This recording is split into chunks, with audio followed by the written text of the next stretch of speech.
and the glory to the Most High and the Son, Yahweh, Shem, Yahweh Shai, Bahashem, Rakab, Radash, and double honors to the apostles that taught us what we know today. And as well as you brothers out there, salutations. You deserve salutations for forwarding this ministry worldwide. Okay, and as well as you brothers and you sisters on the side that support me saying what we do. Shalom. You know, so yeah, I don't know how long we're gonna go out for, man, because I didn't hardly get that much sleep, but as usual, the spirit usually sustains and preserves us all. You know, so hey man, just gotta just trust in the spirit. So what we're gonna do is we're gonna first get into the book of Matthew 24 and verse 14. Yep. Start with Matthew 24 and 13. Says 13, yeah? Yep. Yeah. 14. And this gospel of the kingdom shall be preached in all the world for a witness unto all nations, and then shall the end come. You read it a little bit louder. Matthew 24 and 14. And this gospel of the kingdom shall be preached in all the world for a witness unto all nations, and then shall the end come. Right. And this is what's going on right now. In this time in living color, is that this gospel has stretched beyond and abroad, fully all around the world. And now there's no turning back. And what is the gospel in this case?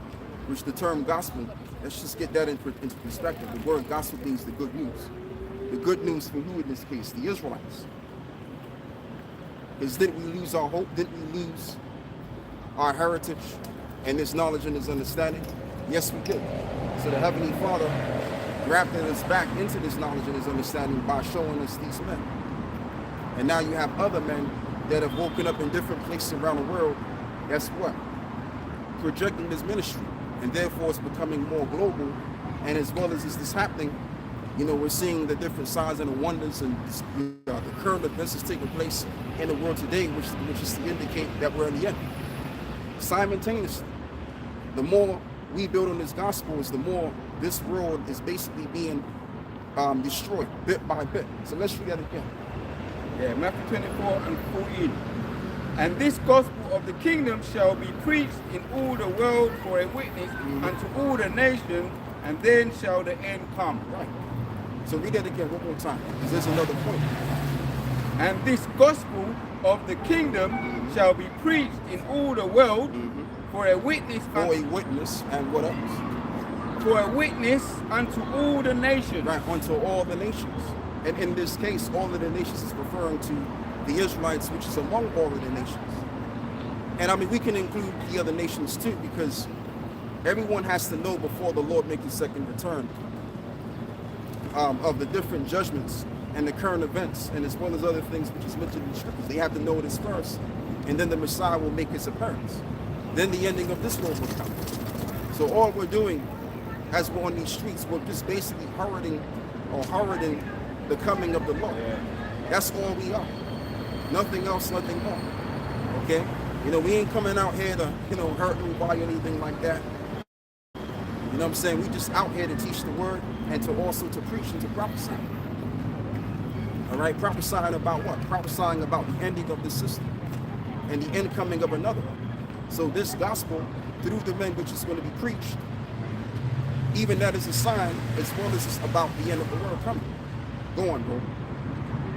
Witness to all the nations, then shall the end come. Right, and then shall the end come. So, as we already know and understand, we all grew up in these different churches, these different veritable churches among the Christians, and they've been preaching for as long as we can remember. And the end ain't never come. All right, and they've been global for eons. We just started going global, and as we're getting global, simultaneously we're seeing the breakdown of the system, and we're seeing a lot of signs and wonders, which is indicative of that. So we got to be the true men of the Lord, bringing up the true one and only gospel to solidify that we're in the end. Go on, brother. Carry on reading, yeah, from 15 now, yeah? Yep. When ye therefore shall see the abomination of desolation. Yeah, so that's all I want. That's all I want. So get me Proverbs 25 and 25. Because the point that I want to build off on is the fact that the gospel as it means which is to mean what is it? It means good news, and that's what's geared towards us. This knowledge and this understanding has been given unto us to know that there is hope and that there is going to be what? A reestablishment of the just, which we are the Israelites. Okay? So let's read this. Yeah, Proverbs 25 and 25. As cold waters to a thirsty soul, so is good news from the far corner, from a far country. Exactly. It's like, for example, like back in the ancient world, you know, you would travel on a horse or you know, a carriage. The horse would pull before the carriage while you're in it, or you would walk in faraway distance from where you from where you reside to go to a different country. So by that time, as you're traveling, and then you come across some cold, cup of water, man, you feel good because you're tired, you're exhausted after a long walk. So it's the same thing with this gospel. Yeah. When we first heard this gospel, we got that feeling like, oh, finally, man, because you know Jake been catching so much hell out here, and they've lost their heritage and everything else, and been taught that they'll never amount to anything, and that our life is just going to end up in hell. But the gospel came through to knock that out the ballpark. That there's something else coming. That there's your hope. All right. But in order for you to obtain that hope, you have to take on this gospel. All right. So this gospel, which is the good news, is for us that the Messiah is going to come back and restore us back as in the days of old. Okay. Like it mentions in the book of I think somewhere in Isaiah, if you can see, if you can find that, brother, where it reads that the Lord will restore our judges and overall restore Israel back to what it once was. If you can see, if you can find that, I can help you out with that as well. I'm thinking about the one in 60, Isaiah 60. I don't know if you're thinking about it. No, that's not the one. Let me find this.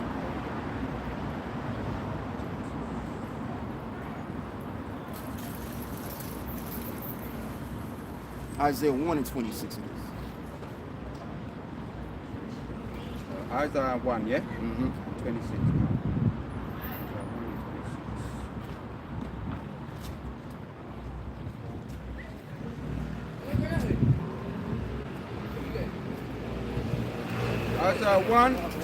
Isaiah chapter 1, 26.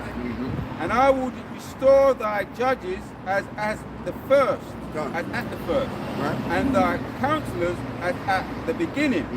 Afterward thou shalt be called the city of righteousness and the faithful city. And that's beginning. Like when you see all of those brothers, what I meant to say, that's happening that's beginning right now to happen.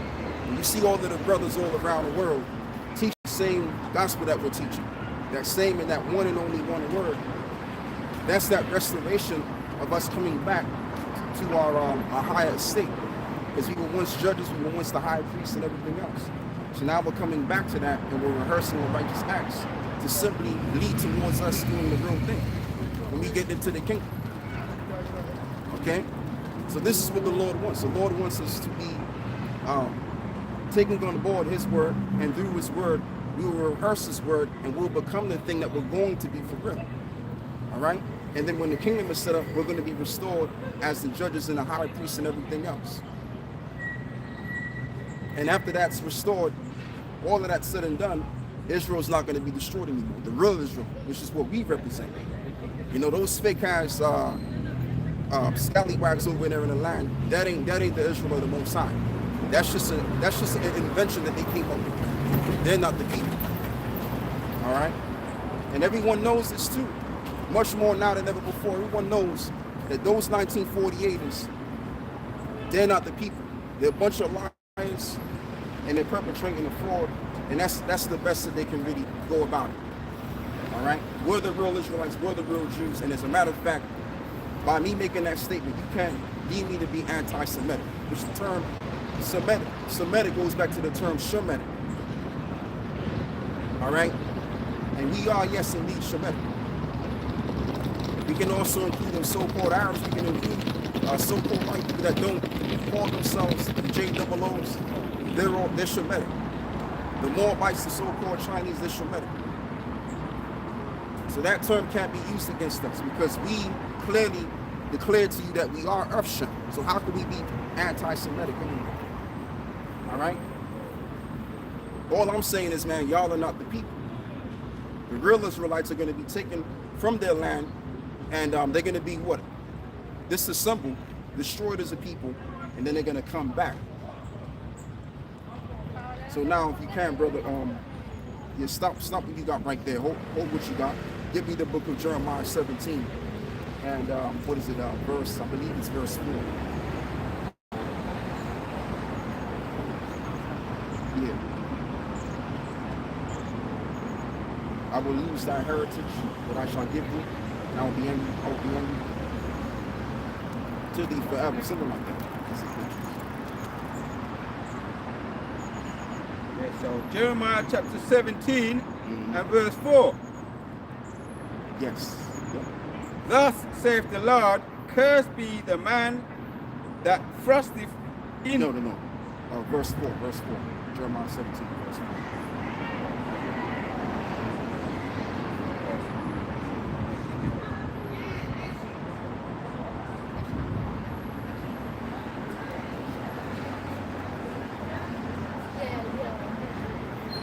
Because what Jeremiah was basically prophesying to the Israelites is that we would lose our heritage.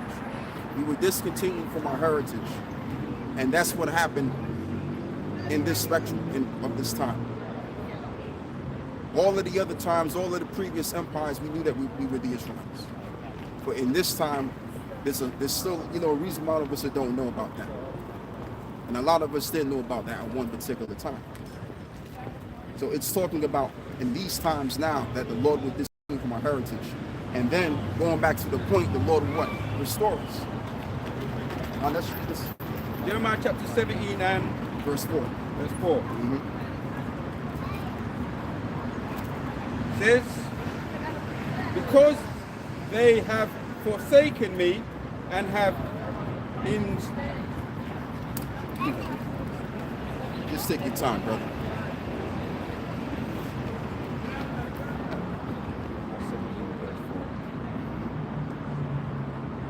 Probably forgot to bring your glasses. Yeah, it's all right. I'll tell you what, I got you, brother. I'll support you. This is Jeremiah 17 and verse 4. And thou even thyself shalt discontinue from thine heritage that I've given thee, and I will cause thee to serve thine enemies in the land which thou knowest not. For ye have kindled a fire in my anger, which shall burn forever. In other words, for a long duration of time, not literally forever. Like usually I like to say, if that was literal, then we wouldn't even know who we are. We would die not knowing who we are. This world will come to an end, and in the midst of that, we wouldn't even know who we are. But prior before then, that time came, we know who we are. So the Lord was just angry with us for a long duration of time because we forsook his commandments and his laws and his statutes. That's why we went on them cargo slave ships. And as ever, when you read the history of the Israelites, whenever they forsook the laws and broke the covenant, they went into slavery. Okay? So in this last captivity that we're serving, we're going to only be restored. Now, are all of us going to be restored? No. The Lord is only concerned with the elect. The Lord don't need a plethora of Israelites, about 1 million. No. He only needs a very few men to state his claim. And by the way, if you look at the elder apostles of Great Millstone, man, like when they went ahead and decided to have to leave that school that they was in, if I could remember, one of the I believe they said it was probably like around 96 and 97, but whatever, right? That's not really the point. The point is that they left and they held on to what they, what they were taught of their elders and stuff like that, and then the Spirit had it to where they grew and they found out more information and they became more wiser than their teachers, right? So when they was teaching, they didn't teach with a lot of men at the time. It was just a very few men because they broke off from school. And those same men, they kept diligent, or they stayed in diligence in this word, and through those very few men, we woke up to the truth, and now we're doing what they're doing. All right? And it was basically through those men that other men would come in, and the elect would come through. Okay? So the Lord's dealing with a small number of men, also known as the small sanctuaries, which has been placed around the world, right? To solidify his will. And what is his will? To establish us back as in the days of old. In this case, it is topic. So the Lord took away our heritage, and he's giving it to us back. So anyway, let's read verse 5. It says, "And thus saith the Lord Yahweh, cursed be the man," that's what you was reading before, "that trusteth in man and maketh flesh his arms, whose heart departeth from the Lord." And that's where we used to be at. When we was in the world, we used to trust in the system because we didn't know what else to trust in. You got to put trust in something. You got to have some kind of confidence on something. Most people have confidence in believing in this government because they don't know what else to believe in. Now, in the midst of that, you got people that say they believe in the Most High in their own way, which was taught to them, right? But do they truly believe that? No, they truly believe in the world that they're under. So anyway, going back to what I was saying, we went from actually, we went from actually being in the world, serving the world, and serving our own mind, having high expectations. Show them all, brothers.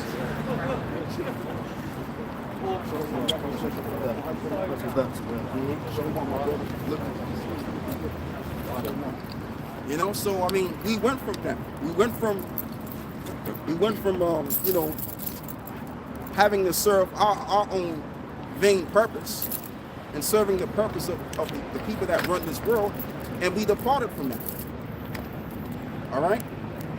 So we're no longer under that curse anymore. We're blessed. This is why this reads, for verse 6 as it reads, "For he shall be like the heath in the desert, and shall not see when good cometh." Actually, let me just jump down to verse 7. This is the point. "Blessed is the man that trusteth in the Lord, whose hope the Lord is." And this is the thing. Again, going back to the gospel. Because we have a hope. Our hope was lost, but now we found that hope back. Or the Lord brought that hope before us. So now we have something to look forward to. Now we have a power that we can rely and trust on in the midst of this gospel. And this gospel says many different things. But in regards to the Israelites, it's all good. You got it, brother. I'm going to let you read what you got. So I bring this precept out, yeah? Yeah, go on. This is in Micah 4, 1, start from 1. It says, "But in the last days it shall come to pass that the mountain of the house of the Lord shall be established in the top of the mountain, and it shall be exalted above the hills, and the people shall flow unto it." And the people shall flow unto it. So that's the last resort of the Israelites. That's the end goal. That's the end all be all. It's to establish the Israelites as above all of the other nations. That's what's in the Bible. Now the Christians will have you believe in something else that's not the case. We're all equal under the sun. The Bible doesn't talk about how we're all equal. Your reality tells you that you're not all equal. So you mean to tell me a guy that's begging bread on the street, he's equal to a man that's driving a Lamborghini? No, he's not. That's BS. You have different variations of classes of people in this society. You have what is working class, you have the middle class, and then you have the upper class, and then you have the tops. So there's different branches of people, even in this realm. So what are you talking about? Oh yeah, there's this thing of equality. Ain't no such thing as equality, and especially not in the Bible. The white phone is in my bag. Oh, that's all right, It should be in my bag. Okay. Yeah, so read what you got, brother. Unto it, so I'll read 2 now, of Micah chapters 4 and 2. "And many nations shall come and say, Come, and let us go up unto the mountain of the Lord, and to the house of the Lord, to the house of God of Jacob. And he shall teach us of his ways, and we will walk in his path." So that's these nations talking. So why? So who's reading it? Mike. Micah. So Micah is pretty much professing or prophesying that once upon a time, which the time is going to draw near. So once upon a time, or the time is going to come. Let me reiterate myself. In a particular time or somewhere, right? The Israelites are going to be established on high, so much so that the other nations are going to want to follow us. They're going to be looking to follow our ways.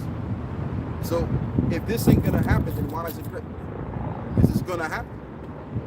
It's a vision which is going to be something which will come to pass, and that's going to be the deal. It's that we're going to be trumped above all of these other nations, and all of them nations, they're going to come down with what we got going on, and they're going to want to learn more of that, because they're going to want to be blessed unto us. So let's run it again. Yeah. Micah chapter 4 and 2 again. And many nations shall come and say, come and let us go up to the mountain.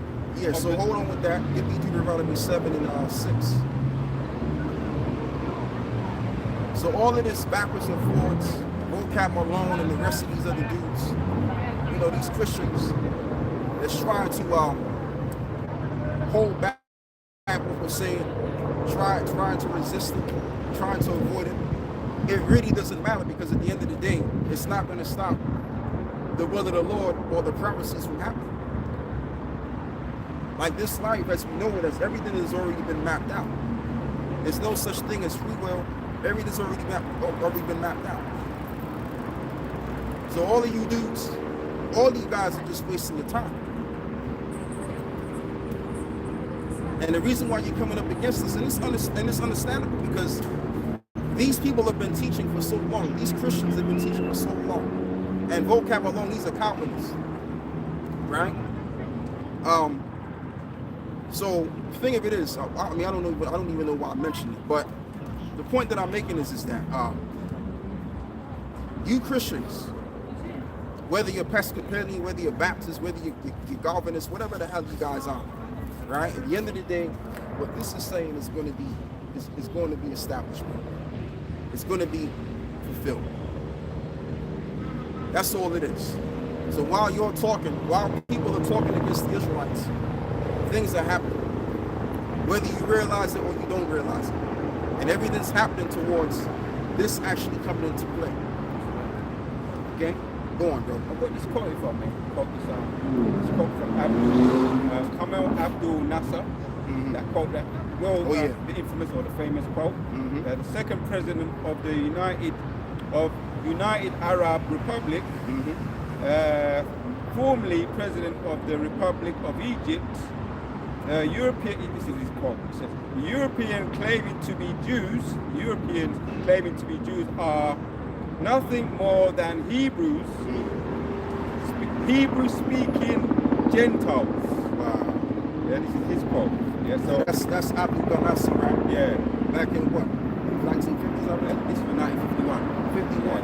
Okay, so even he knows the deal, because them Arabs even back then, they already know, and they know the truth today. They know who the real Jews are. They know who the real Israelites are.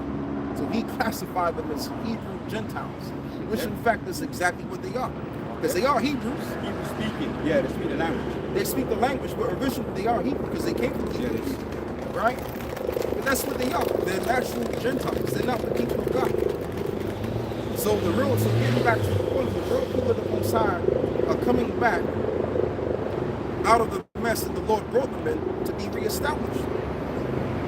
So like I said, all of this bickering and backwards and forwards, jibber jabber talk, right? It's not going to change it. It's not going to change a thing. Okay, it ain't messing up nothing here, so to speak. Yeah, and he just goes on to say, just finish it off. He says, the president of Egypt, Kamal Abdul Nasser, stated on the television, "You, the Jews, will never be able to live here in peace." You know why he said that? Because they're not the real. As a matter of fact, get Isaiah chapter 2. Let's hold that quote. We're going to read that quote bit by bit, because there's some prophecies that come to mind, man. Did you say Jeremiah? No, Isaiah 2. Get me Isaiah chapter 2 on that. The reason why they'll never be able to live in peace is because of this right here. As a matter of fact, you know what? Don't get Isaiah 2. Get Zephaniah. I think it's Zephaniah 12. Zephaniah 12.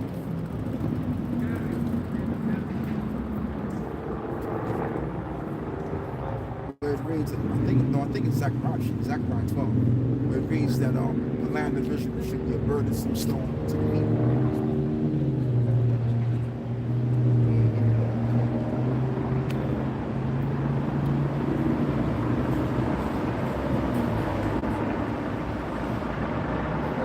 Zechariah chapter 12 and 1. Yeah. You might need to read it, you know. All right. Yeah, this is on Zechariah 12 and verse 1. The word of the Lord for Israel, saith the Lord, which stretched forth the heavens and laid the foundations of the earth and formed the spirit of man within him. Behold, I will make Jerusalem a cup of trembling unto all people round about, when they shall be in the siege both against Judah and against Jerusalem. Which this was referring to 70 AD. But let's get to this point over here. This is the real point. Verse 3. And in that day will I make Jerusalem a burdensome stone. All people, all that burden themselves with it shall be cut in pieces, and though all of the people of the earth be gathered together against it. So the point is, have you got another one of these, Elder? I should have another man. Go check them out back. So the point of the matter is that land is pretty much under a curse right now, because the real people are not on that land, and then also those people that are not keeping the law, statutes, and commandments. So that's why you have these different, infightings going on between them people and the Palestinians. And then even among them so-called JOOs, there's issues going on there, protesting. There's a lot of crime going on over there, pedophilia going on over there, like you can't imagine. Okay? Because they're not the people of the land, and they don't belong in that land. But for the most part, it's really because they're not keeping the commandments. It's like, for example, when you go back to the time of the Assyrians,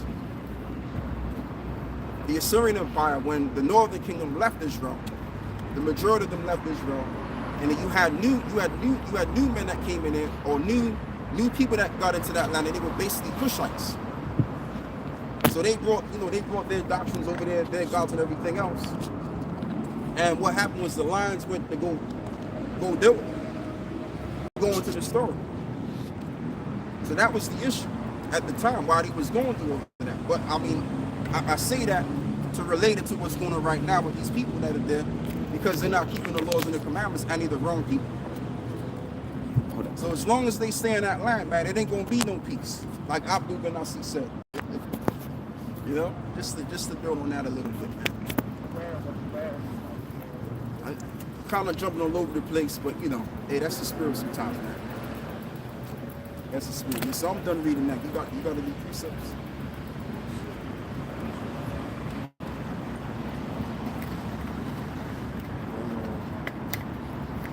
It really involves the gospel. The gospel, yeah? Yeah. It's a beautiful day out here. Yep.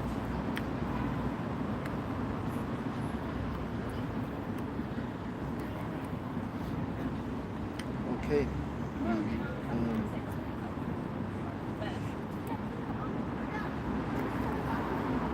Yeah, this is Matthew chapter 10 and 1.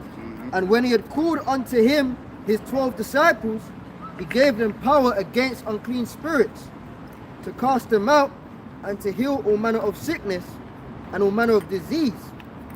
Now the names of the 12 apostles are these: the first Simon, who is called Peter, and Andrew his brother, James the son of Zebedee, and John his brother, Philip and Bartholomew, Thomas, Matthew the publican, James the son of Alphaeus, and Lebbaeus, whose surname is Theudas, Simon the Canaanite, and Judas Iscariot, who also betrayed him. These 12 Yahushua sent forth, and command them, saying, Go not into the way of the Gentiles, and into any city of the Samaritans enter ye not, but go rather to the lost sheep of the house of Israel. And as ye go, preach, saying, The kingdom of heaven is at hand. And that is the gospel. That is the good news, that the kingdom of heaven is at hand. So an Israelite man in their right frame of mind, they're going to be looking forward to another world. They're going to be looking towards the end of the world that they're in. Now, if you can, brother, give me Acts 1, and I believe it's verse 4. Because one of the disciples were inquiring to Yahushua, when was the end going to come? It's the book of Acts chapter 1 and 4.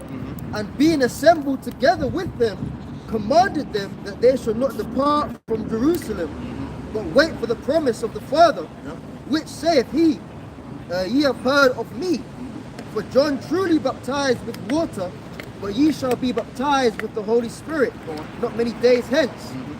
When they therefore were come together, they asked of him, saying, Lord, wilt thou at this time restore again the kingdom to Israel? There you go. Wilt thou, O Lord, again restore the kingdom unto Israel? Go on. And he said unto them, it is not for you to know the times. Right, but the point is that they were inquiring. That's the point. So we're inquiring in our mind, not that we're inquiring because we know, but what I want to say is, though, is saying this, is the fact that we're hastening the coming of the day of the Lord. So we're looking for the kingdom. We're looking for the ending of this world, and we know that this world right now will be destroyed, and this world right now is being governed by the so-called white people, which are indeed the Edomites, which were once upon a time known as the Romans, known as the Greeks, and many other things. So in order for the kingdom to be established, this society has to go down. So this is what we're expecting, and we're in the time period we're actually seeing the lead up to. It's very clear. As it is also written in the book of Proverbs, that the expectation of the poor should not should not depart. Because we're also known and recognized as the poor according to the scriptures, being that we're under these curses too. Yeah, so you got any more on that, my brother? Yeah, next verse. And it says, and he said unto them, it is not for you to know the times or the seasons, which the Father hath put in his own power, but ye shall receive power. After that the Holy Spirit is come upon you, and ye shall be witnesses unto me, both in Jerusalem and in all Judea, and in Samaria, and unto the uttermost parts of the earth. And that's talking about right now. The uttermost, we just broke it down a couple of days ago. Me and this brother was going live. The utmost parts of the earth is the end of the earth, which would be America. So most likely that really applies to the brothers in the States. That scripture right there. So he was with us in Jerusalem, and he's going to be with us to the very end of the world, or the end of the earth, excuse me. And how that would be done is the fact that the Lord will what? Show us a very few men that he established with this gospel, and they will go teaching, showing their fellows the way. Yeah.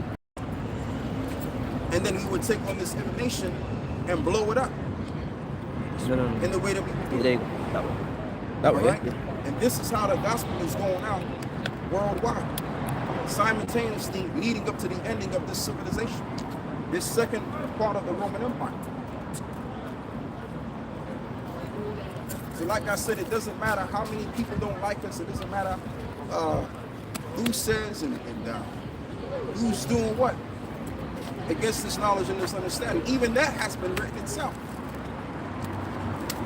You're going to have enemies that's going to be against this ministry, that's going to try to do their part to try to shut it down. That's even been written. But ultimately, let's focus on the point. What's written is that this gospel is going to proliferate. It's going to save the elect. It's going to save those souls. And those souls are going to what? Establish the kingdom. Everything's playing out just fine. All right? So we're in a time of the Israelites receiving that gospel, which was lost. Therefore, there lies within the gospel the restoration of the people.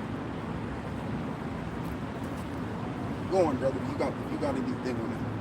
Oh yeah, Abdul Ganassi, right? Yeah. So this was the European, the president of Egypt back in 1952. He said on a television show, stated on the television show, you, the Jews, will never be able to have peace, to be able to live here in peace, because you left here black, but came came back white. Yeah. And as he mentioned, he said that those people, they're nothing more than Hebrew-speaking Gentiles. So he already solidified them as not even being a people. Like I said, them Arabs, they know that we're the Jews. They know that we're the Israelites. You so-called blacks, so-called Latinos and Native American Indians. The world, the powers that be, I would say, know who we are. They know we're the ones which is given hope of the Creator. And that there's a Savior coming for us. So you may be going through your difficulty in this life, but guess what? At the end of the day, you're going to be blessed. That's what this whole thing is about.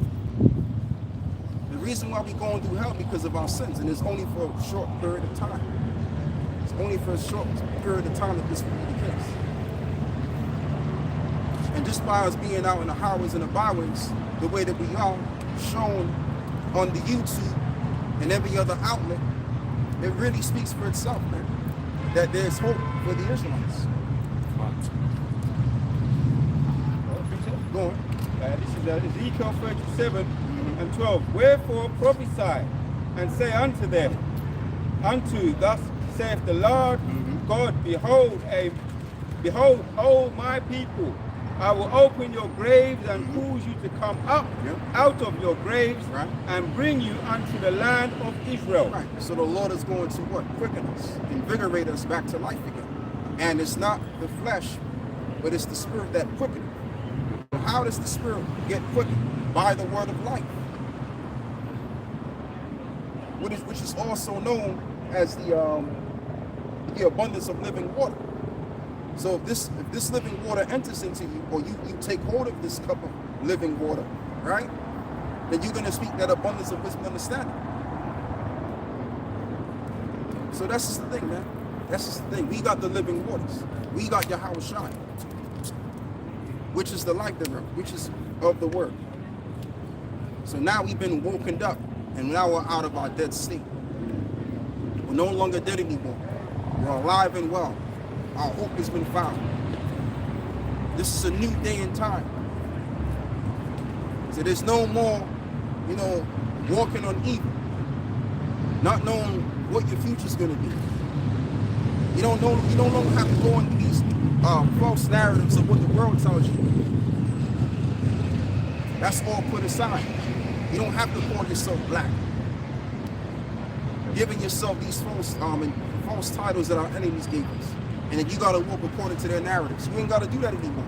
Now we can walk according to the Lord's narrative. The Lord gave us a name and he gave us a narrative. And this narrative is going to lead us to justice. Okay? This narrative is going to lead us to justice. The utmost justice. Justice that you can't even really describe in your mind's eye, man. In your mind, basically. Go on, bro. Yeah, if I could just say, when you opened up with Proverbs 25 and 25 about the cold water when you compare that, it's the precept to Ezekiel 37, the cold water, and it revives.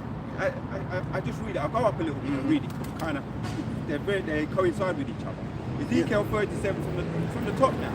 And the hand of the Lord was upon me and carried me out in the spirit of the Lord and set me down in the midst of the valley which was full of bones, and caused me to pass by them round about, and behold, there were very many in the open valley, and lo, they were very dry.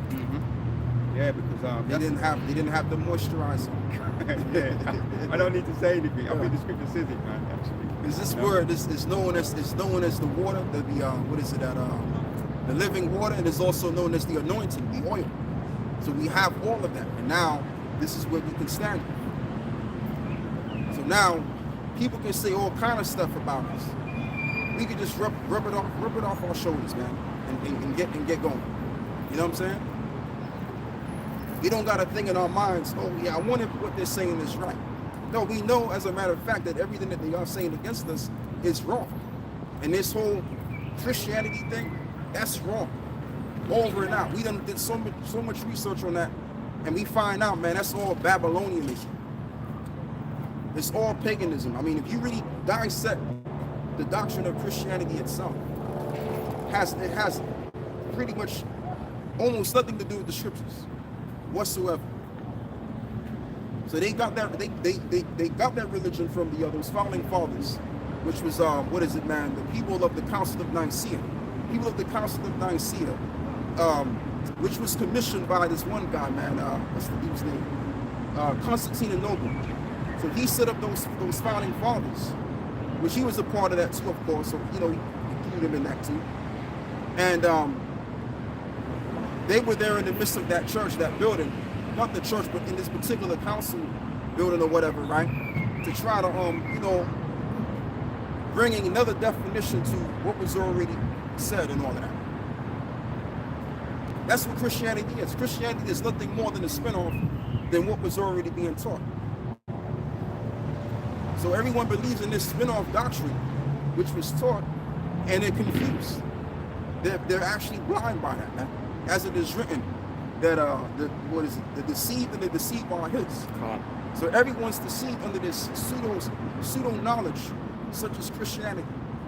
And then you got this nigga vocab alone. He's trying to put that out there. He's trying to tell us that well, he ain't pushing Christianity, but what he is saying is that what we're saying is wrong. You know, but if you keep speaking on the same guys over and over and over again, if we're wrong, then leave us to it. If you found out that we're wrong, why you gotta keep? It's like you beating the dead horse, man. It's like, for example, I mean, there's been many of you we came across throughout the years, and we said that they were wrong, they were wrong, right? Dealt with them, so we move forward. But see, these guys, they can't move forward because they're hurting inside, and they know in the back of their goddamn head that what we're saying is the truth. And as a matter of fact, vocab alone, he's a sort, and I kind of always do this too, but I just couldn't really, you know, pinpoint it, man. But you know, a couple of brothers brought it out that he was a, you know, a small hat, or that he is the small hat. And let me tell you something about the small hats. Obviously, they know more than the average Edomite about who we are. That's why he's going hard, trying to find this book and that book, and trying to this what we're saying. You know, it's not going to work, man. All he's doing is bringing more light to the truth, as it is also written. You can do nothing against the truth, before the truth. That's it. And the truth is, in this case, in this topic, is that the Israelites are being restored before your face, and you don't like the way it looks because you're not. That's all I gotta say, man. Any more precepts? Carry on. In 3, and caused me to pass by them, Ezekiel 37 and 3. And caused me to pass by them round about, and behold, there were very many in the open valley, and lo, they were very dry. And he said unto me, Son of man, can these bones live? Right. Is there life? Go on. And I answered, O Lord God, thou knowest. And again he said unto me, Prophesy upon these bones, and say unto them, O ye dry bones, Right. hear the word of the Lord. Right. Hear the word of the Lord. O ye people of Israel, hear the words of the Lord. So just because they appear to be dead, it doesn't necessarily mean it's over and out for them. Like, for example, when you read the story of, oh man, I forgot the guy's name, man. But he was sleeping. He was sleeping, and they laughed at the Lord, and the Lord rose him back up. You know the story I'm talking about. I forgot the name, man. Oh, the little girl. Yeah, I think his name was Lazarus or something like that. Oh, yeah, it was Lazarus, Yeah. and it was Jairus' daughter. Mm-hmm. When he said she's just sleeping. Yeah, that's the one I'm referring Yeah, to. he kicked them out the room. Yeah, I can get it. Come. Yeah, so the thing is, Jake right now is just sleeping. Yep. Well, the Jakes that need to get this truth, they're just sleeping right now. But when the right time comes and they come across this word, they're going to be quickened alive. Because ultimately, Yahushua, when you really think about it, he really represents overall the resurrection. The word resurrection means thing rise again. So we was once dead, spiritually, mentally, just to so that in a particular point in time we can be made alive again. Go on. Matthew 9 and 22. But Yahushua turned him about, and when he saw her, he said, Daughter, be of good comfort. Let me just jump down. Verse 23. And when Yahushua came into the ruler's house and saw the minstrels and the people making a noise, he said unto them, Give place, For the maid is not dead, but sleepeth. And they laughed him to scorn. But when the people were put forth, he went in and took her by the hand, and the maid arose. And the fame hereof went abroad into all the land.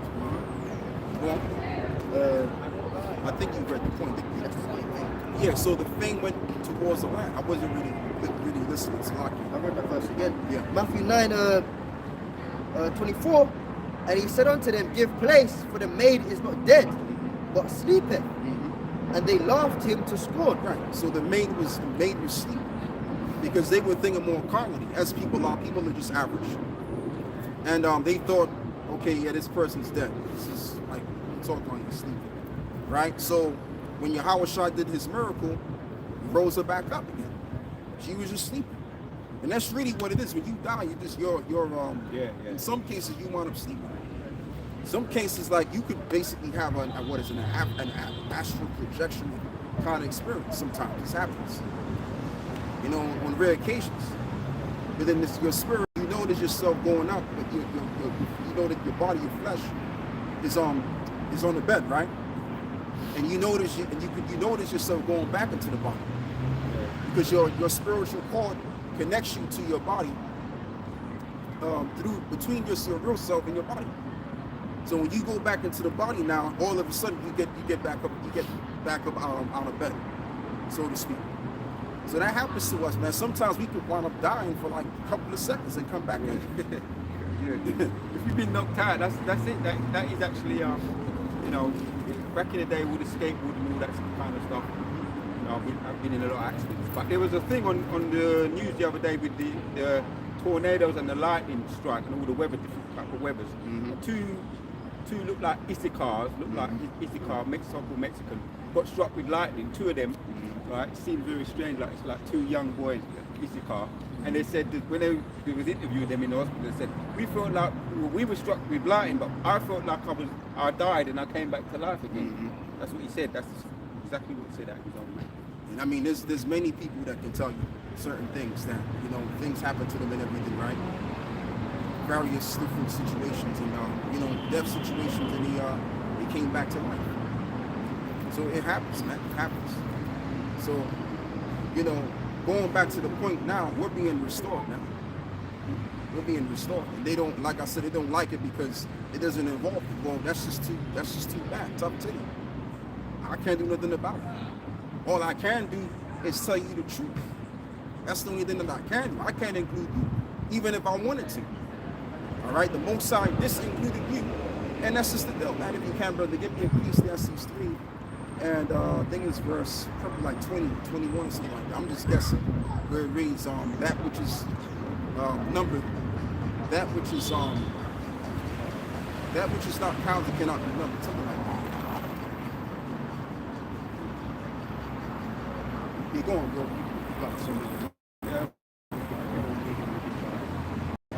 Ezekiel 37, I carry on. It says in 5 now. Thus said Ezekiel 37 and verse 5. Thus saith the Lord God, unto these bones, behold, I will cause breath to enter unto you, and ye shall live. Yeah, that's this knowledge and his understanding. Which through that there lies the spirit of life, which is known as the Holy Spirit. Go on. And I will lay sinews upon you, and will bring up flesh upon you, and cover you with skin, and put breath in you. Yeah, so the flesh and the skin represents the outward appearance, that we would demonstrate that we know who we are. That's why you see us with the robes, you see us with the borders of blue, and the tassels, which represents we're going to keep all of them commandments. So we're wearing them. So like I was saying, they see this and they have a problem with it. Because once the Israelites wake up out of sleep, right, then it's over and out for these Amalekites. It's over and out for these Edomites too. They can't rule on them. Like once the Israelite man wakes up to who he is and takes his heritage back and realizes who the puppeteers are behind the curtains, it's done, man. You can't do anything else. It is what it is. And we also, it's lucky, brother, If we know who we are, then we know who they are too. And you know what? They don't want us to know. They don't want us to know. Let me say this again. They don't want us to know who we are, because if we know who we are, it's going to lead to us knowing who they are. And they don't want us to know who they are. But it's just too late. We know who they are. And what you guys are, you Amalekites in the land of Israel today, all of you are basically Edomites. You're the Edomites that the Bible speaks about. All of you guys. All right? All of you individuals with this translucent skin, that's living good out here, that's doing pretty well, you call them the shots. And life is just brilliant to you. You live a Christian life. You're an Edomite. And eventually, what's going to happen to the Edomites is the fact that they're going to be destroyed.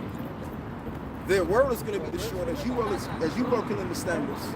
And guess what? We're going to rule over you. We're going to put you in slavery.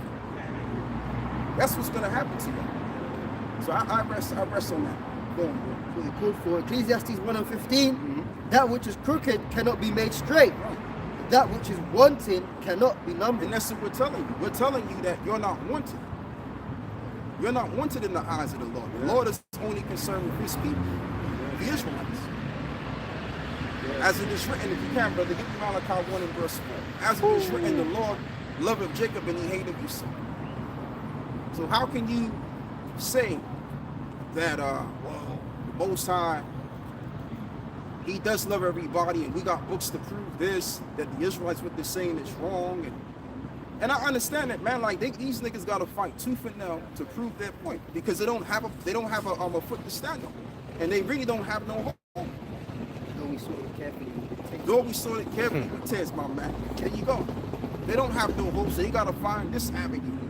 They gotta find all kind of loopholes and stuff, because they don't really have anything to look forward to. That's right. The most sign fuck with them, man. That's what that's all about. Anyway, man, keep going. Malachi 1 and 4, Oh yeah. Whereas Edom saith, we are impoverished, but we will return and build the desolate places. Thus saith the Lord of hosts, they shall build, but I will throw down, and they shall call them the border of wickedness. Go on. And the people against whom the Lord have indignation forever. Right. Go on. And your eyes shall see. Actually, no. Read verse 1. I think it's in verse 1. Malachi 1 and 1. Yeah. And the burden of the word of the Lord to Israel by Malachi. I have loved you, saith the Lord. Yet ye say, wherein hast thou loved us? Was not Esau's Jacob's brother, saith the Lord? Yet I love. And that's the Edomite right there. I didn't like me. He was looking at the camp with a little smile on his face. That's who the Lord hates. That's right. That dude over there, the Lord hates him, man. So he may be looking at us like, oh yeah, you know. Yeah. However, whatever he's got going on in his head, the Lord hates that motherfucker. I don't mean to, use that word. Excuse me, that just came out. Go on, brother. But well, I'm not going to say the word. I'm going to go back to that little quote. At the end of it, it says, his name is the president of Egypt, Camel. No, go back to Malachi 1 and 4. Go back there. But I'm just saying, he says he don't like it. He's saying it. I mean, if you want to say the word when someone else says it, they can't say I said it. Right. But and also Malachi chapter 1 as well. You want to let the scripture speak as well. Now 3.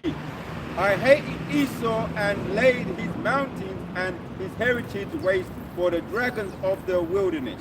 So that's just the thing. Esau is discounted when it comes to the ministry. That's just the point. Not everyone is counted in the Bible, man. There's a particular group of people whom the Lord has chosen, and they're counted pretty much for salvation. They're counted as a value resource to the Lord. Okay, that's just the bottom line. Now let's read this. Ecclesiastes, what is it? 3. 1 and 5. Ecclesiastes 1 and 15. Oh, it's 1 and 15. Yeah. I was wrong. That which is crooked cannot be made straight, and that which is wanting cannot be numbered. Right. And that which is wanted cannot be numbered. In other words, cannot be counted.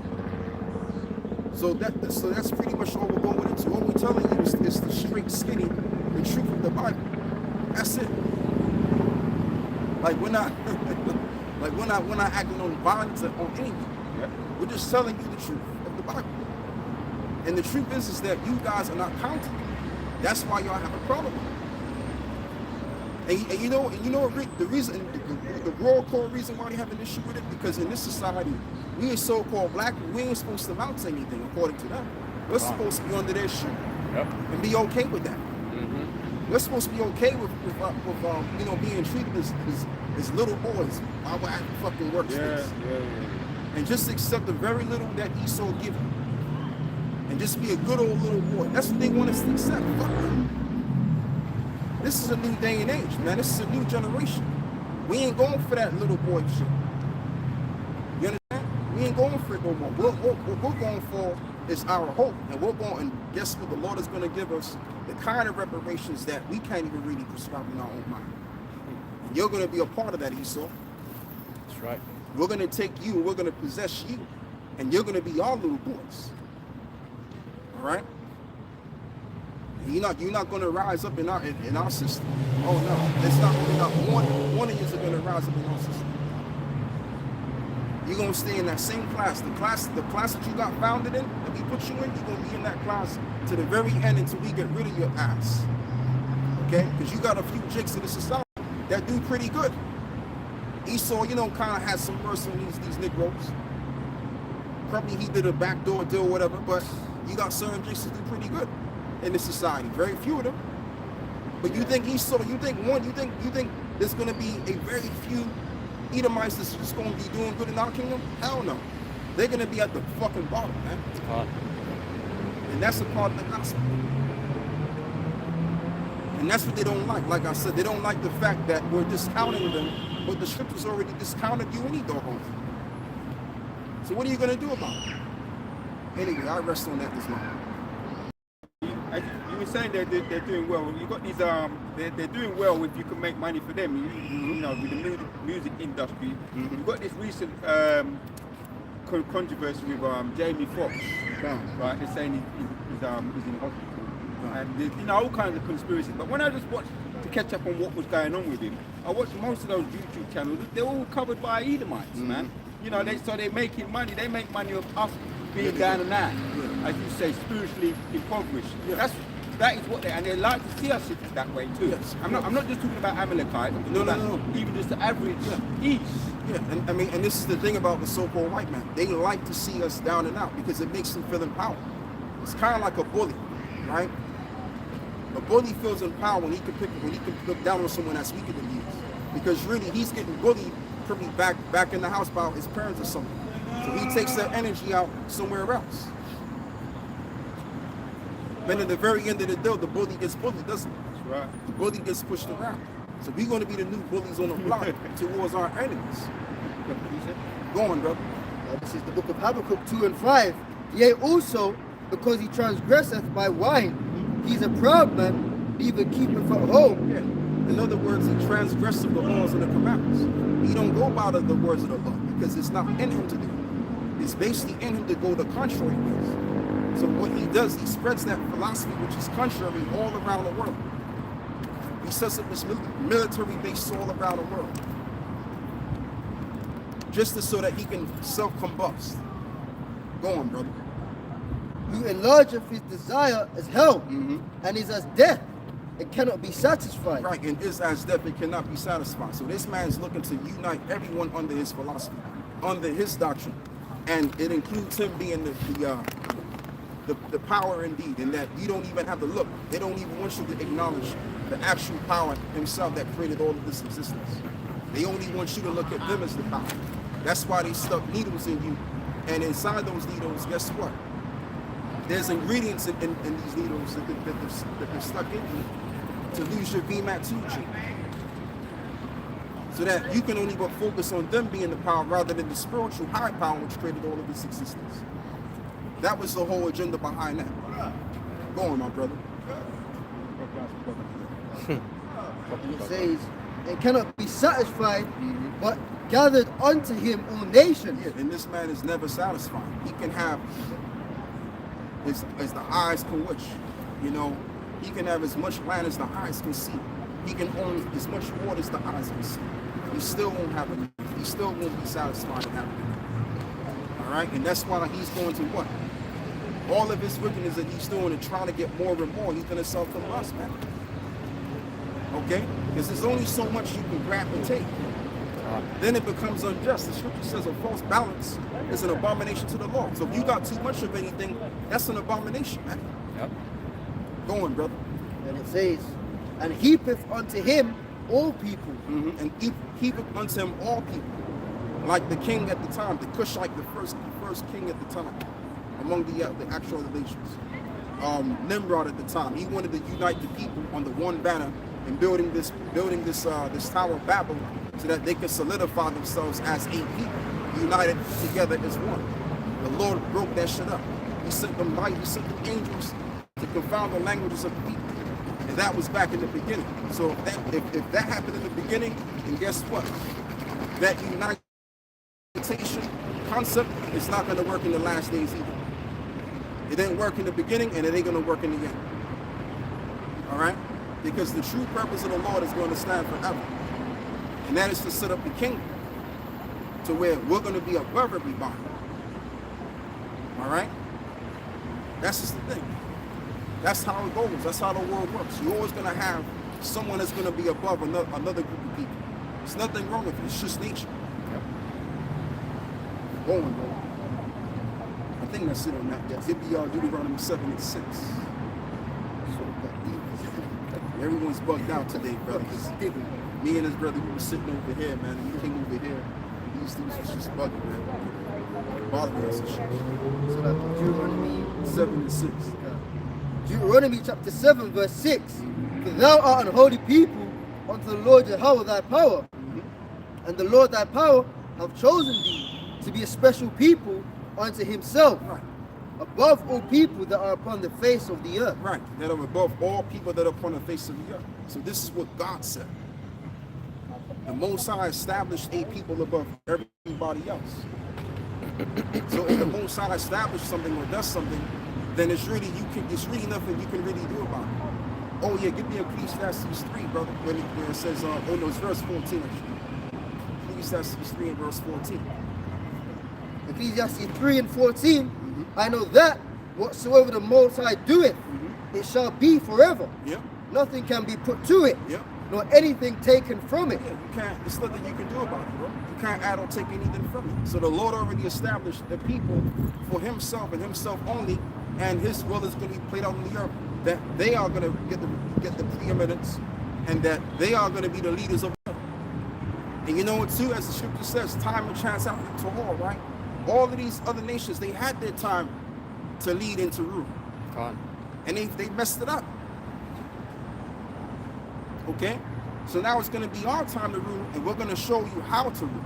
We're going to show you how to be a king. We're going to show you how to lead the people the correct way. And we're going to be seen wise among the nations. Because we're going to be what? Using the divine laws and order and the instructions of life, which is in the scriptures. If you can, brother, give me Deuteronomy 4th chapter.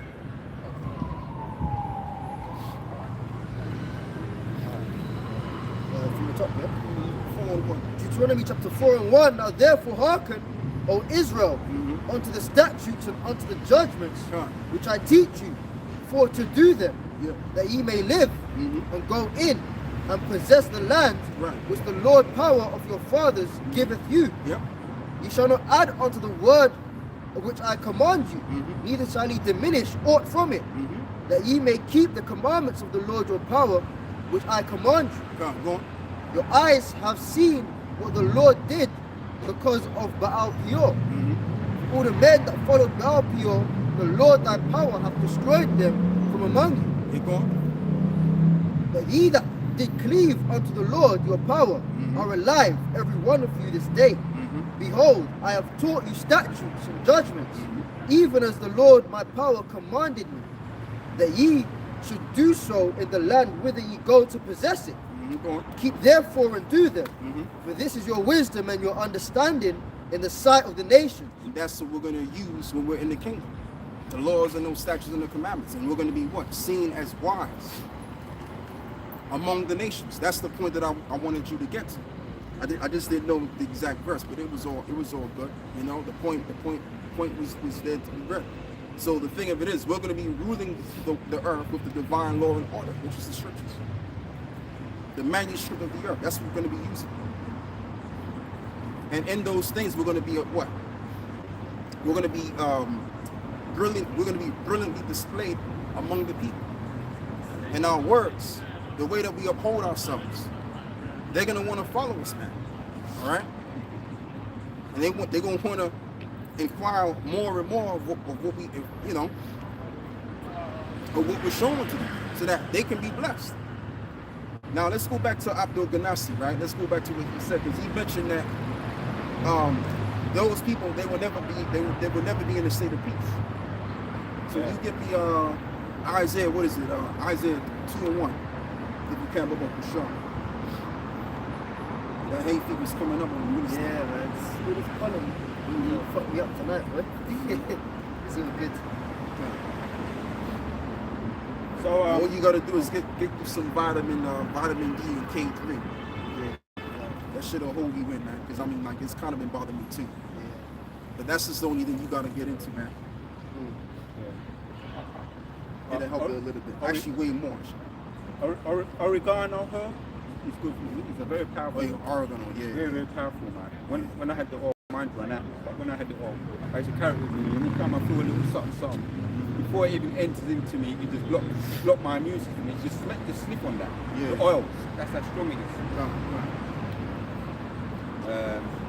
You wanted that quote from Abdul, yeah? Yeah.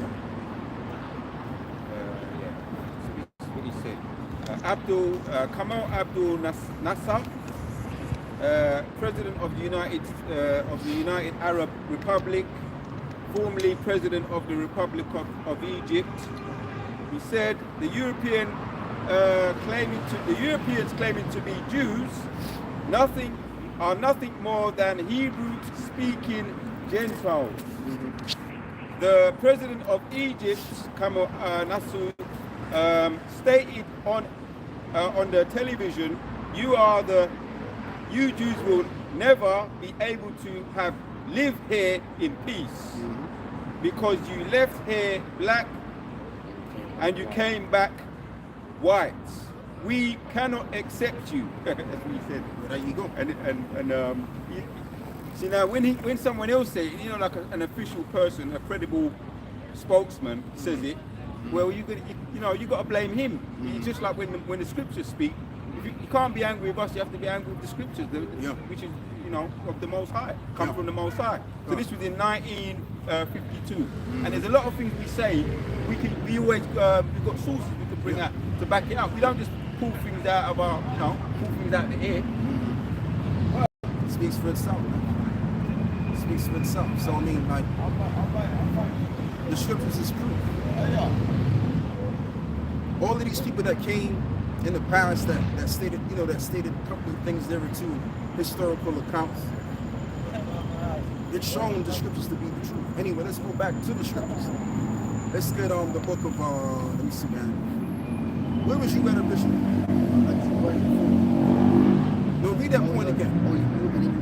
Yeah, I wanted Isaiah 2:1. Yeah. Isaiah chapter 2:1, the word that Isaiah the son of Amoz saw concerning Judah and Jerusalem. And it shall come to pass in the last days that the mountain of the Lord's house shall be established in the top of the mountain. Right, on the top of all nations, because the mountains just represents governments. That's why you have these different summit regions. What is a summit? A summit is the highest part of the mountain, the tip of the mountain. That's where you get all of your leaders. So in this case, let's read this again. And it says, and shall be, I'll start from verse 1. The word that Isaiah the son of Amoz saw concerning Judah and Jerusalem. It shall come to pass in the last days that the mountain of the Lord's house shall be established in the top of the mountains, and shall be exalted above the hills. Right, it shall be exalted above the hills. And all nations shall flow unto it. And all nations, that's what the hills and the mountains represent. All nations shall enter into it.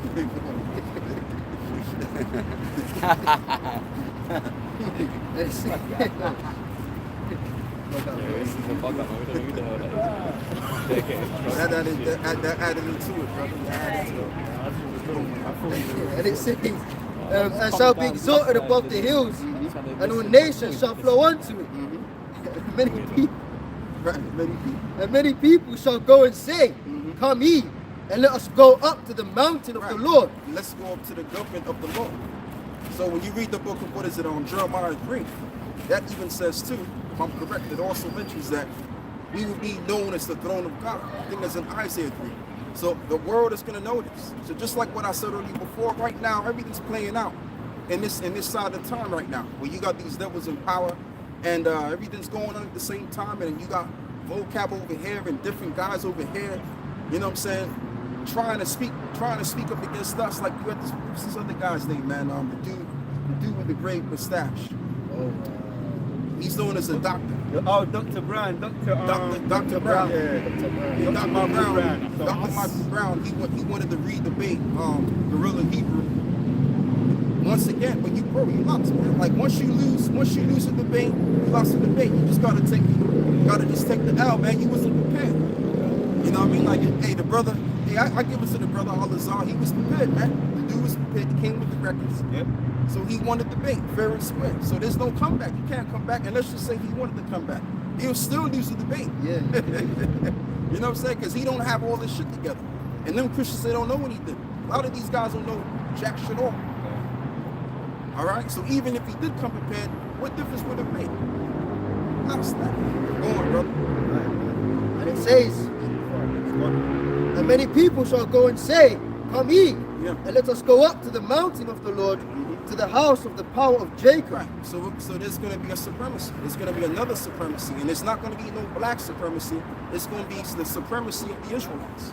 Because we're not going to be calling ourselves black. That's a title that the enemy gave us. A false name. A name that doesn't even mean anything. The Lord gave us a name. And that name is Israel. That's the real name of us. And then you got these guys down here in the UK called, calling themselves British Israelism. And they talking about how Denmark is the tribe of Dan. And how England is on Ephraim. And you know, it's funny, man, as long as I've been teaching on these streets, I've never encountered not one of these guys. Not one of these guys have actually came up here to actually debate their cause. You know, it's like all of these guys, they got philosophies, they got doctrines, man, that they hold so dearly, but they don't even stand on them. Where's some niggas out on the street? Where can we see them on the street? Nowhere to be found. But all they can really come with is websites. Oh, we got this website over here, this website over there. That's the best you got? Is a website? I want to see you in the flesh, like, you know what I'm saying? I want to see what you got to say. What are you talking about? How do you qualify that you're the Israelite? Now, don't get me wrong. A lot of these dudes that made up that stuff, hey, they could possibly be Israelites. But what I'm saying is, where's your stance on it? They don't have a stance, and that's why you don't see them no way. They're not declaring what they believe. That's it. That's the point I'm making. That's it. They're not declaring what they believe in. So if you believe that you're an Israelite and we're not, then you need to come out on the streets and make it very clear to the people, to us, so that because maybe we might be wrong, right? we might be in the wrong. But how do we know we're in the wrong if you're not on the street? Teach us. Come on, man. You got the right cards in the wrong order. Yeah. Exactly, man. Yeah, man. And it says, and he will teach us of his ways. Right, and he will teach us of his ways. So and we will walk in his paths. And we will walk in his paths. So all of the nations, they're gonna look to us for the answers. And really what they're gonna be looking forward to is to get blessed. Because we're gonna be the blessed people. You know, we're gonna be in high regard, happy will. And they're gonna see everything that they're gonna see on us, man. That's as far as it's gonna go. So as well as this world goes right here, we already know that this world doesn't have any time left in it. People hearing the sound of my voice, it may be thinking, oh man, this guy is full of himself. whatever, right? It doesn't really matter what you think. It really makes no difference. We're going to be above all of these nations. And they're going to serve us. God. I said it. Yeah, I'm saying it. And I've been saying it for ages too. And I will continue to say it. These other nations are going into slavery, including the so-called white men. Let's get Revelations 13, 9 and 10. They're going into slavery. Book of Revelation chapter 13 verse 9. And it reads, if any man have an ear, let him hear. Come on. He that leadeth into captivity shall go into captivity. He that killeth with the sword must be killed with the sword. That's just the thing. Go on. Here is the patience and the faith of the saints. Right. Here's the patience and the faith of the saints. So we're waiting faithfully to actually see you, faithfully waiting for you to actually experience what we're about to do to you. And that's to put you in slavery, because you put us in slavery and you touched the apple of the Lord's eye.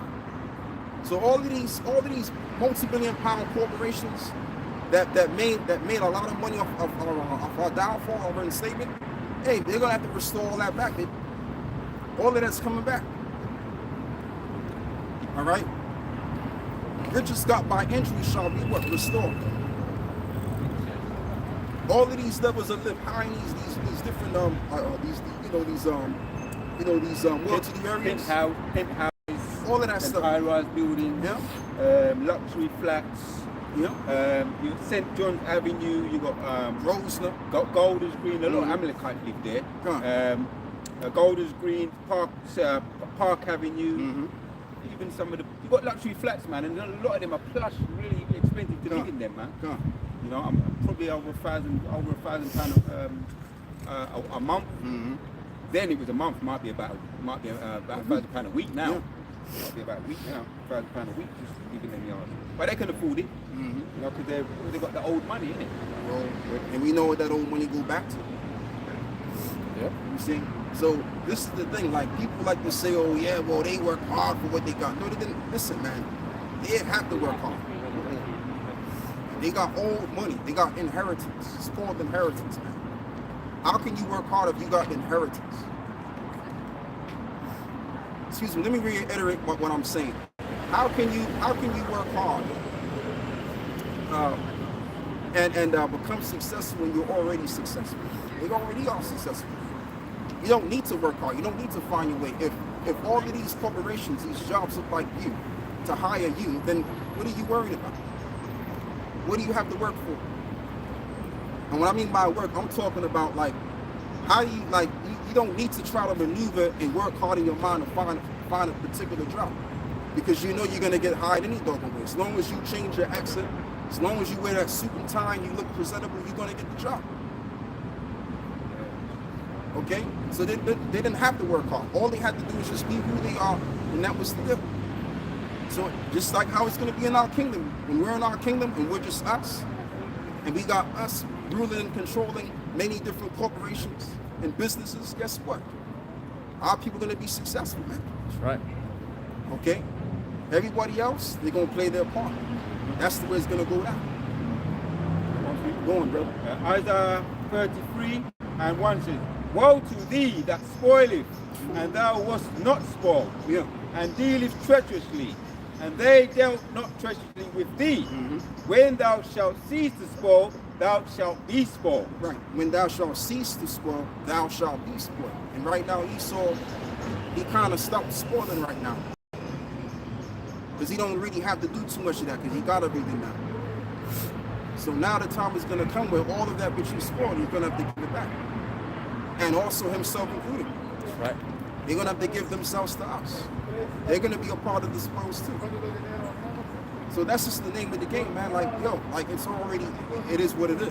You so-called white people, and as well as you so-called JOOs, y'all all are going into slavery. And vocab alone, all you can really do, my man, you can do all of that talking. It's not going to change anything. It's not going to change life, the way life is going, and it's not going to change anything at all. The only thing that you can do is hope and pray that you're not an Edomite. That's your only hope. And if you are Edomite, we're going to kick your ass. We're going to kick your funky ass, man. Get a credit card. Get a credit card, max this shit out, go on holidays. You know, have On fun. as well. Have fun. Yeah. as the elder said, man, this kingdom is on borrowed time. Yep. Sure is. I looked at the word spoil, yeah? Go on. It says to deal violently. See again, you say that person is violent, but I'm just looking up the word, and you know, it's the word that I'm looking up. That's what it's saying. To deal violently with despoil, devastate, ruin. If you got hold of someone and you're spoiling them, this is what you're doing. Devastate, ruin, destroy, spoil. This happened to us too. Yep. Yeah. To violently destroy, devastate, spoil, assault. You said some people die in police stations. It was more upfront back in the day. People dying. There was always protests. Another black man died in so and so, such and such police station. So that's what they done. They assaulted them, devastated them, destroy. So that's what it means to. And that's what they did to us as a people. They devastated us because we already had empires before they even came in the scene. You had the Mali Empire. You had different empires down here in Europe, all around. They devastated us and they took us and brought us into slavery against our will. So now there has to be a payback to that. There's no getting stopped from that. So all of this talk about what you Israelites are saying it can't be true. Well, that's your only hope is that it's not true. Okay, that's it. Yeah. So with that, let's go back to the point of the gospel. I think you can get on what is it? The Matthew 24. No, let me see something real quick. We don't have to do that. We're going to move forward. I remember we left off at Isaiah chapter 2, verse 1. I think it was in verse 3. We don't have to do that.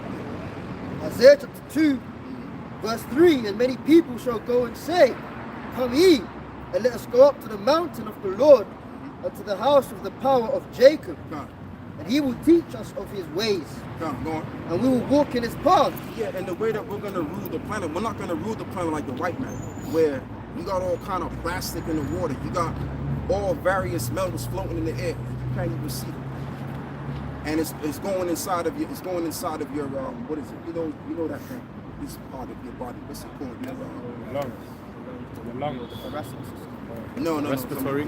What's that? Respiratory system. Respiratory system. There you go. Yeah. So you got all of this stuff that's floating in there and it's getting into your respiratory system and it's messing you up. And then you got to go and eat this food, which has been genetically modified. We're not going to be ruling the kingdom like that. Okay? Everything that's going to be done decently and in order. We're going to stick to the script of the law. We're going to do everything within the confines of the law. There's a new study out there. In the hospital, they call it ENT. Thoracics, ears, nose, and your throat. It's all connected. And people that, everyone, breathe in these chemicals. And sometimes particles can go around the wrong airway. And chemicals you breathe in can block your hearing. It goes around the wrong path. But people, they find in big cities, people tend to lose their hearing quicker. Because dust particles are going up in their ears through their throat. That shouldn't go in particular wrong areas. That should be going in particular areas. It went down the wrong pipe and now it's in your ears. Wow, well, you learn something new every day. I actually didn't know that. And that's vertigo or your equilibrium. That can affect your ears. Your balance as well. Controls your balance. So you get vertigo. Like a lot of old people, if you like study and watch people like old, that's why they have walking sticks. A lot of them, not just bad knees or whatever. It's like the balance is they get dizzy. Dizziness, vertigo, because of the ears, man. Yeah, every body part plays a purpose. But the thing of it is that we're not going to rule the earth in the toxic kind of level that he's doing. This is ridiculous, and got people confused about their gender and all that. That's bullshit. The way we're going to rule the world is going to be straightforward, and everything's going to be easy and direct to understand.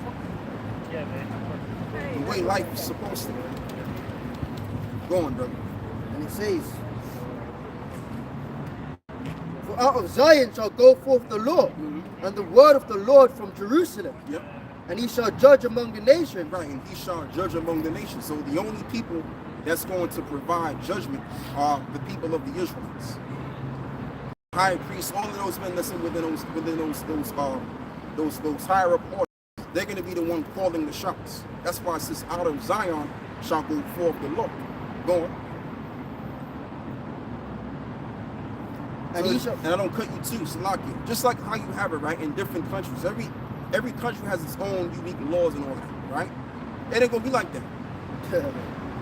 The whole planet is gonna be under the one and only law, statutes, and commandments of the Israelites. That's what it's gonna be. Like in certain countries, right? Like you know, it's okay to deal with a woman. Some countries will make, like this country says 16, another country may say it's 18, another country may say 12, 14, whatever. That's me. Listen, all of that's going to be da-da-da. I'm just using that as an example of the, you know, the laws being different around the world, right? The laws are going to be the same in every different place, and we get established on this earth as the leaders. Go on, brother. And it says, for out of Zion shall go forth the law, and the word of the Lord from Jerusalem, and he shall judge among the nations, Right. and shall rebuke many people, and they shall beat their swords into plowshares. So we're going to rebuke many people. So we're going to be, man, I'm telling you, man, we're going to be tearing to shreds a lot of people when we get that spiritual power. And yes, we're going to be doing it because it's a get back thing. Yeah, of course, but we're going to do it to bring balance back, because everything's out of its course. Just like every empire took, you know, ass kicking to get involved to establish an empire. So our empire ain't going to be any different. To get our world established, we're going to have to kick a lot of ass, man. We're going to have to do a whole lot of humbling to state the claim. And it's not going to be a hard thing to do. It's going to be very easy, because we're going to have the utmost power, the divine power, which will be behind us plus to do this. Just like the so-called white man, he took over the way he took over, dropping bombs, drones, enslaving people to state his claim. That's why he's in the power seat today, which is thrilling apart. Go on, brother. Precept. Matthew 11 and 12. And from the days of John the Baptist until now, the kingdom of heaven suffereth violence. Right. In other words, the people is talking. Go on. And the violent take it by force. Right. And the violence take it by force. All right. The violence take it by force. So Esau took this kingdom by force, or he took the people by force. So what are we going to do? Are we going to go begging and bowing towards these devils to beg for our kingdom? Like, for example, which is equivalent to what I just said, going before Esau's banks to go get you a loan to establish your own business so that you can do A, B, and C for your people. We're not going to be doing that. We're going to go and take, the scripture says we're going to go and take the kingdom. Right. Like men go and take what was rightfully belonged to them. So the Lord is going to give us the power to take the kingdom and to possess it forever and ever. That's how we going out. And it's going to start with Yahushua. Yahushua died on the cross for our sins so that we can be reconciled, so that he can come back again as the Lion of the tribe of Judah towards Esau to take his ass down to establish the kingdom. Go on, brother. Look, back in Isaiah That's 2. right. And it says here, verse 4, and he shall judge among the nations and shall rebuke many people. And they shall beat their swords into plowshares, right, and their spears into pruning. Yes, so they're going to have agricultural tools to use, because we're going to have them putting in that work. They're going to take care of the cattle. They're going to, they're going to do the grass. They're even going to build up our walls. It tells you that in Isaiah the 16th chapter. A whole lot of work needs to be done, baby boy. And they're going to be putting in that work. We're not going to do no work, because we've already done all the work. We've already built their kingdom of the earth. All right, we built many kingdoms up. So now it's going to be about our time to rest, and they're going to be putting in that work. This is what we're talking about. So, you know, all of these sheikhs talking about how they want reparations and this and that and the third. Man, fuck the reparations talking. I mean, I don't mind reparations, but when it comes to the scriptures, this is what I'm really actually looking at. Right. This is the real reparations. Fine. To repair, that's what it means, to repair. Yeah. Make something work again. Yeah. To heal. Absolutely. And money doesn't do that. Absolutely. Because, I mean, let's just say they gave every Jake let's just say every Jake got $20 million. They go out in the spending spree and spend it out and be broke all over. And you know what it's going? And you know what too? Inflation is in effect right now. So even if they did give us the money, it's not gonna amount to anything, man. Reparations is when you born, bro. So look, they give us the money, right? And then who do we go and spend it on? It's the same people. His corporation. The same people that took the money who are enslaved, we're gonna give it back to them. So you really can't even call it reparations. And you know niggas don't get the chains, Oh, yeah. the watches, cars, Jordans, and all that. Remember, you got alcoholics, you got drug addicts, Yeah. and not to say, but you know what I mean. When you think about somebody who's not well, they need therapy first, Yeah. to get right back in their mind. So, like now, when we ruling, there's going to be pure King Solomon wise men. Yes. They're going to be the men that are ruling with Uh-huh. wisdom. Yep. So the money's going to, the gold is going to be used, everything's going to be used the right way.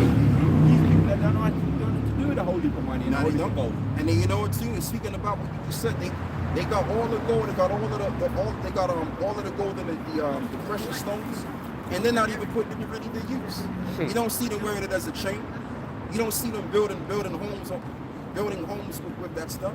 They don't know what they're doing with it. Because really, they're not the right people to possess all of those things.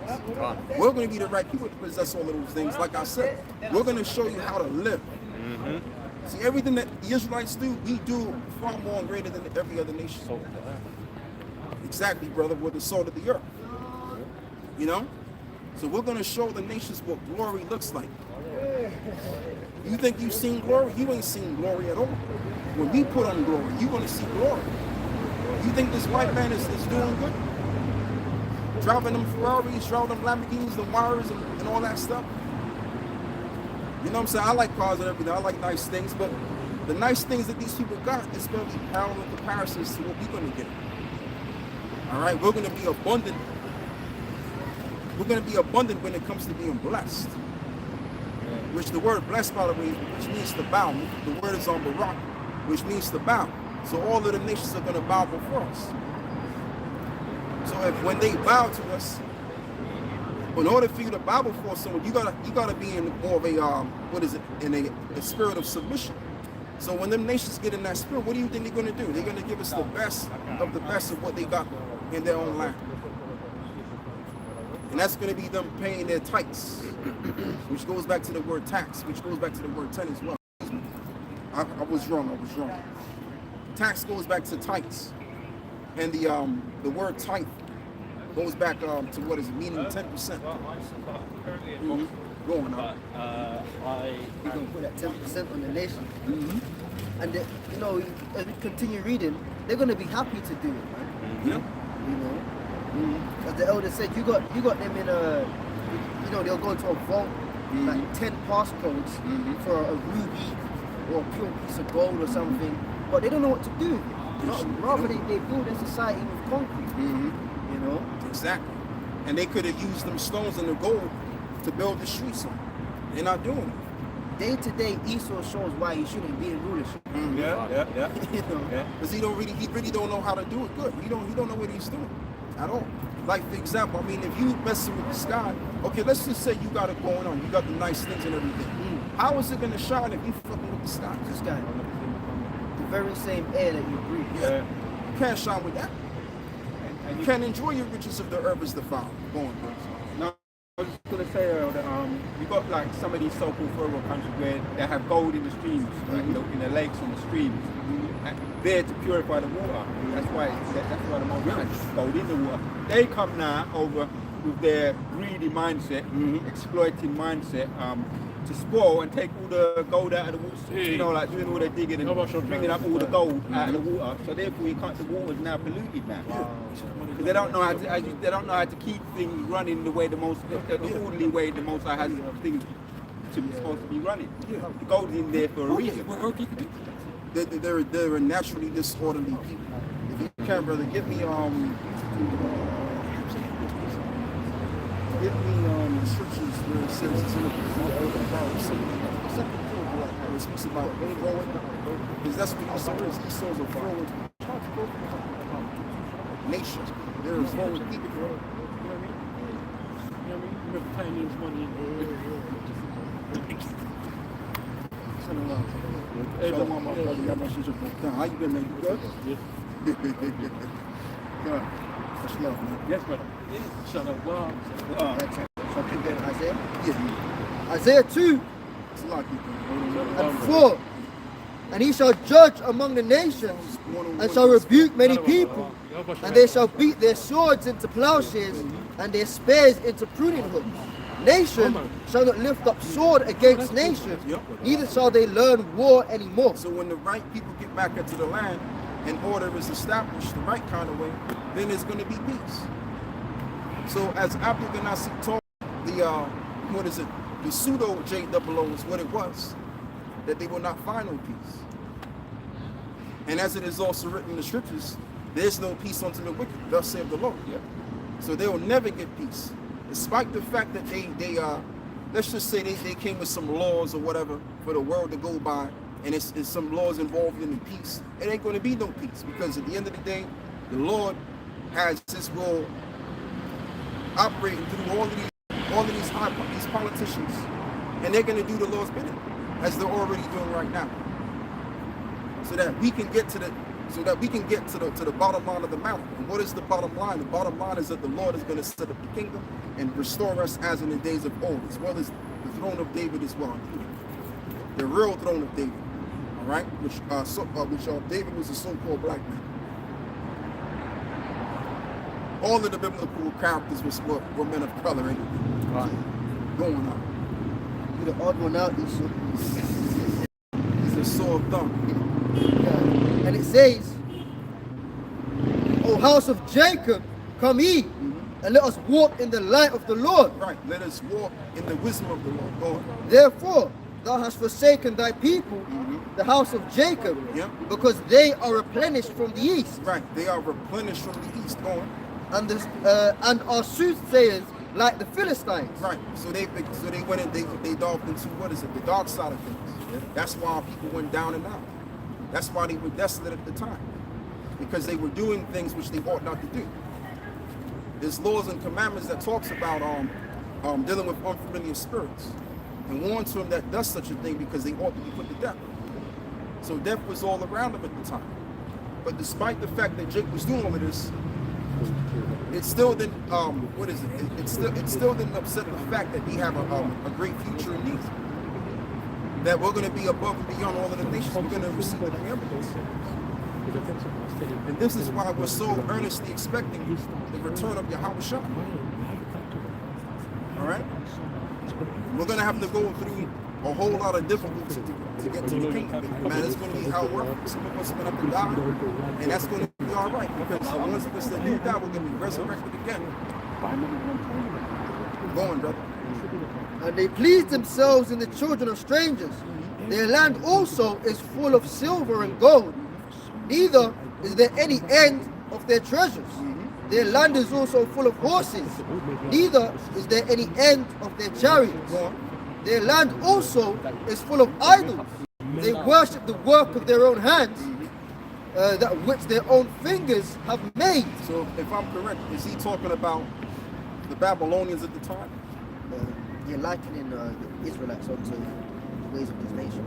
Okay. Babylon. Come. And the mean man boweth down, and the great man humbleth himself. Therefore forgive them not.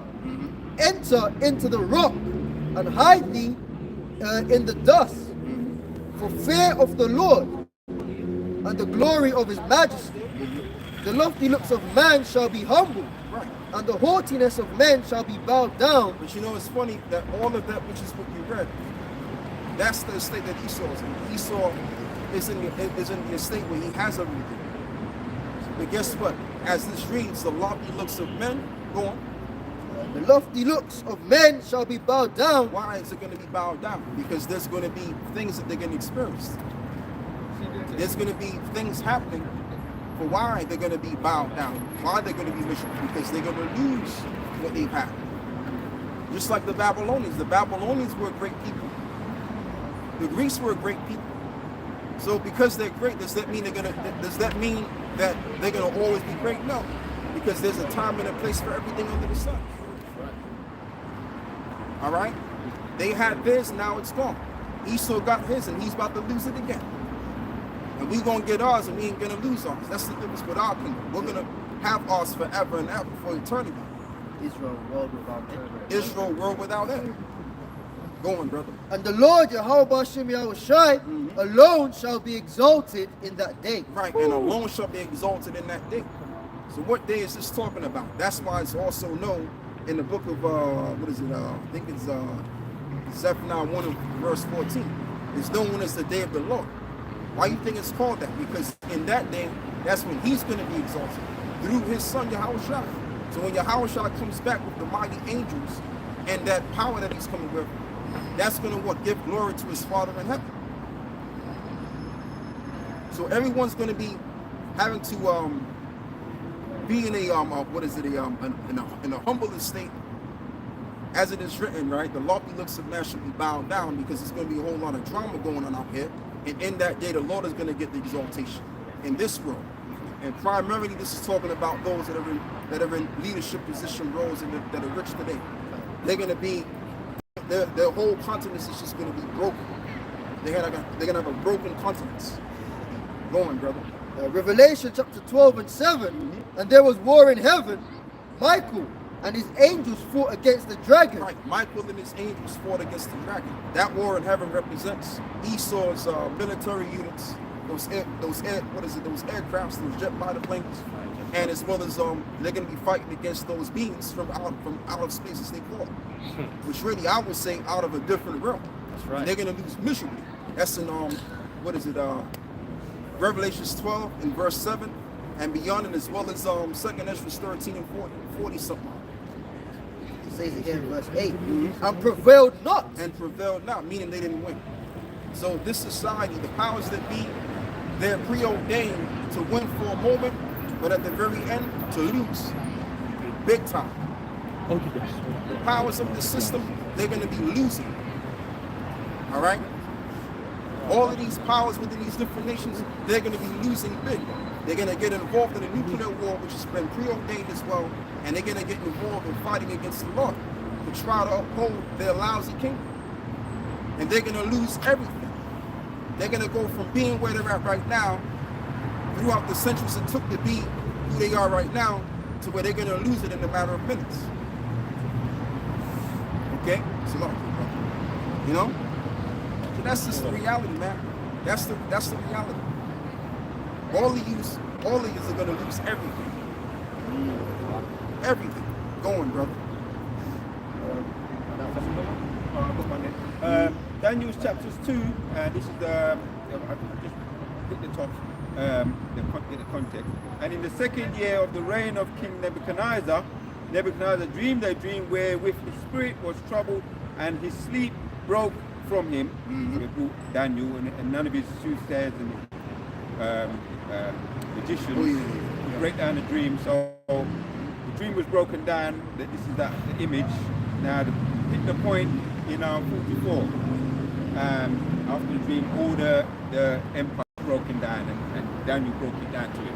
And he says in 44 of Daniel 2, and in the days of these kings shall the God of heaven set up a kingdom which shall never be destroyed, and the kingdom shall not be left to the other people. Right. In other words, there's not going to be no other nation coming next into power once we rule. There's not going to be an end to our kingdom. And this is something that the bankers them know. The powers that be, the elites, they know this already.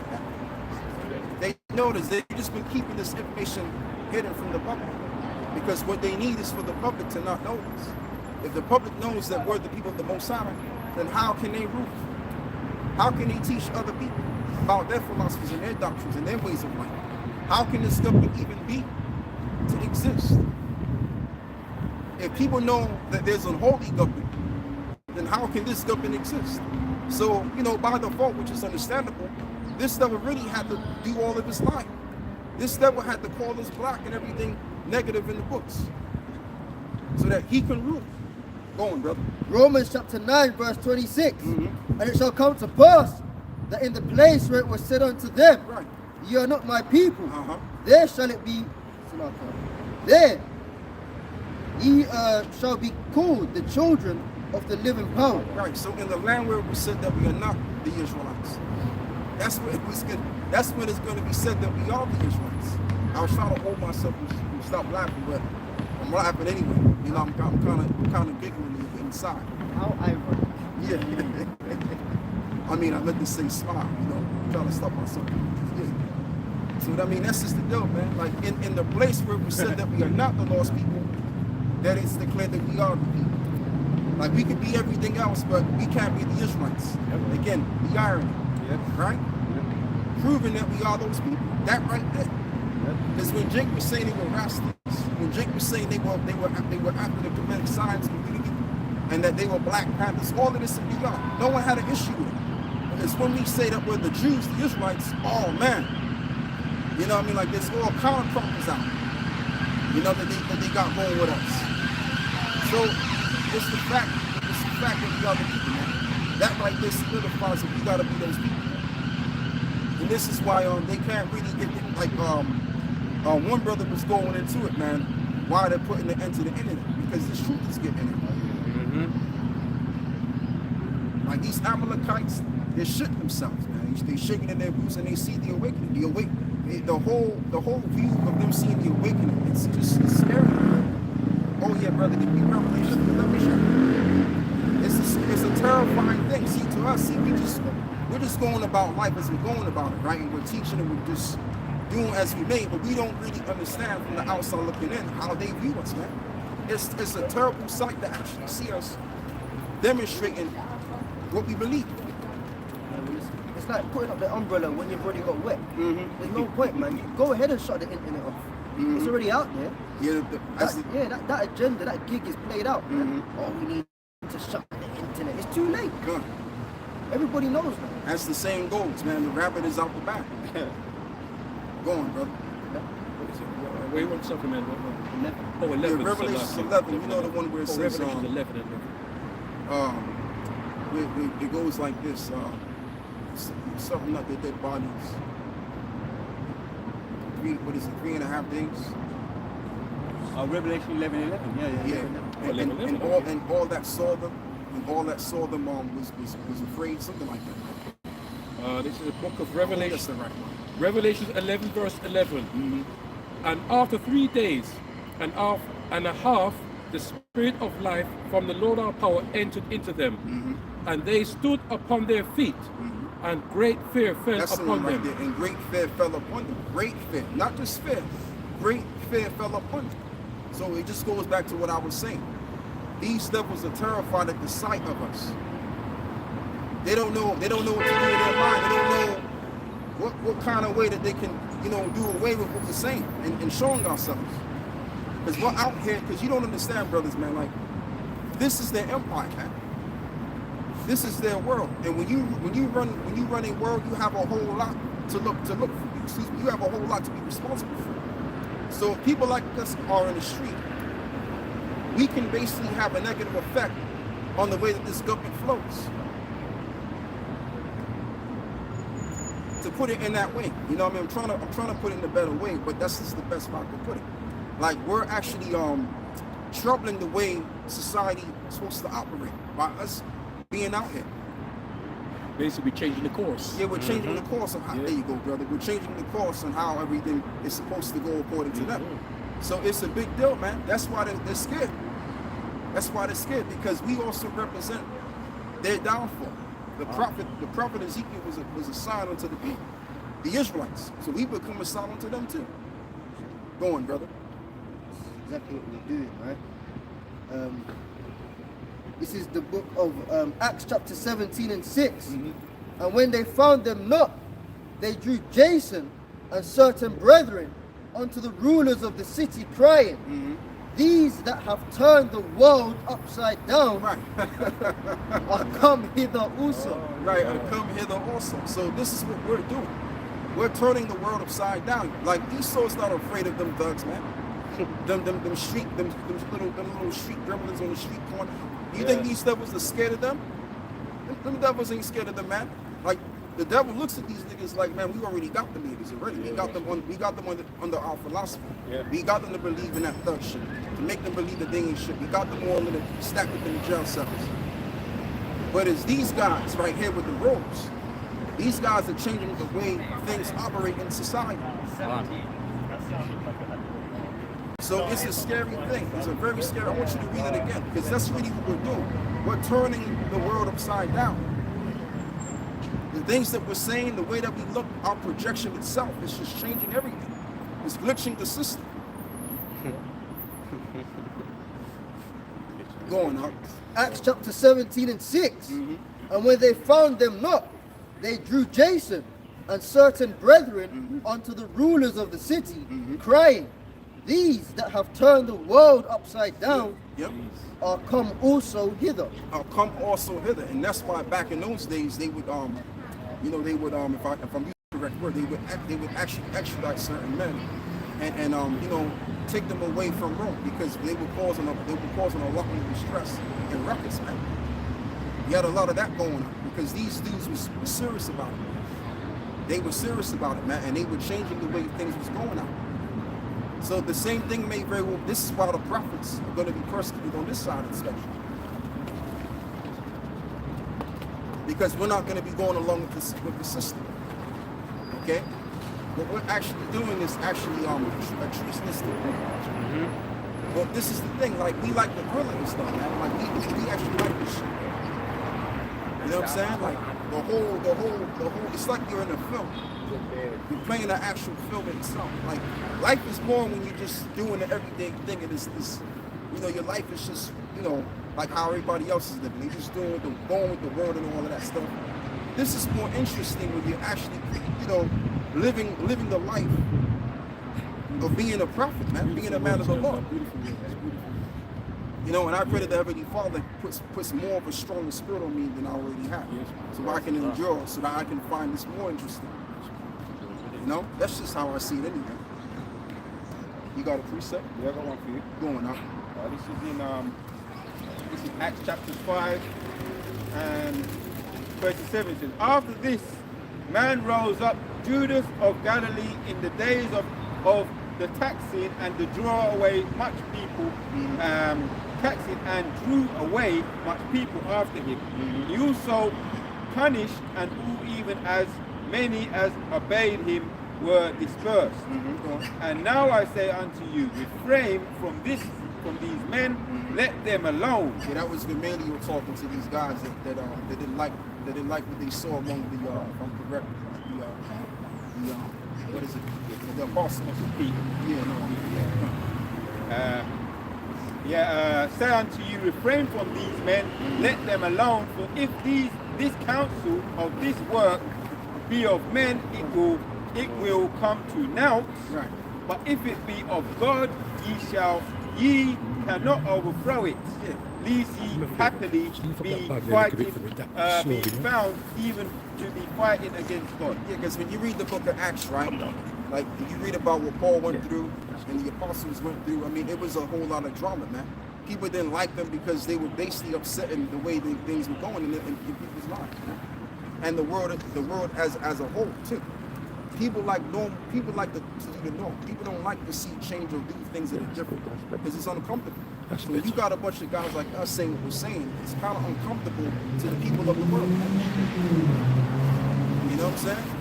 Because people have been accustomed to a particular way in how to see the world and how to see themselves.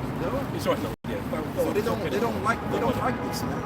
They don't like this, and that's why you brothers, you know, especially you brothers that are new in this thing, don't expect to be like this thing. Oh, different. Expect resistance from all corners. Because you represent a change that they really can't get down with. And the change is too much to deal with too. It's not just a little change we're talking.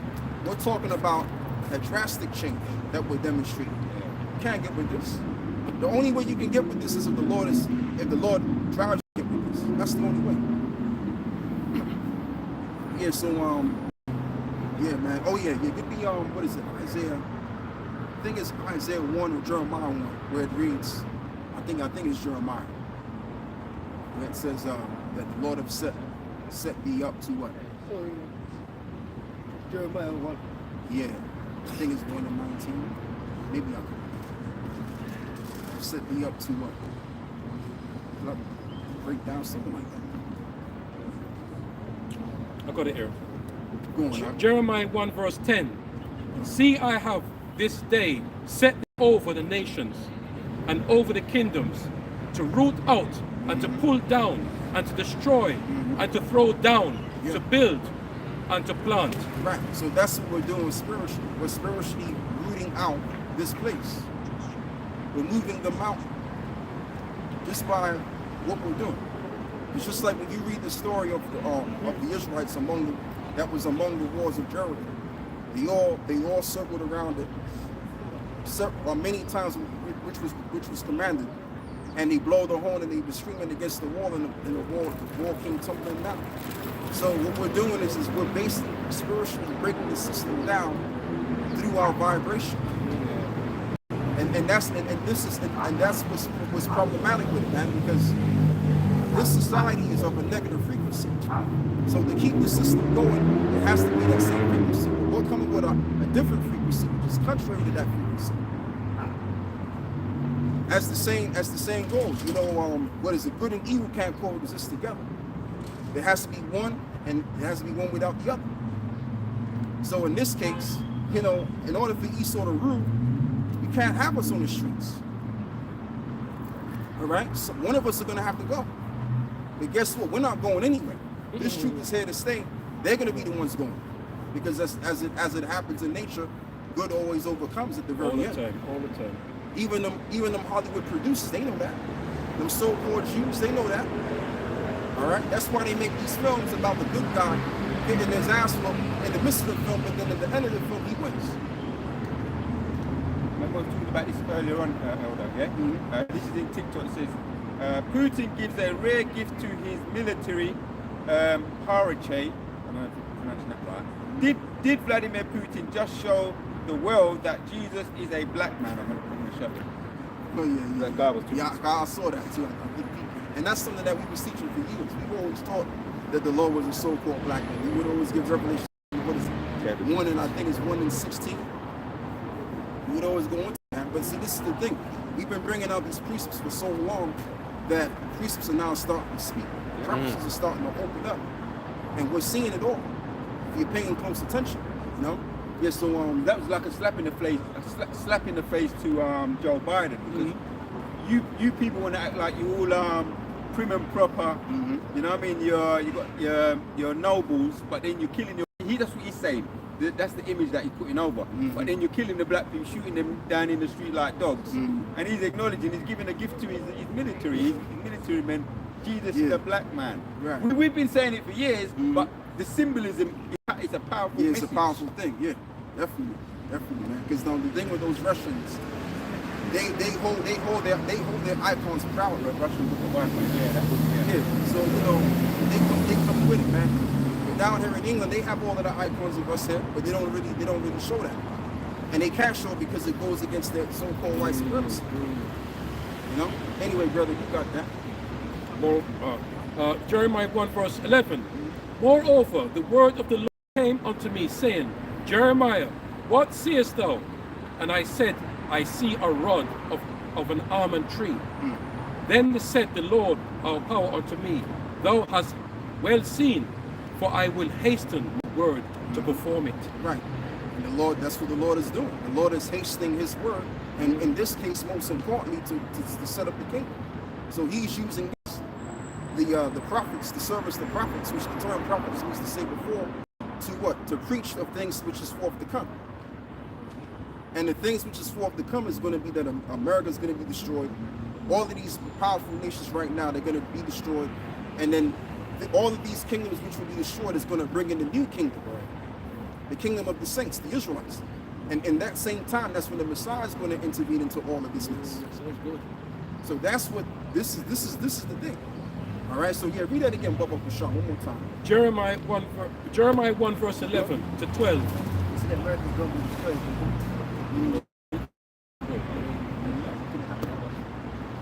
Too much to stomach. Moreover, the word of the Lord came unto me, saying, Jeremiah, what seest thou?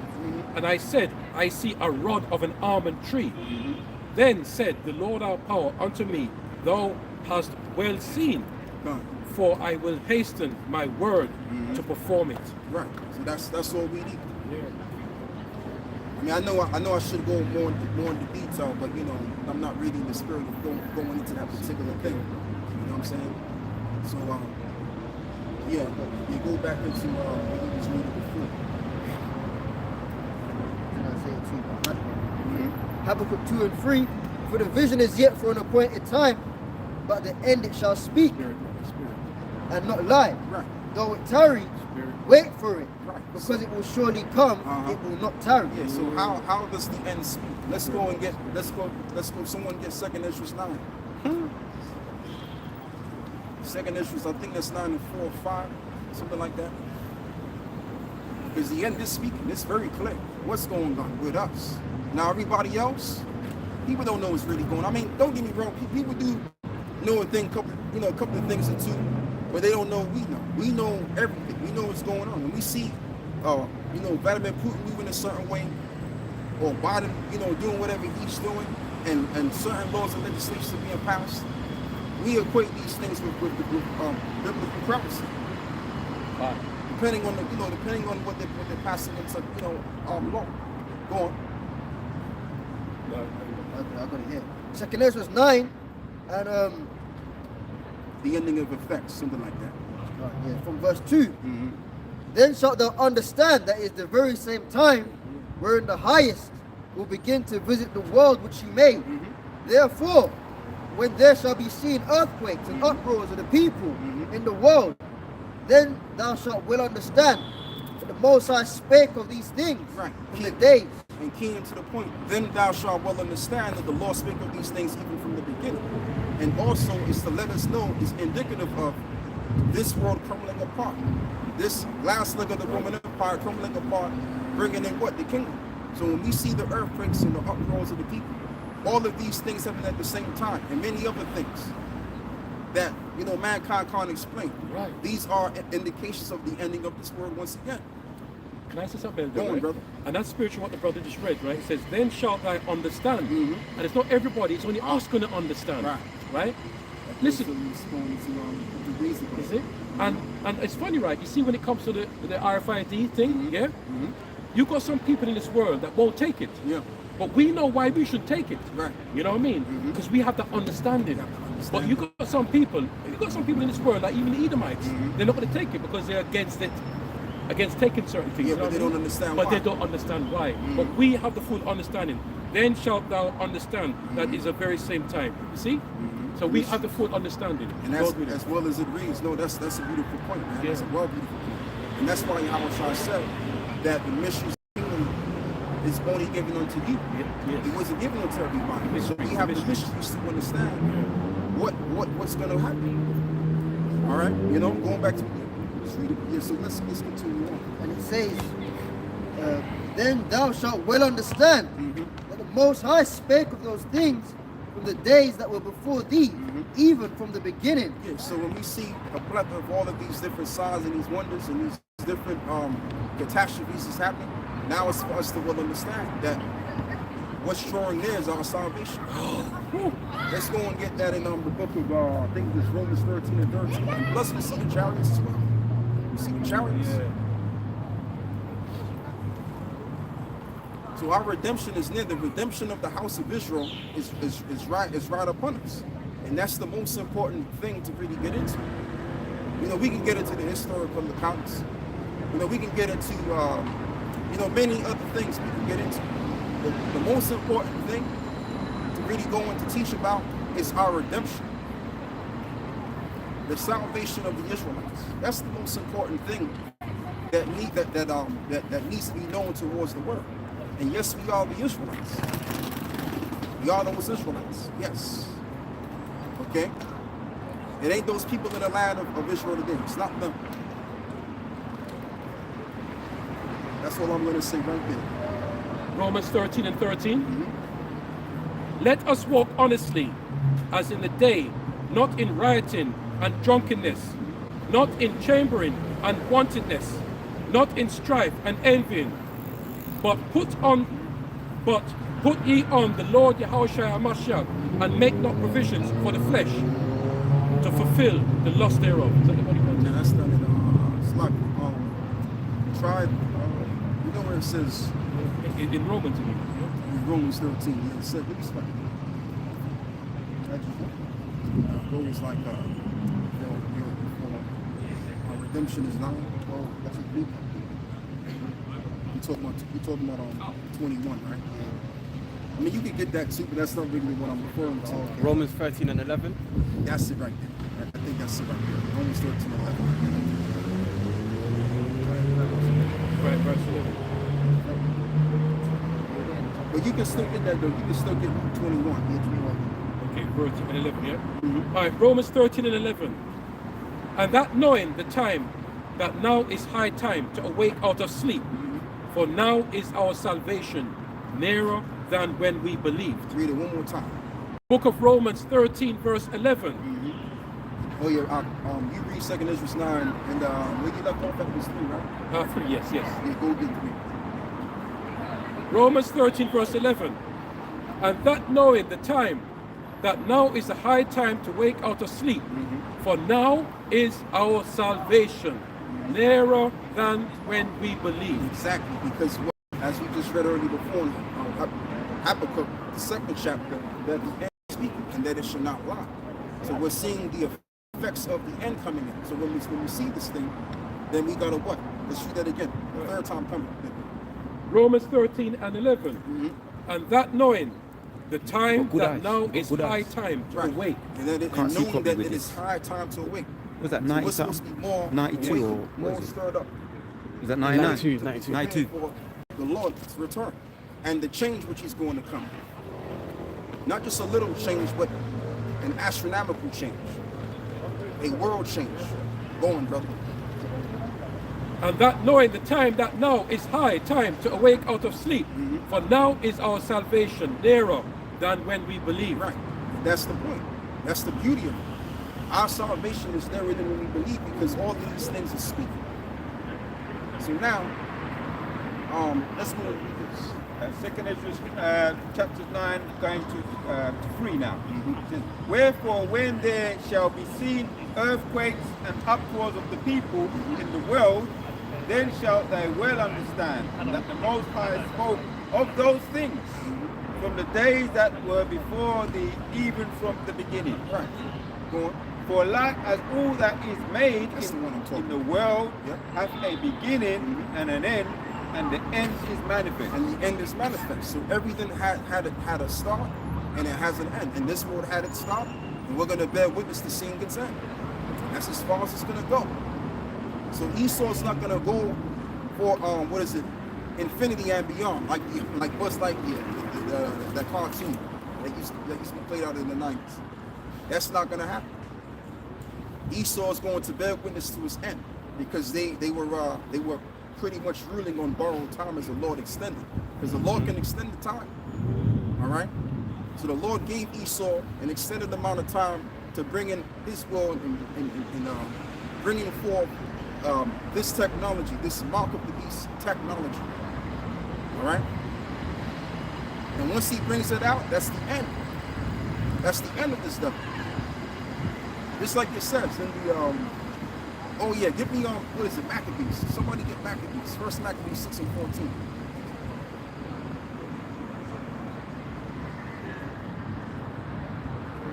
First Maccabees 6 verse 14. And it says, then called he for Philip, one of his friends, who he made ruler over all his realms. The second Maccabees. Second Maccabees. Oh. Second Maccabees 6 and 14. 6 and 14. Second Maccabees 6 verse 14. For not as with other nations, whom the Lord patiently forbeareth to punish, till they be come to the fullness of their sins. Go on. So dealeth he with us. So dealeth he with us. But the point is, that's how he's dealing with this devil. He's waiting for them to come to the fullness of their sins. So once Esau fulfills the final sin, which is bringing in that mark, this place is going to be destroyed before you know it. All right. So that's what we're expecting. This is what we're waiting for. Let me go up a top of verse. I mean above it. Yeah. 2 Maccabees 6, verse 13. Huh. For it is a token of his great goodness when the wicked doers are not suffered any long time, but forthwith punished. Right, before we're punished. That goes back to what I was saying earlier before. This devil is not going to go into infinity. As it says in the scriptures too, in the book of Psalms, where it reads that he thinketh that his houses shall continue forever. No, there's no forever for you, Esau. That wasn't promised to you. That was promised unto us. We're the forever children. We're the world without it. Right?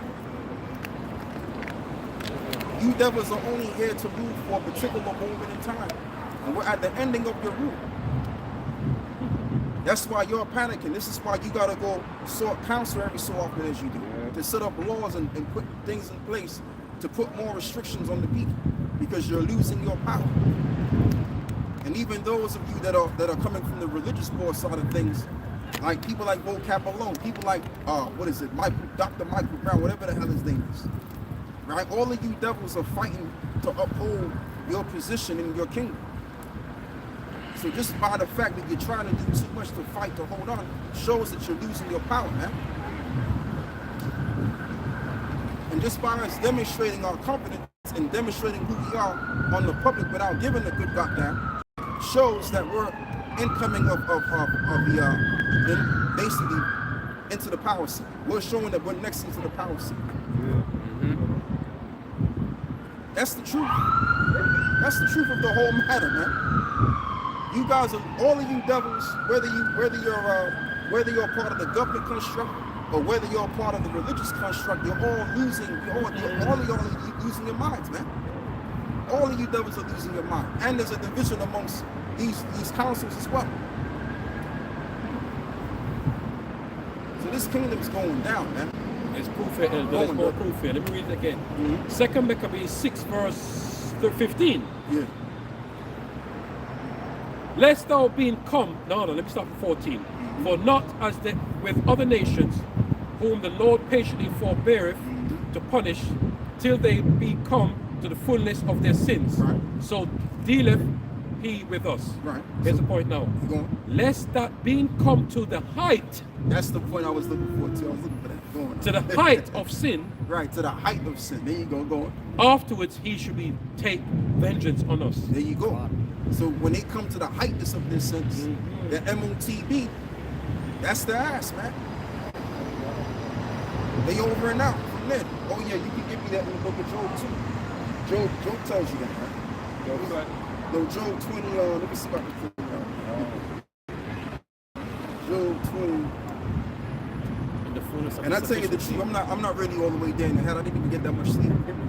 And just like I said, remember, like before we got started, right? We'll be the spirit preserved. Both of us, yeah. That's how we be doing it sometimes, right? But it's the spirit that we're doing. Some of the time watching videos like tonight, it's just by the spirit that when I go home, I'm probably going to be watching, like catching up with some of the videos get posted, and I'm probably going to get a little bit of sleep again. Yeah. But it's alright though, because Sunday, catch up from the sleep, you know what I mean?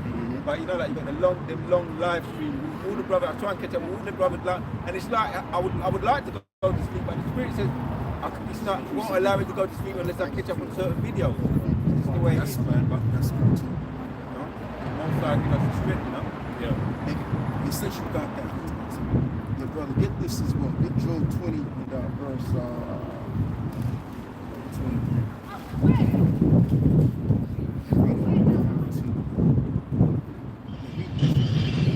The book of Daniel chapter 2 verse 33. His legs of iron, his feet part of iron and part of clay. Thou sawest till that a stone was cut out without hands, which smote the image upon his feet that were of iron and clay, break them to pieces. Then was the iron, the clay, the brass, the silver, and the gold broken to pieces together, and became like the chaff of the summer threshing floors. And the wind carried them away, that no place was found for them. And the stone that smote the image became a great mountain. Right. And that became the great mountain, because this mountain, like remember what we just read, that all of the hills and the mountains shall go unto me, right? It's in Isaiah chapter 2. So all of the nations are going to see our great power within our kingdom. Our kingdom is going to trump every kingdom that ever was. And beauty, glory, anything to do with goodness. All right? We're going to be beautified. That's why it mentions in the scriptures too, in the book of Psalms, I believe it is, that the Lord will beautify the meek with salvation. So we're going to be seen as men of renown, men of high value, right? Men worthy of respect and honor. We're not going to, like our projection, when the kingdom is set up, the way we're going to look, our projection is going to demand respect. That's right. That's why the nations are going to bow before you, because they're going to see the Most High in you. Okay, go on, brother. All right, let's get back to it. Yes, so this is Job chapter 20. I'm going to start from 5. Job chapter 20 and verse 5 says that the triumph of the wicked is short, and the joy of the hypocrite but for a moment. Right. So the joy. So that's the point. Back to the point. The joy of the hypocrite is but for a moment. Go on. Though his excellency mount up to the heavens, and his head reach unto the clouds, yet shall he perish forever like his own dung. That's it. So that's when they reach to the heightness. So when they reach to their apex, and as well as the heightness of their sins, that's when the society is going to go out. That's when they're going to lose their kingdom, because they've done a lot to fulfill their part of the script that the Lord had them to fulfill. Again, that's what it's all about. I love that what you said for food. Right. I got a scripture here with after Ariel. Yeah, no, go on, bro. Ariel, finish? No, go on. That's really the point. You Can't- read the point. We talk about the fulfillment, yeah? Matthew 5 verse 16. Let your light shine before men, that they may see your good works and glorify your Father which is in heaven. Think not that I come to destroy the law of the prophets. I am not come to destroy but to fulfill. Yeah. And For that's- verily I say unto you, till heaven and earth pass, one jot or one tittle shall in no way wise pass from the law till all be fulfilled. So what includes, what is it, the book of the prophets? Let's read it. Let's go back to Daniel chapter 2. Daniel chapter 2, verse 33. His legs of iron, his feet part of iron and part of clay. Thou sawest till that a stone was cut out without hands, which smote the image upon his feet that were of iron and clay, and break them to pieces. Right, and break them to pieces. So as you just read, my brother, you read that he's going to fulfill the law, and his word is the words of the prophets. Yes. So in this case, in the book of Daniel, the 2nd chapter, he's going to be that stone which was cut without, and that stone is going to become a great mountain. That's a chief. Exactly, it's going to become the chief stone. So when Yahweh comes back, all of this right there is going to be demolished, put asunder. So the image of the so-called white man with the turkey neck and the suit and tie, that's going to be out of the earth. The image of the so-called Negro, Latino Native American Indian, is going to be on the earth. That's going to be the image of royalty. That's going to be the image of perfection. That's going to be the right example. Whoever's in power shows their face as an example of what to be like. But we're going to show our face, and our face is going to be the perfect kind of face. In a different way, I'm basically meant to say presentation. We're gonna set a perfect example of a presentation for all of the nations to follow. And that's the spirit, because we saw 2 military trucks that passed on by. You know? So yeah, man. That's it. Go on, brother. Let's keep going. And it says, thou sawest till that a stone was cut down. So that's verse 35. Then was the iron, the clay, the brass, the silver, and the gold broken to pieces together, and became like the chaff of the summer threshing floor. Yeah, so the whole statue, as we went over time in and time out, represents all of the empires that came prior in their own time. Go on. And the wind carried them away, there was no place found for them, and the stone that smote the image became a great mountain. Right, became a great mountain. So there was no place for these previous empires anymore. That's why it also reads that the former shall not be remembered. The old world will not be remembered. What is this talking about? Meaning the worlds when the other nations had their chance to. All of that's going to be gone out the picture. The new thing which will remain is the kingdom of heaven. The Yahushua and the saints and the rest of the nation. That's going to be the only thing that's going to lighten the earth. You know? The forever example. The perfect example. All right, going on.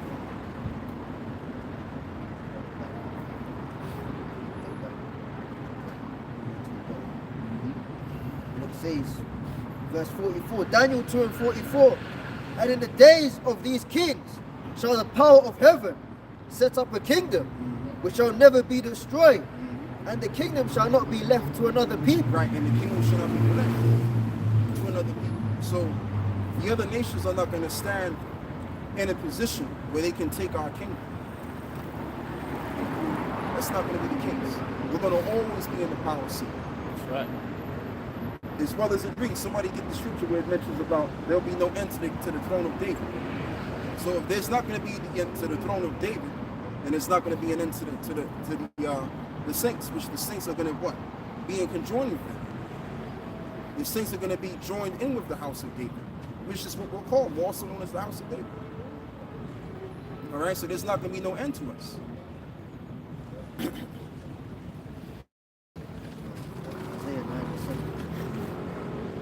Back in Daniel 2 and 44, but it shall break in pieces and consume all these kingdoms, and it shall stand forever. And it shall stand forever.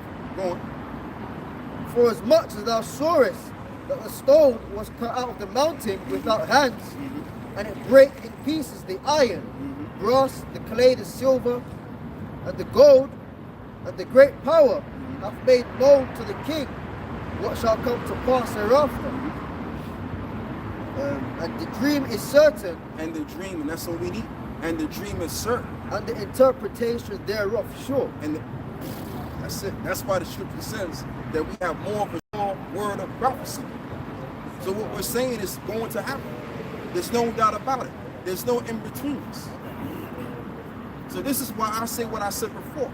It don't matter what vocabulary we're talking about. It don't matter if they're trying to throw doubt. If they threw doubt to you, it's really because you're not a part of the elect. It doesn't stop a thing. All right?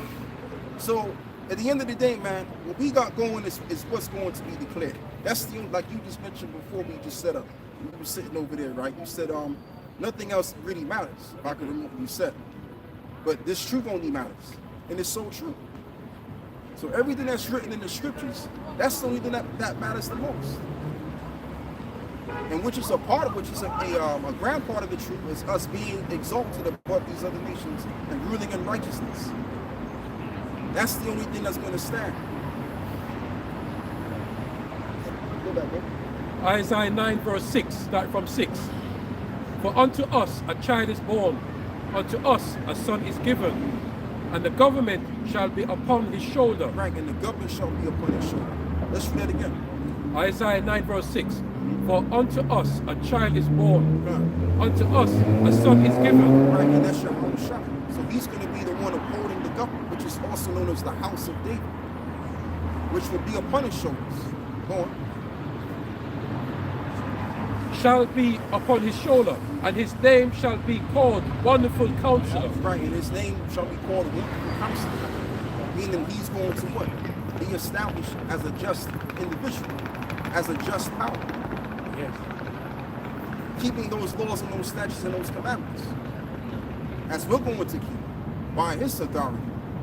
Okay? Go on. The mighty power, the everlasting Father, the Prince of Peace. Right, the Prince of Peace. Hence what he was once called, Solomon, or Shiloh, as you reminded me before, brother, which means peace. So he's going to bring peace. To Shiloh come. Exactly, until peace comes. So he's going to be the peace giver. So as you mentioned about, what is it, Abdul Ganassi, he said to those guys, he said to the so-called JOO that you're not going to have no peace because they're not the people of peace. We're the people of peace. So when the people of peace get back to the homeland, Yeah, that's right. guess what? Then there's going to be peace. The nations will not no longer learn war anymore. All right? No violence will be no violence will be heard in thy quarters. That's in Isaiah the 16th chapter. Or a sword will be never, Exactly. a sword will be never lifted. Exactly. So Yahweh Shah is going to bring that peace and the restoration of the nation. It's all through him. That all authority will come underneath him. All right? As we just read in Daniel chapter 2, go on, brother. We got some. Right now, we just freestyling, man. We're just going off of the Shall I spirit. finish it, Elder? You're going on. The mighty power, the everlasting Father of the peace, of the increase of his government, Right, and the increase of his government. Go on. and peace there shall be no end. And peace, there shall be no end. You see? Because remember, when Solomon was on the scene, Solomon only reigned for 40 years. Right? And then the 40 years that was it. So what the kingdom is basically going to be, the kingdom is just going to be a resume or a resume from which was of Solomon's kingdom. And when you read about what was going on in Solomon's kingdom, it's what's going to be going on in our kingdom. Case in point, when you go into the story of King Solomon when he was getting all of those goods, right? He sent the Canaanites, Hiram Abiff, to go send them down to Asherah, which is called another land, and they would get all of those spices and the peacocks and the apes to beautify his kingdom. So in Isaiah the 60th chapter, it tells you that that's what's going to be going on. Where them nations are going to be sent far off, and they're going to be bringing things to us, so that our kingdom can be beautified, as it is also written that the strangers of the nation shall build up thy walls. That's what was going on in Solomon's kingdom. So let's go and read that again. Isaiah 9 verse 7. Of the increase of his government and peace there shall be no end.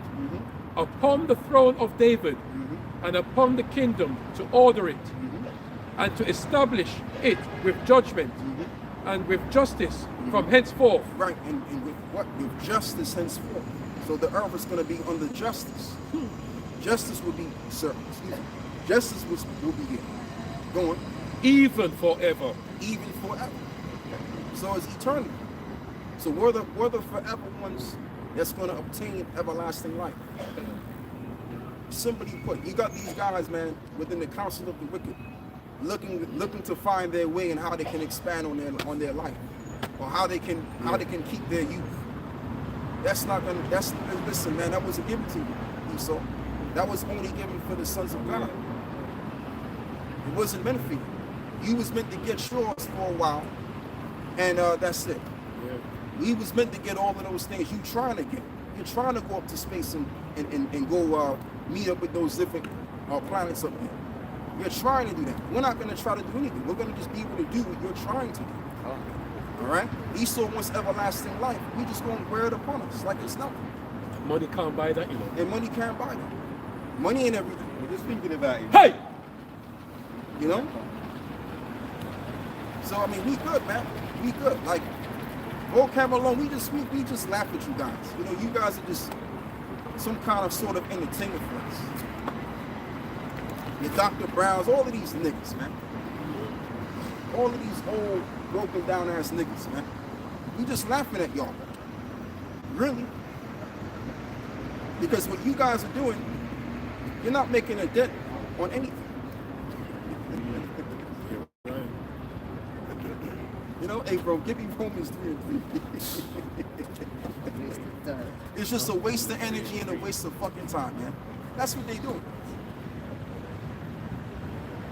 They haven't even made a dent against what we're talking about. And this guy been studying this for almost, 10 years? And still ain't close.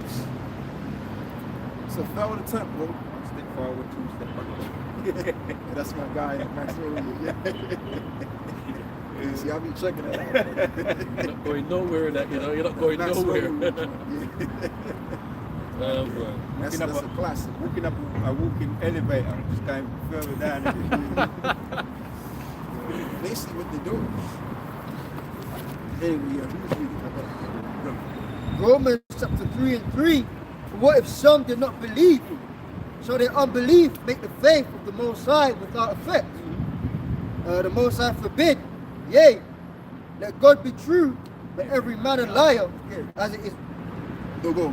as it is written, that thou mightest be justified in thy sayings, and mightest overcome when thou art judged. Yeah, you can only but be justifying one thing, by speaking the truth. You can say whatever you want to say, but is it in line with the truth? Because the truth is going to happen regardless whether you want to accept it, believe it or not. So the people that's going to be justified in this sense is us. Okay, all of you guys is talking whatever you're talking about. At the end of the day, you guys are going to be found losers. You're going to be shaking your themselves. And it's something you said out your mouths. That's the end all be all of it, man. There's an end all be all in a particular moment in time. Right?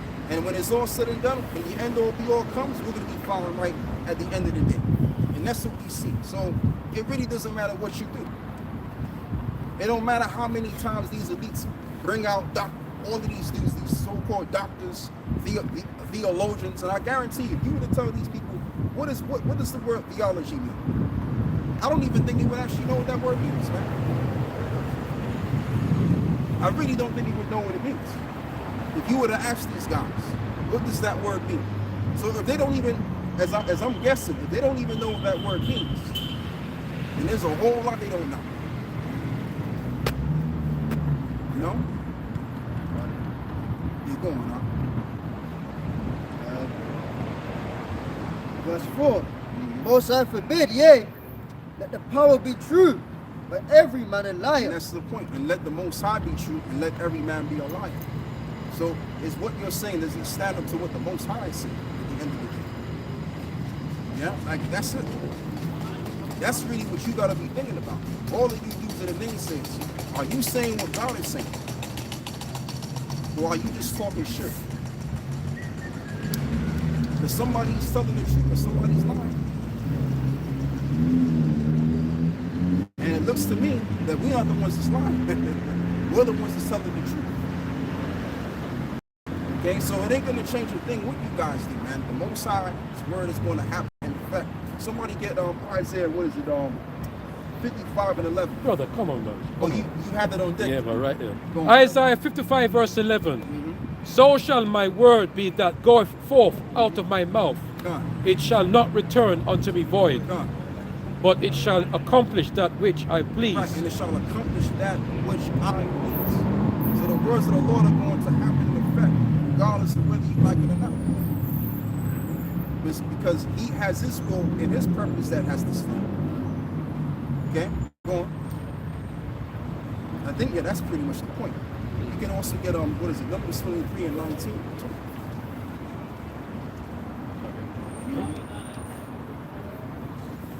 Yeah, so what you want to say, brother? So I'm thinking about something. Like it says, Oh, yeah, you still on that? Yeah. Come. That's a all little right. bit more. That thou mightest be justified in thy sayings, and mightest overcome when thou art judged. Right, and mine is overcome when thou art judged. So are they going to overcome when they're judged? Hell no. Because they spoke against the counsel of the Lord. That's really what this is. This is the counsel of the Lord, man. You know what I'm saying? The scripture says, woe unto him that striveth against his maker. Striving against us is striving against the word of the Lord, man. The counsel of the Lord. As it is written also that there is no counsel against the Lord. How about that? So even if there is counsel set up to go against what we're talking about, guess what? The Lord has a hand in that too. As it is written, to the deceived and the deceived are his. As it is also written that the Lord will send them strong delusions that they should believe a lie. Go on. Acts 5 and 39. But if it be of the Most High, you cannot overthrow Right, it. if it be of the Most High Yahweh, you cannot overthrow it. Lest haply ye be found even to fight against the Most High. And that's what Gamaliel was saying too. That's twice. Are you ready? Yeah, so that's just the deal. Like, alone. that's it. Needs to hear that message. Hey, brother, say what you say. No, because they don't realize, man. They don't realize what they fight. They're actually fighting against God. So I got this little, just to back you up, this little I like to watch them. And that's up Banyaman 144, right? And there's a video that's up. One of the brothers. National security concerns swell over pending UFOs, right? So they're calling them African American type extraterrestrials, angels of the Lord. They came down and but now we've been hearing about them and the angels, you know, the military, the Most High militaries, they appear, but they're keeping their era of mysticism about them at the moment. With all their power, they're just showing little glimpses here and there, giving them little tasters. So these ones, they landed on, according to the video, right, some brothers are going in, it landed on an airport, and the angels came out, they put it to the video, and it sounds like one of the closest things I've heard so far, you know, they're really appearing, making themselves appear. So they came out, the angels came out, and they was all decked out according to these are like, this is in some of the news channels. Someone was breaking this down, and they stood there. The angels stood there, and they had big weapons that I've never seen before. They said they look on their face, they look like African Americans, and they said they were about, which they say 6'4", but we know they're bigger than that. But I'm just thinking through the spirit, because angels can appear, they can shape shift, they can do anything they want. But they said they look like they have guns, big guns, and he said when they look at their faces, if you ever seen people that look like they've never been conquered, that's what they look like on their faces. They had that era of arrogance. You know, if you're into any kind of sports and there's someone who's like defeatless, undefeated. Yeah, undefeated. All of the soldiers, they call them military. Look, they stood out there and they surrounded the chariot and they were standing there.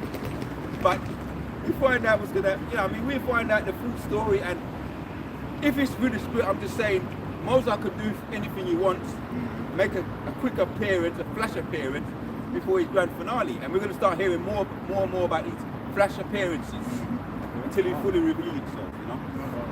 Beautiful. That's all, hey man, I don't need to add any more to that. That was a beautiful information you brought out, you know, and the way that you brought it out anyway.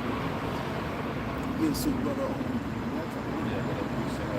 Numbers 23 and 19, it says, Yahweh is not a man that he should lie. Neither the Son of Man that he should repent. Yeah, both sides are the lie. Because remember, there's no lie but truth. So whatever the Lord said, it has to be done. It has to be put into effect. It is ordained. So like I said, man, it really doesn't matter who doesn't like who don't like us and what they say about us, and if the government declares us to be treasons or terrorists or whatever you want to call it. It doesn't matter, because as far as I'm concerned, we are concerned, we're going to win anyway. We've already got the throne. We've already got the kingdom. You know, the game of life is rigged to our favor. So, I mean, all we got to do is just suffer this and have patience until the Lord come back. If I could paraphrase, Elder, there's a scripture that says, if the Lord is against, if the Lord is with you, who can be against you? No one. It's impossible. No one. You know? This is it. I'm going to also quote a scripture. How does it go, man? We can do nothing against the truth before the truth. Because that's what we represent. We represent the truth. And that's how the Most High is with us. If the Lord is with you, who can be against you? Okay? Yeah. Because there's a power that's controlling all of this, which is of this dimension. And it's the Most High Yahweh Baal Shem Shai. He's controlling all of this, man. So really, in all reality, should we fear the government? Or should we fear the spiritual government? I think we should fear the spiritual government indeed. I think it's more sensible to do that than to put fear in this man over here. And speaking about that, let's get that in Matthew's, what is it? I think it's in Matthew somewhere where it reads, how does it go? It goes like this, man. Fear not the one that can take the body, but fear the one that can take the body and kill the soul. Both the soul and the... Yeah. Yeah, it's Matthew 10. Yeah, man.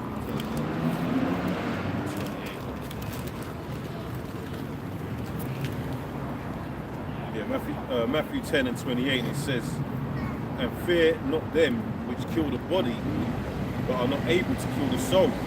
And that's just the thing, Lord. But rather fear him which is able to destroy both soul and body in hell. Yeah. So even all of these, like these lads that think that they're tough, man, You know, these gang type of lads and all that. You ain't supposed to put no fear in them. You know, even these white niggas too, I call them. I'm gonna just call it straight. You know, these Irishmen, they act like they tough too. You know, you ain't supposed to put no fear in them. They can only but do to you what the Lord allows. Some of it is an act as well, though. I mean, some of them are tough, but some of them is True, you know. It's an act. So I remember when I used to work for this business, Curly Weight, right? Yeah. They was coming in, getting a bit riley with the security guard. Yeah. He just told him, listen, he said, I don't think I give a shit about this, man. And he just told him straight up, and you should have seen them. They just shrunk. He was a Jake that said it, and they weren't. I've had I left some back and forth with some of them back when I was a bit more wild back in the day. Some Irish man. He tried to. So you're talking about what they call the pikes, isn't it? Huh? Pikes, yeah, man, traveling, yeah, pikes. Yeah. Some of them, I mean, yeah, they're wild. Yeah. The travelers, they're wild. Yeah. A lot of them have scrap shops. But a lot of them, like, they go by the reputation. Yeah. Yeah, so I mean, like, that's just the thing. We ain't supposed to fear what men can do. What men can do is limited. What can the Lord do? Things that we don't see and things that we do see.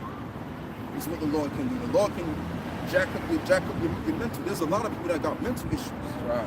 You know what I mean? Like, if you look at them from the outward appearance, they're able-bodied looking. Mentally, they are terrible. That's a terrible plague. That's a terrible that mental thing. Yeah.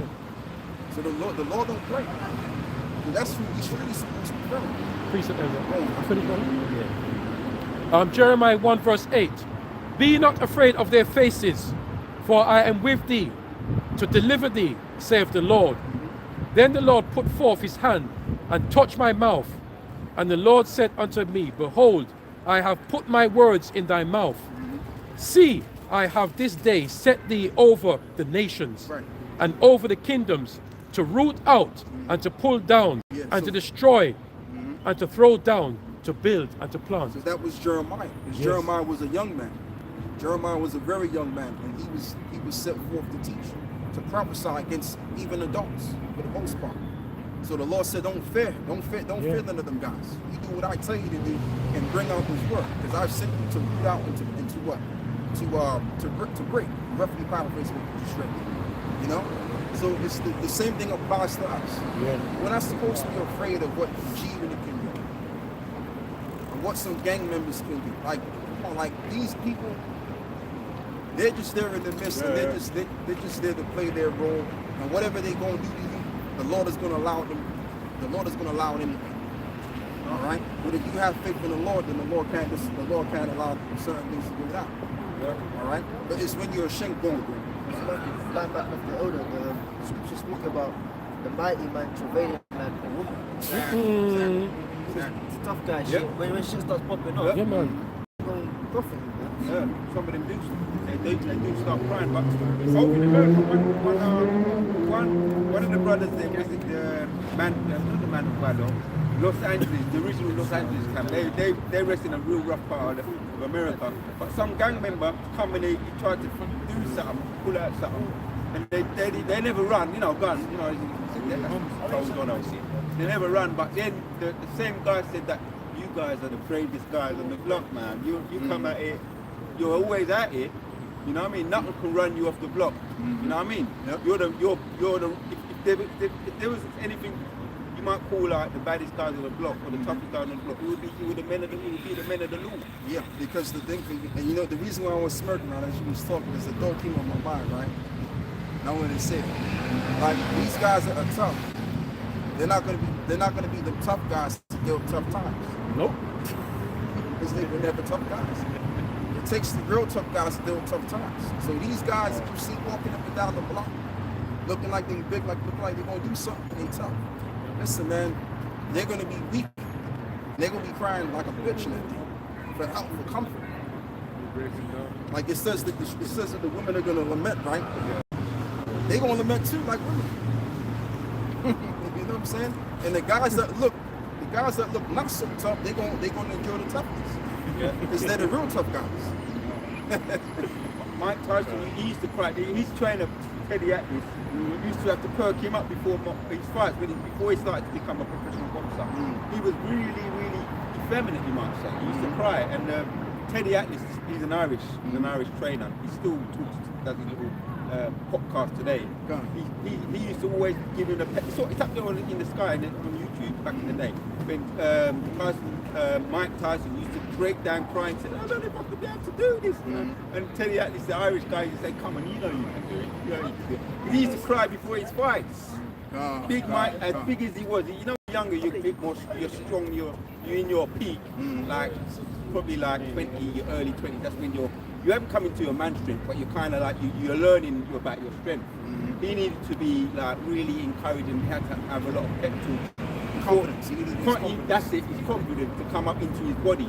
Then before he was knocking people out, he had a big body, but he's very mentally weak.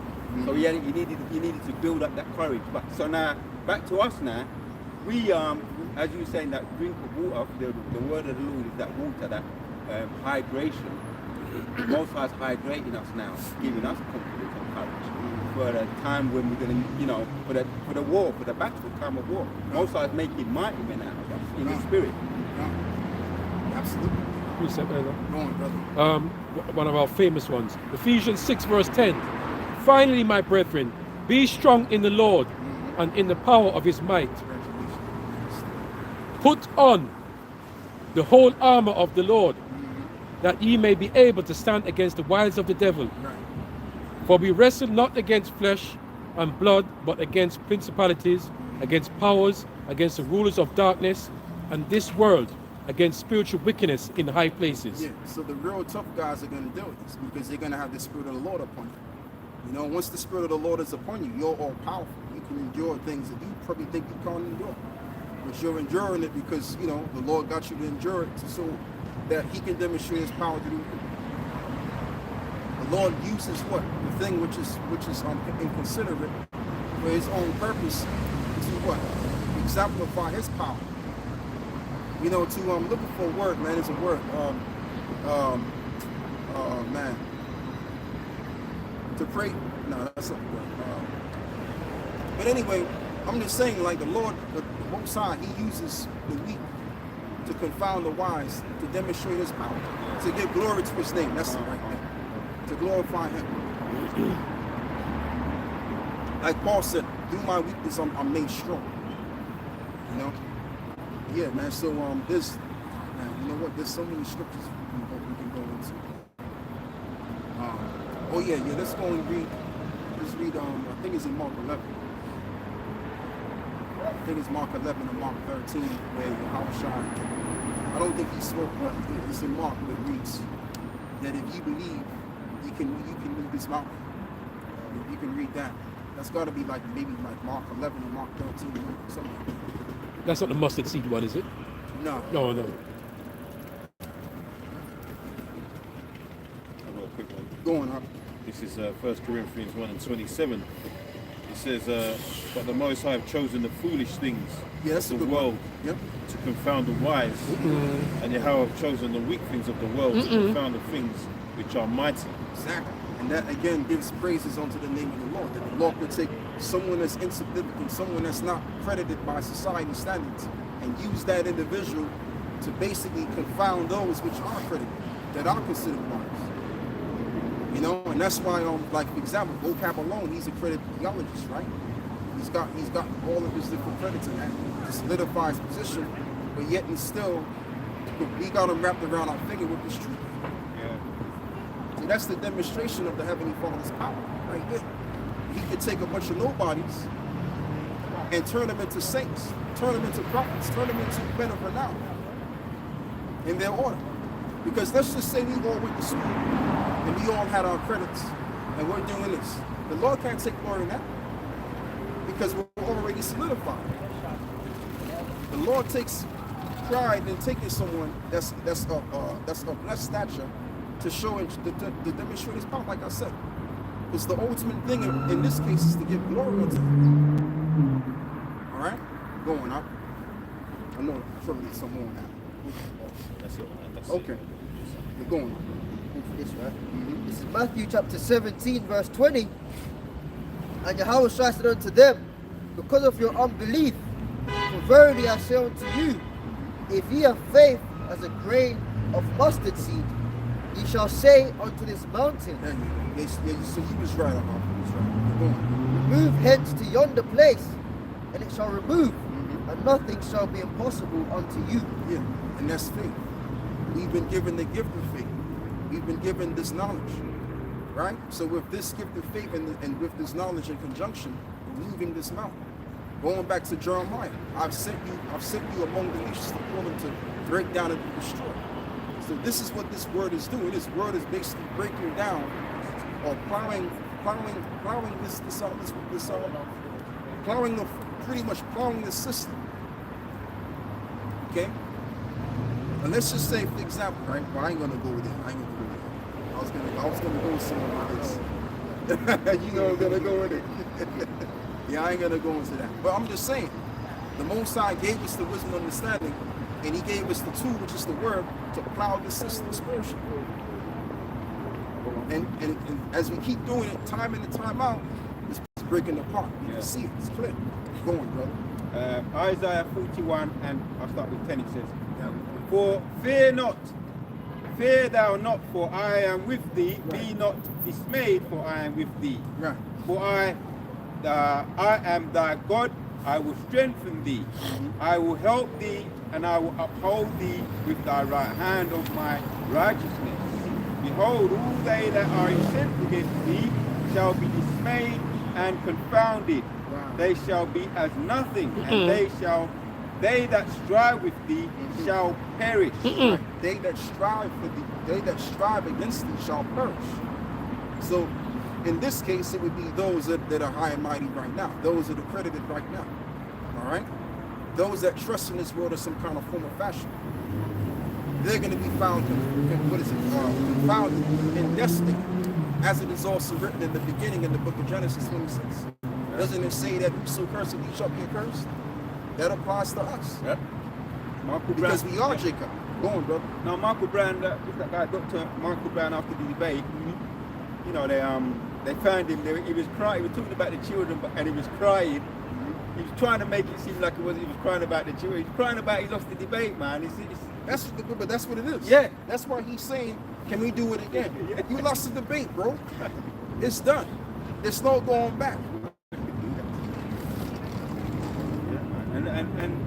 Who? I mean,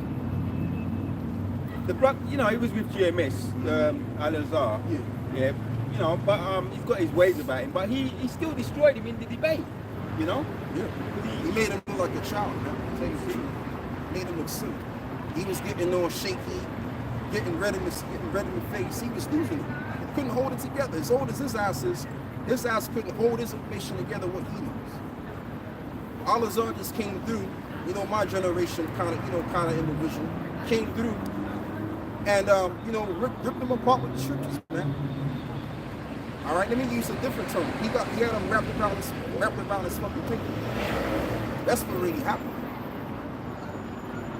You know, so this is the thing, man. The ultimate deal is this, man. Like, a lot of us came from rough ends.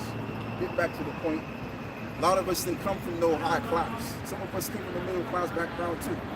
But a lot of us didn't come from the good side of the tracks, if you will. So the Lord took us and used us to show power. All right, in this case, and to also bring the restoration back to the nation through His Spirit. Go on. 12. Thou shalt seek them and shalt find them, even when thou contended with thee, they that war against thee shall be as nothing. Right, that goes for the 2/3, you scoffers and you scorners. That goes for these Christian guys of all sorts. All those that come up against us will be destroyed. Because it all goes back to this: whosoever despises the word shall be destroyed. We are the epitome of the word. All right? We're the exemplification of what the word is. So when you come against this, you're really despising the word. Simple scripture: whosoever despises the word of the Lord shall be destroyed. Because you have the wrong way and you have the right way. So you're going up against the right way, then you're going to be destroyed. It's just that simple. Okay? Go on, brother. As nothing and as a thing of now. Right, and as a thing of note. Here's the kicker. 13.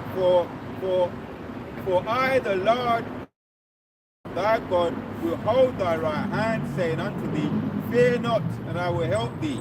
Fear not, thou worm Jacob, and ye men of Israel, I will help thee, said the Lord, and thy Redeemer of the Holy One of Israel. And let's even take it to a carnal extent. Let's just say Esau rise up against us. Because doesn't it say in Revelation 12 and 12 that the devil shall come down having great wrath? So when he come against us having great wrath, guess what? That is going to be lifted up. Certain brothers going to receive spiritual power. So that's coming down as well. All right? Because at the end of the day, hey man, the Lord, when it's all said and done, he's going to show who's really been in charge all around. It's going to be well known that there's a higher power than what we do see. Anyway, I've said what I had to say. I'm going to let somebody else. Last one. 50. Behold, I will make thee you kind of covered it. Behold, I will make thee a new sharp threshing instrument, having teeth. Thou shalt thresh the mountains and beat them small, and shall make the hills as chaff. That's it. That's all. That's it. That's all I got. It's going to be. So it's going to be. I would say even playing field, but no, it's going to be in our favor. We're going to have the floor now. It's been uneven.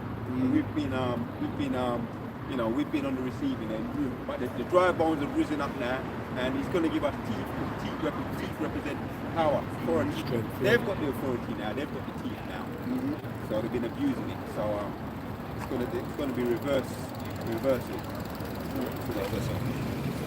It's Isaiah 41 and 8, and it says, But thou Israel, art my servant, Jacob, whom I have chosen, the seed of Abraham, my friend. Thou, whom I have taken from the ends of the earth, and called thee from the chief men thereof, and said unto thee, Thou art my servant, I have chosen thee, and not cast thee away.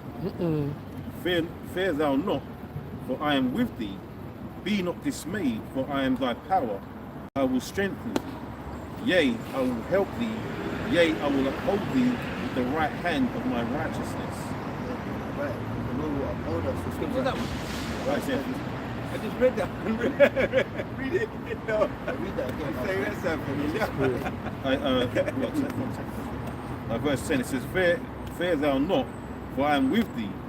Be not dismayed, for I am thy power. I will strengthen thee. So we ain't got to fear because Yahweh Hashem Yahushai is we was elected upon the earth. The Lord said that to the disciples. Was it John? When you read the Gospels, Apostle John was kind of like, he was a soft kind of character. And he was on the chest, he was laying his head on Yahushai's chest, and he said, Stay with us tonight. He said, I will send you the comforter, and lo, I'm with you always. Yes. Even until the end of the world. So Yahushai with the elect, they ain't got to worry. Yahweh Hashem Yahushai, Hashem Makabudash, is with his people. And it's right there in the prophecy. Keep reading up. It says, Behold, all they that were incensed against thee shall be ashamed and confounded. They shall be as nothing, and they That's your own people. You know, that's the Israelites that walk past them. I can't believe it. They're saying Jesus is black. You know, the family coming against you, and then the nations coming against us as a nation. They were disgusted with us, man. Okay? Well, there's going to be a recompense for that. And it's going to be shown who is the Lord's chosen. Yeah. It says, They shall be as nothing, and they that strive with thee shall perish. Thou shalt seek them, and shalt not find them, even them that contended with thee. Yeah, so if you fight against the truth, you're going to get put to death. That's the bottom line, man. You come against the prophets, you come against this program, we read it earlier, you know, Romans 3 and 3. Yahushua said that, man. Those who will not have me rule over them. Bring them before me. Try and pull that. Keep going. They that war against thee shall be as nothing, and as a thing of naught. For I, the Lord, thy power, will hold thy right hand, saying unto thee, Fear not, I will help thee. That's the one we spoke about. I'll help you with my right hand.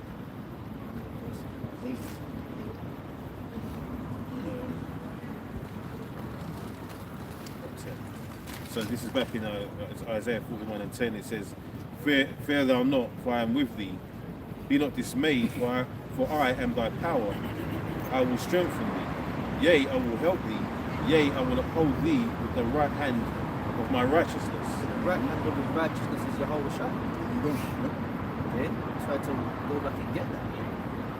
He will uphold us with the right hand of his righteousness.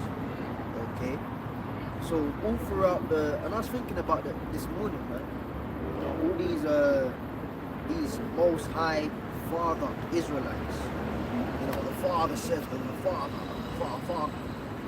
Man, the Father ain't dealing with us, man. You know, I go to Father Yah, all that bullshit, man. Then you skipping the meeting. Father Yah. What are you talking about, man? You know, we gotta go through Yahweh Shai.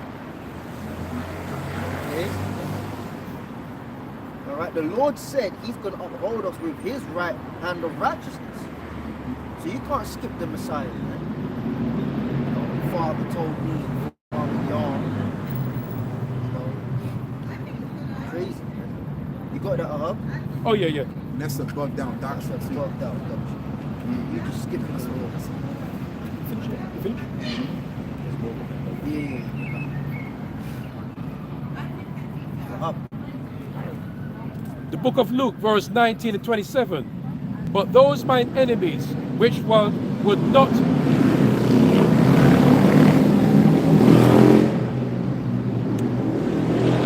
the book of Luke 19 verse 27. But those mine enemies, which would not that I should reign over them, bring hither and slay them before me. Yeah, so if you don't want Yahweh Shai to rule over you, it's game over. There's going to be a rounding up session, you know, and you're going to get slayed before the Lord, man. So all of that Jesus is love doctrine, that's demonic. That's demonic. But that's what you Dr. Browns and Volcan Malone's out there, that's what you're trying to preach. Because ultimately, with the Jesus' love doctrine, you get to walk away scot-free from slavery. You get no pay, you know, there's no recompense, no nothing, man. You know, I'm going to keep mentioning it, man. They just did up, what's her name? Diane Abbott. Oh, yeah. She made some comments about the small hat people. Yes. You know, and then there was another one in Parliament last week. Yeah, they kicked it to the curb, man. Yeah, what's her name? Is it Kemi, the Nigerian politician? And she said, will the Prime Minister and the government give an apology for slavery? You know, and then Rishi got up there and said, no. Rather, we're going to look forwards. Something like that. Man. And then He's not going to address it. He ain't going to address it, man. You know? So they don't want to own up for nothing. No. But they can walk scot-free with Jesus. That's why they push Jesus' love. Jesus' love and the so-called blacks, Hispanics and Native American Indians aren't Israelites. That's pretty much it, man. Why is it here? When you drive past these churches, man, you can go past these churches in your neighborhood. A lot of them say Jesus for all nations. Like what other religion specifies it's for everybody? Yeah. Apart from modern day Christianity. You know, all nations in Jesus' church. You know, all nations welcome. You go past these churches, you read their board. You know, all nations. Why is there such a heavy emphasis on all nations for Jesus? Clearly they're diverting your mind from something. Right. You know? Because what's the book of Christians? The Bible, so Right. they say. So what they're trying to divert you from is what the Bible really speaks about. You know? If you don't want your Yahweh Shai, go on that way. If you don't want your Yahweh Shai to rule over you, you're going to get rounded up Yeah. and essentially put to death. You know? Hold on. Hub, you want to say something? Yeah, I was going to say something, brother, to add what you're saying. One of the churches I used to go to, it was a massive church. And guess what the name of the church was? New Age Temple. New Age. You see what I'm saying? New Age. So it's like this new kind of movement. You know what I mean? And it brings confusion. Because as you said, and in that church there's a lot of Chinese, Japanese, everybody's in that church, right? New Age Temple. The New Age doctrine. Yeah, New Age doctrine. That's what it is basically. Yeah. Where I work, we've got Korean churches. It's basically just Korean. You see?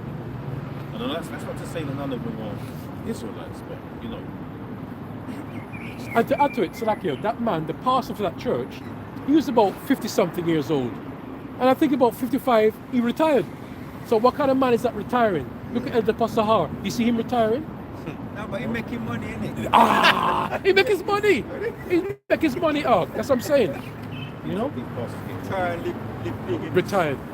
This is John 14. You're talking about Yehoshua. This is John 14 and 5. It says, Thomas said unto him, Lord, we know not whither thou goest, and how can we know the way? Yehoshua saith unto him, I am the way, the truth, and the life. No man cometh unto the Father but by me. Yeah, so you don't know the way, man. You don't know the way. That's the thing, and that's the difference between us that get into the scriptures and these Christians that just call him Jesus. They know the destination, but they don't know the way. Yes. They don't even know the But they don't know in the sky, yeah. In the sky. Yeah, yeah. They haven't. Or if you're going to in the hell, yeah. No, you're right on that. So even, well, I would say they have a very foggy misunderstanding of the destination. You know, but either way, know it or not, they don't know the way, man. They don't know like the paths to get there. You know, read that again up. This is John 14. Let's just go to 6. It says, Yehoshua saith unto him, I am the way, the truth, and the life. No man cometh unto the Father but by me. Yeah, so Yehoshua is the way, man. Okay? You know, them I talk about them father people. Father says, Father Yah. Those Old Testament kind of Old Testament dudes, man. You know, I don't know, like, hey, man, I've got to be careful what the hell, like, sometimes I'll go to bed and I'll watch a brother's videos, and then you fall asleep, and then you wake up halfway through the night, and some other shit is playing. Now, usually, the algorithm stays on brothers. So you may go from one brother to another channel, but lately, for the last 2 weeks, it's been putting me on some weird-ass debate boards, man. Yeah, what you're gonna have to do is take it off on what is it, autoplay? Probably, yeah, some weirdo shit. And then I woke up in the middle of the night, and it was on some Old Testament Yahweh church talking about praise Yahweh. Like, what the fuck? And that's why they got so much views when you watch their videos, because when you watch a video, when you watch a video, you automatically are led to that video instead. Yeah. So that's how they get you. Yeah, you putting up their numbers. Yeah, but the thing was praise Yahweh. You know, and I woke up and I was like, what the fuck is this? You know, and I kept watching it for like 5 minutes, and no mention of the Messiah, no nothing. They're just there in some hall that they're making out like some synagogue, talking about, yeah, Yahweh, and Yahweh is the Savior, and this and that, and it's like, what the fuck? But that's going in your head subconsciously. Yes. Especially when you're sleeping too. Deep sleep, isn't it? But I woke up, I realized something was wrong, man. The vibrations were waking me up, man. You know, so Yehoshua is the way. What was he back in Isaiah, was it? Yeah, just go on, man. So, continue from where I left off. So this is Isaiah 41 and 13. If you want to go jump there. Yeah. It says, For I, the Lord thy power, will hold thy right hand, saying unto thee, Fear not, I will help thee. Fear not, thou worm Jacob, and ye men of Israel. Let's get into some prophecy. You get like Revelation 1, Yehoshua 2, 3, all of that. Go. I will help thee, saith the Lord, and thy Redeemer, the Holy One of Israel. Behold, I will make thee a new, sharp threshing instrument, having teeth. Thou shalt thresh the mountains and beat them small, and shalt make the hills as chaff. Verse 16 says, Thou shalt fan them, and the wind shall carry them away, and the whirlwind shall scatter them, and thou shalt rejoice in the Lord, and thou shalt glory in the Holy One of Israel.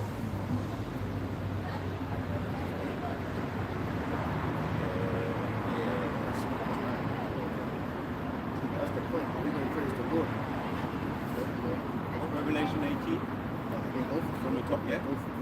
Revelation 18, starting from the top, it says, And after these things I saw another angel come down from heaven, having great power, and the earth was lightened with his glory. And he cried mighty with a strong voice, saying, Babylon the Great is falling, it is falling, and is become the inhabitation of devils. Babylon the Great is talking of the landmass of America.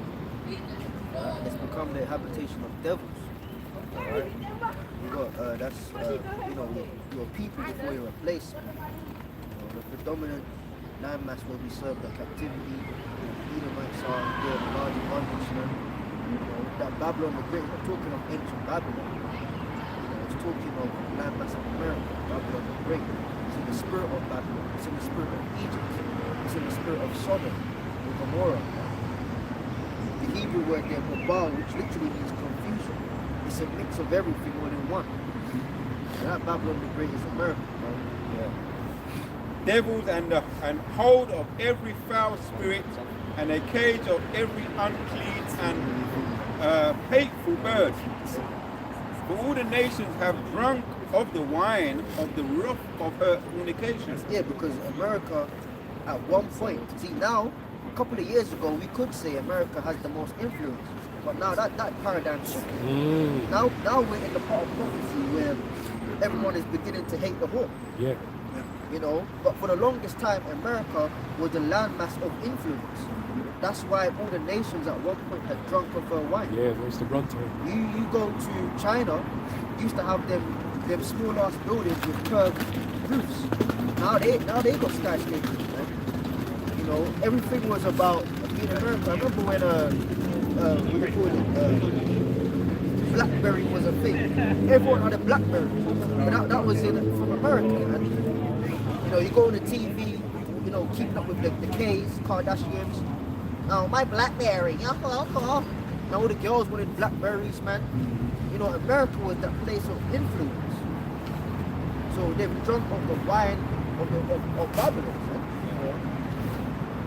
Hateful bird, now free. For all the nations have drunk of the wine and of the wrath of her fornication, and the kings of the earth have committed fornication with her. That's the deals, man.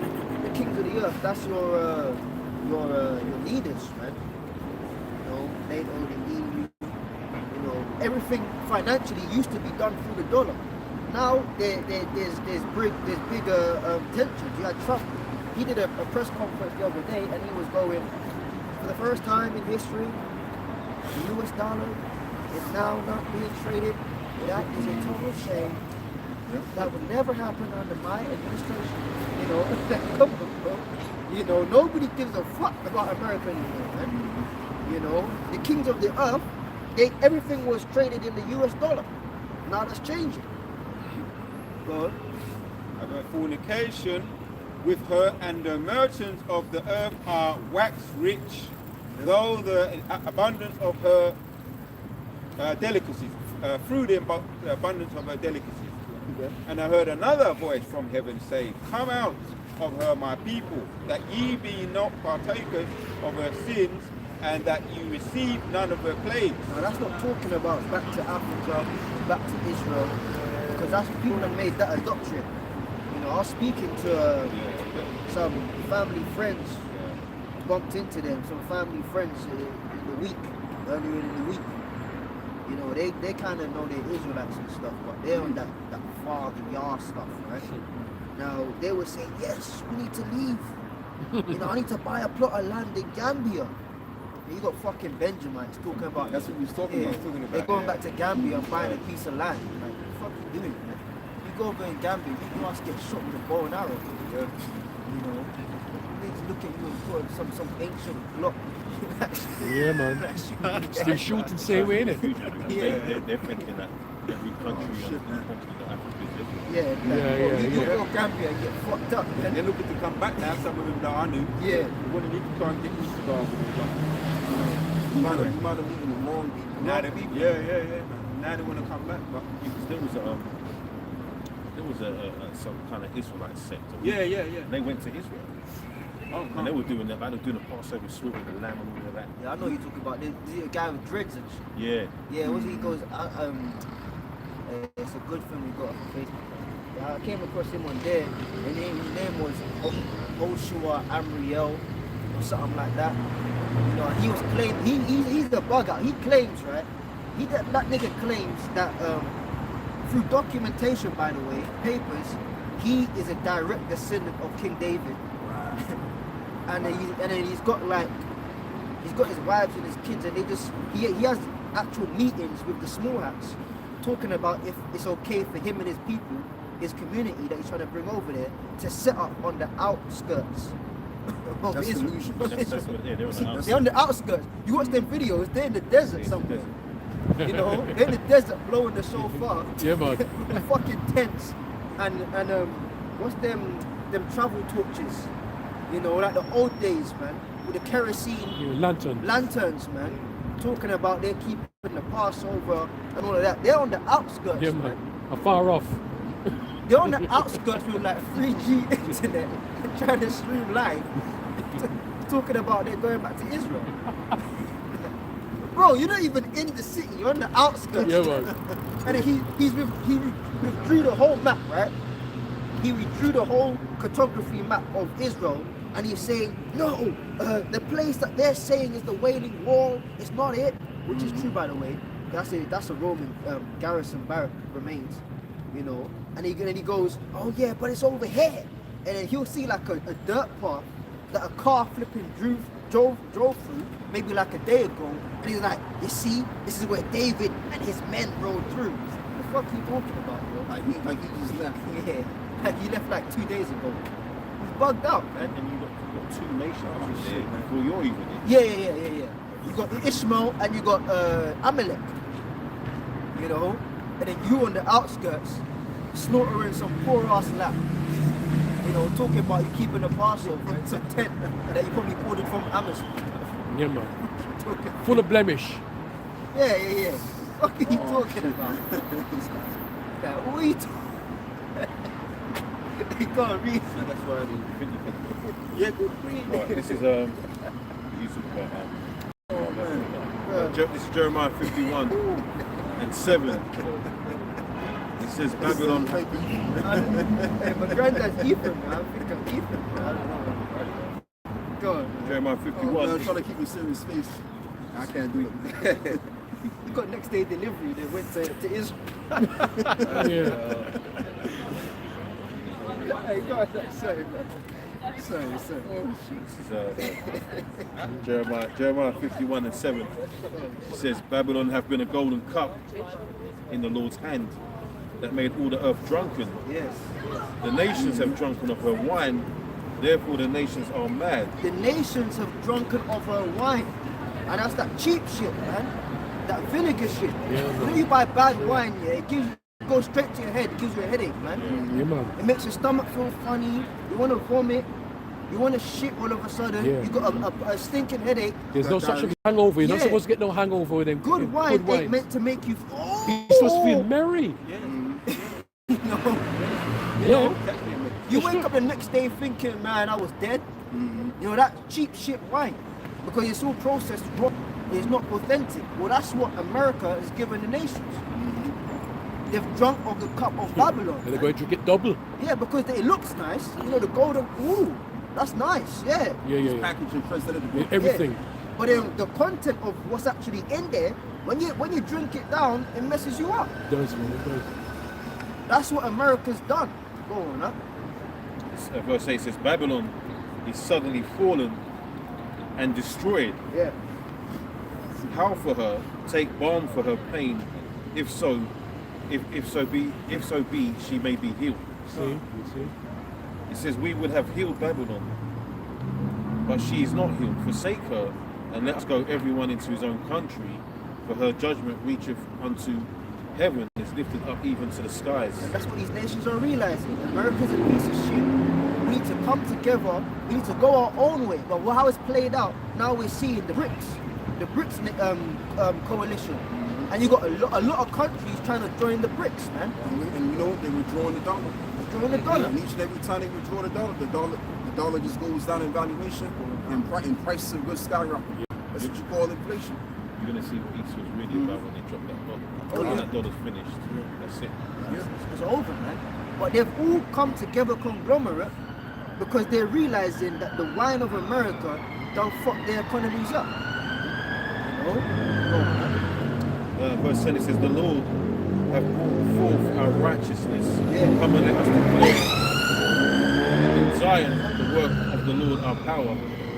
Make bright the arrows, gather the shields.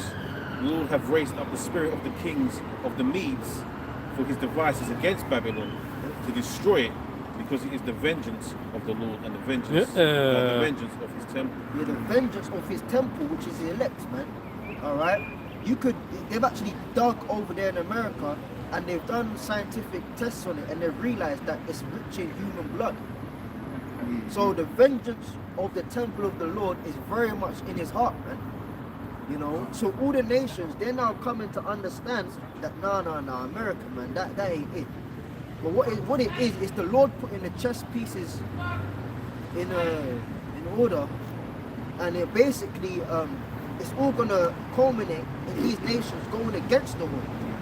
So at one point they were infatuated, they were drawn to the bright lights of the war of America. Now they're detesting it. It had a prestigious look to it. Prestigious look, but now they're seeing it for what it really is. You know, it was a fraud all along. Okay. And you know what else? You know when they're bringing up some alphabet business. Oh yeah. Other nations are looking at that laughing. Yeah, they're laughing, yeah. To them it's such a priority.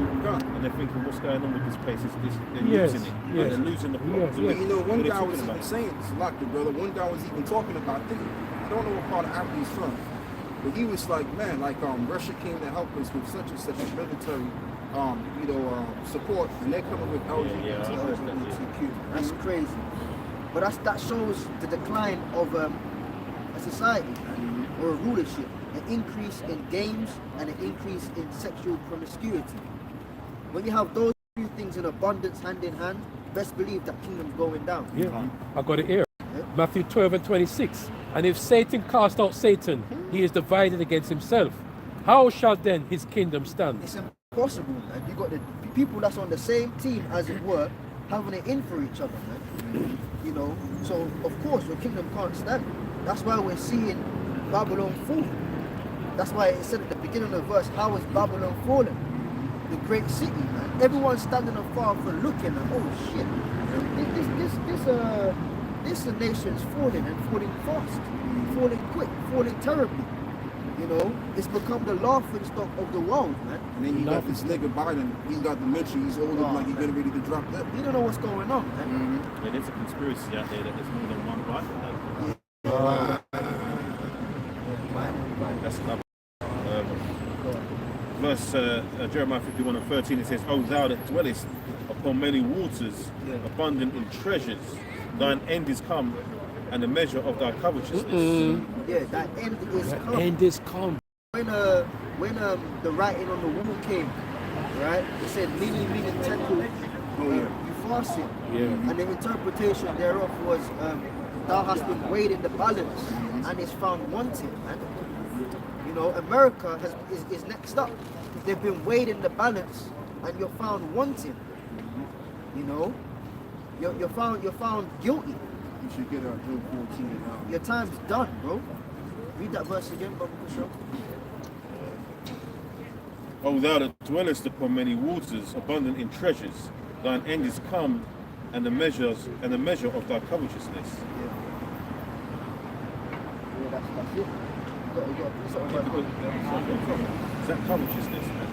All they want to do is just reap everything. from these Everything. countries. There you have it. They're going over to these African nations. Yes. They're trying to give them that bullshit. Not forgetting that they're already in them nations, taking everything they can possibly take. Yeah. You know, and that's Edomites in general. The French are still they're still colonies. There's still French colonies out there in the islands, man. Yeah. To this day, you know. Look what they've done to the Congolese. Oh, God. You know. So yeah, man, the levels of greed from Babylon or from Edomites, from the Edomite nation, you know, the rulers in general, is beyond belief. Remember the scripture speak about the great gatherers came to thee. You know, that goes back to the law. You're meant to leave the outskirts of the fields. But Esau, he'll take, Yes. and then he'll get what he needs, and just for the sake of it, to violate you more, he'll take all you got, man. He'll just violate your whole setup. That's why, man, in the kingdom, man, that's why Esau is gonna get kicked in the ass from morning till night. The only day you're gonna get time off is on the Sabbath, man. For those 1,000 years Esau is gonna be in existence, he would appreciate the Sabbath day. Yes. And That you should have kept. He would appreciate it, man. But you know, though, on the flip side, it might be the worst thing. Yeah, because then, That's heavy. That brief moment of respite. Yeah. You know, they get asked. Yeah. The next day. they be watching the sun go down. That's stress, man. He's gonna Yeah. get stressed. Yeah, you're watching the sun go down, and then sunset comes, man. Yeah. You know, and then we gonna know, because we're gonna have it perfect, man. You know, we're gonna know exactly when the sun goes down. Yep, the Sabbath is done. Where's my suit? Yeah. Where's that little strap? Where's that whip, man? Nice spikes on it. Yeah. All the guys in town on your mouth.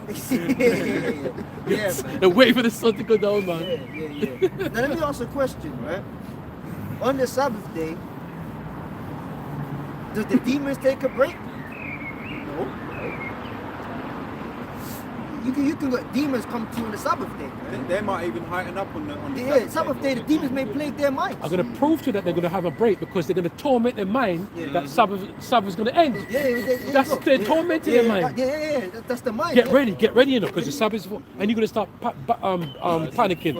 Yeah, man. The sun goes down and that's it. Yes, it, man. Yeah. Reminding him, Satan, man. Yeah, man. Esau's gonna get messed up, man. Because look, we're going through it, man. You did a lot of shit. You did a lot of shit. It's too much. You know, just play your tennis. You know, play your golf. You know, do your job. Go home. Fuck your wife. Have a couple of kids. You know, do what you want to do. But at the end of the day, when your house comes back, man, you're done. Done, man. Boy, And brother. that actual one is going to be this story. Wow, man. Do what you want to do, man. Go on, man. You have more than that. Let's see. Verse 14 says, the Lord of hosts have sworn by himself, saying, surely I will fill thee with men as with caterpillars, Yeah, 'cause I spoke to him. and they shall lift up a shout against thee. He's alright. He hath made the earth by his power, he hath established the world by his wisdom, and hath stretched out the heaven by his understanding. I think that's more going on. But that's the type of, you know, if you can find it, but that's the type of God you're dealing with. Yes. The creator of the universe. You think you're going to hurt the apple of his eye and then just walk off into the sunset. It's not happening. It's not. Yeah, quick one, Job. Job chapters 14 and 5 says, seeing his days are determined, the number of his months are with thee, thou hast appointed his bounds that he cannot pass. Yeah, so that's the heavenly confirmation. Because on planet Earth, it's just like this guy's taking a piss, man. You know, if you check it, Esau, he's surprised himself. He knows he should be out of power, but he kind of walking around with the spirit of, oh, well, yeah, I guess, okay, I guess I'm still here. I'm still standing. He's still standing, man.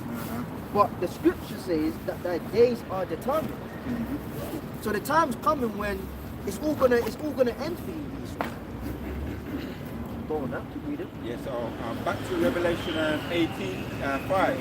For her sins have reached unto heaven, and God have remembered her iniquities. Yeah, so your sins, Esau, have reached unto heaven. Alright? Being spearheaded by Babylon the Great, America, man. Alright? It's reached onto the heavenly courts, man. That's why there's all kind of chariot sightings. You know, what do you think the chariots are doing? Yeah, you're getting scared by seeing them. Yeah, your military's hiding classified information when you see them. But what are they there to do? They're getting footage, man. Yep. You know, you want to be recording people and sending fines through the post. We saw you turn left. You should have done that. That's a fine. Okay, well, the Lord sees what you're doing. And the angels are recording your asses. Scorpio. And you go back up, yeah, that's the right word, Scorpio, to scope from a distance, man. And the angels go back up to the spirit realm, and up the ranks, they play it out, man. Yeah, that's what's going on. So while we're being watched by them, the Lord's watching them. They're getting watched, man. They're getting watched, man. You know? And the Most High, oh yeah? Okay. Well, it's about time. You hit that quota, and it's game over, man. And then you talk about the chariots before, and now you're getting these videos where you're seeing the big ones, the clouds, and the light that's going around and everything. So they're really showing themselves and showing the power, showing their power. Yeah. And it's the heathens that are seeing these more. Ah. And that's the They fear see of the more than Lord. us at the moment. They see more than us. Yeah. They see more than us. Scared. Yes.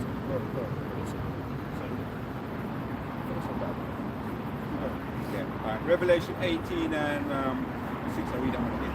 6 says, reward her even as she has rewarded you, and double unto her double, according to her works, in the cup which she hath filled thee, to her double. Yeah, so you're gonna get double, man. You're gonna get double, and I mean, we can't even control what double is. Like, what? Oh, you're gonna get messed up, man. Yeah, it's true. Received to them double, man. Keep going. 7 of Revelation 18. How much she hath glorified herself and lived deliciously. So much torment and sorrow give her. Yeah, you've lived deliciously. America's that place where it's like man, you can just get what you. If you're an eater, man, you know, it just works out for you. Yeah, that's right. Even over here, like the elder was saying earlier, man, the color of your skin, you got a little degree. You put on the suit and the tie. Yeah, and the voice. And the voice. Oh yeah, my sleep is immaculate. Yeah. I hate it. It's like Eddie Murphy done a joke about this. Yeah. And he dressed up like an Edomite. Yeah. Oh yeah, And he back in went the out, 80s. yeah, and he was Saw getting walking into the bank, getting loans, like just Oh. just nothing. Yeah. You know, the manager's saying, oh, he said, I'll take over this. He said, oh, you got no credit, you got nothing to back it up. Don't worry, here's this amount of money, and you know, pay us back when you can. You know, or you don't even have to pay us back at all. That's how, obviously he was what's the word? It was satire, but it was making the point that then the Edomites move different from us. They got it free, man. Like everything's like handed down to them. Yeah. A woman was telling me when I was in the job with she I believe she was a good, kind of spoken kind of vibe, but she was telling me she went to Dubai as a Edomite. I don't, you know, she's got that look about her, but she's kind of versatile. And she was over there and she said she had that privilege, that white privilege. Nice time. Dubai, you know, that's where Ishmael them, prominently Ishmael people them. But you know, they're all portrayed and it's cheap there. She said, yeah, it's easy over there, man. It's nice over there in Dubai. She took like Edomite, you know, but yeah, man. Scripture say white that they're privilege. not in trouble As, well. Right, that's a good scripture. Yeah, it's a heavy It one. just works out for them. Wherever they go, it just works out. You know, and then they'll talk to you, these fucking Edomites. They'll talk to you, and then it'll be like, they don't, to them it's so absurd, it's so far off that you can live a life of trouble. Really? That happens to you? Yeah. No, but with me, I just went into the bank and they said, yeah. But we're not the same. But you know what? Hey, bro, I'll tell you what, since you said that, get Ecclesiastes 3 Yeah. and verse, man, I think it's in verse 18. That's why it never fucking worked out, because we're not the same. You've got these queens nowadays trying to jump on the Esau's, you know, get on Esau's batty, so to speak. You know, they're talking about how, you know, they're the ones that want to cancel that critical race theory, saying that you shouldn't be teaching our children that, you know, basically these Edomites are holding their back. But it's the truth. You know, and there's another script that was to say, why trimmest thou Yeah, ways to please seek love? Seek love. So that's what they're doing. They're just happy to go along under Esau. So no matter how much you get on by his side, you're never going to be above him. No. And you're never going to be even at his level. Never. Not on this side. Yeah, keep it a distance. And like the prophet said, man, they don't understand that we can't do the same thing. They lack empathy in the first place. All they care about is what they know about themselves. They don't know anything about anybody else. But we're supposed to know everything about what they're doing. You know, we're supposed to learn everything about them. That's why when you grow up in their schools and that, they don't teach you anything. They don't teach them anything about anybody else. We all have to learn about them. That's why the scripture said, do not follow the multitude to do evil. You see?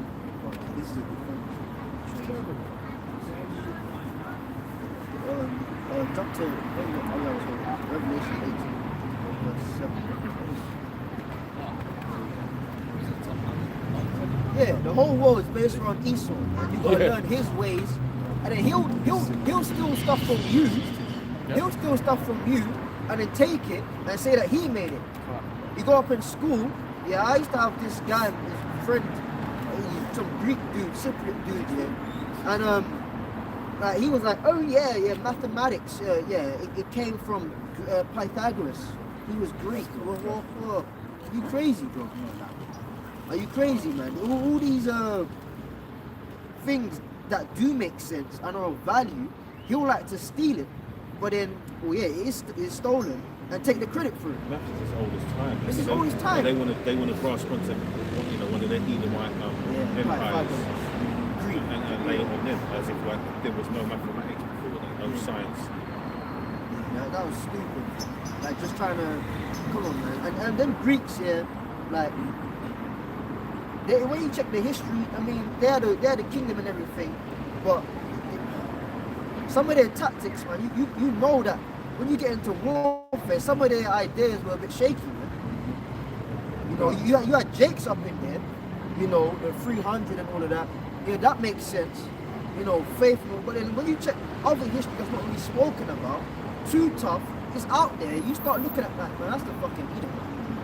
Jake ain't gonna do no war tactics like that, man. You know, they built a wooden horse, and then the soldiers jumped in the wooden horse and then sneak. Oh, come on, man. And just to add to what you were saying before, some time ago, you said that like their world is basically far off from our world, right? Yeah. I just wanted to bring this out. Okay. This is really the point there. This is Ecclesiastes 3 and 16. It says, and moreover I saw under the sun the place this made me laugh. The place of judgment that wickedness was there, and the place of righteousness that iniquity was there. Yeah, because Christians like to say to you, which is what we're taught as well, that there's a place where the earth is out. So what this is saying is that it's the earth, which is the place of judgment. So in the place of judgment, what you have is you have a people that's in hell. And that's us because of our sins, of course. So while we're in hell, simultaneously, they're living in a different dimension. Yeah. They're living in the heavenly state. So when they come see you, it's like a far off. Like, how you going through what you're going through? And it seems like my life is pretty well set. You can't even talk about you can't even if you're trying to sell your house and you're Jake in certain areas, decent affluent areas. You have to. I watched this thing, and these Jakes had to pretend that it was the owners of the house were Edomites. They had to remove all the pictures, anything that was deemed to be of our culture, like maybe of our culture, pictures, African mold sculptures and all that. They had to get rid of them. Then they had to get like Edomite mediators to deal with the estate agents, because they would literally knock it off, tens of thousands of dollars of the property's price just because it's Jake's. Yeah. That's ridiculous. And that's the truth too, because when they say when a Jake goes in the neighborhood, the valuation of that real estate goes down. That area goes down. That's crazy. Yeah. That's crazy. It is crazy, but to them it's not crazy. Yeah. Bog standard information. They're right to know. That's why you ain't gonna have no fucking house in the kingdom. You're gonna be in the pits, man. That's a dude, isn't it? Yeah, man. That's what I said to you. Remember I said it to you? Yeah. Both of the arse. Look at the arse. You're supposed to show them how to do. You're not fooling anyone. All they do is fool themselves. That's all they're doing. Man. But you know what though? At the same time, is we kind of get lost and we take it personal. It's just demons, man.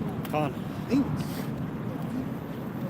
Revelation 18 and 7 says, how much have she glorified herself You see? and lived deliciously? It's deliciously, man. Lick Like those you said, fingers. everywhere you go, everywhere they go, every business venture they have, it just works out. It just works out for them. But then you have to also remember, because it's their kingdom, Satan's on their side. Yeah. So like, even day-to-day things, they could have a small inconvenience and it gets fixed straight away. Yeah. Oh yeah, honey, I was driving the car in the tire parks, and then, the same day is fixed, or any little thing, it just works out for them. But it's fine because in the kingdom, it's gonna work out perfectly for us. And when you think about it too, like when you think about that kind of way of life, you can't really fathom it. You can't fathom it because You can't fathom it. All we've ever lived is a life where everything goes wrong. Well, yeah. So it's like you can't, even if you wanted to slip in there, won't be caught. Yeah. You know, So and vice versa. So like, Go, sometimes go. I like to, throw a little bet around here and there, a little wager. Yeah. Some sports bet, whatever. But I hear, then they see them as talking at work and they're like playing the roulettes and they're winning £1,000 there, £500. I think to myself, that's not, I'm not in that realm. Yeah. They even have what you call fortune, like, or what they would call luck. The demons on their side. Yeah. They place a bet. It'll cost a lot, £500. £1,000 just works out for them. Or they could be behind a tree and the apples fall. 4 years,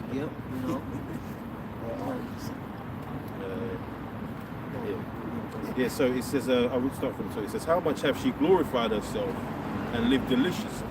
So much torment and sorrow give her. For she saith in her heart, I sit a queen, and am no widow, shall see no sorrow. Therefore shall her plagues come in one day, death and mourning and famine, and she shall be utterly burned with fire. For strong is the Lord, is the Lord power who judgeth her. Yeah, she shall be utterly burned with fire. That's the mutes. That's the mutes, and that's also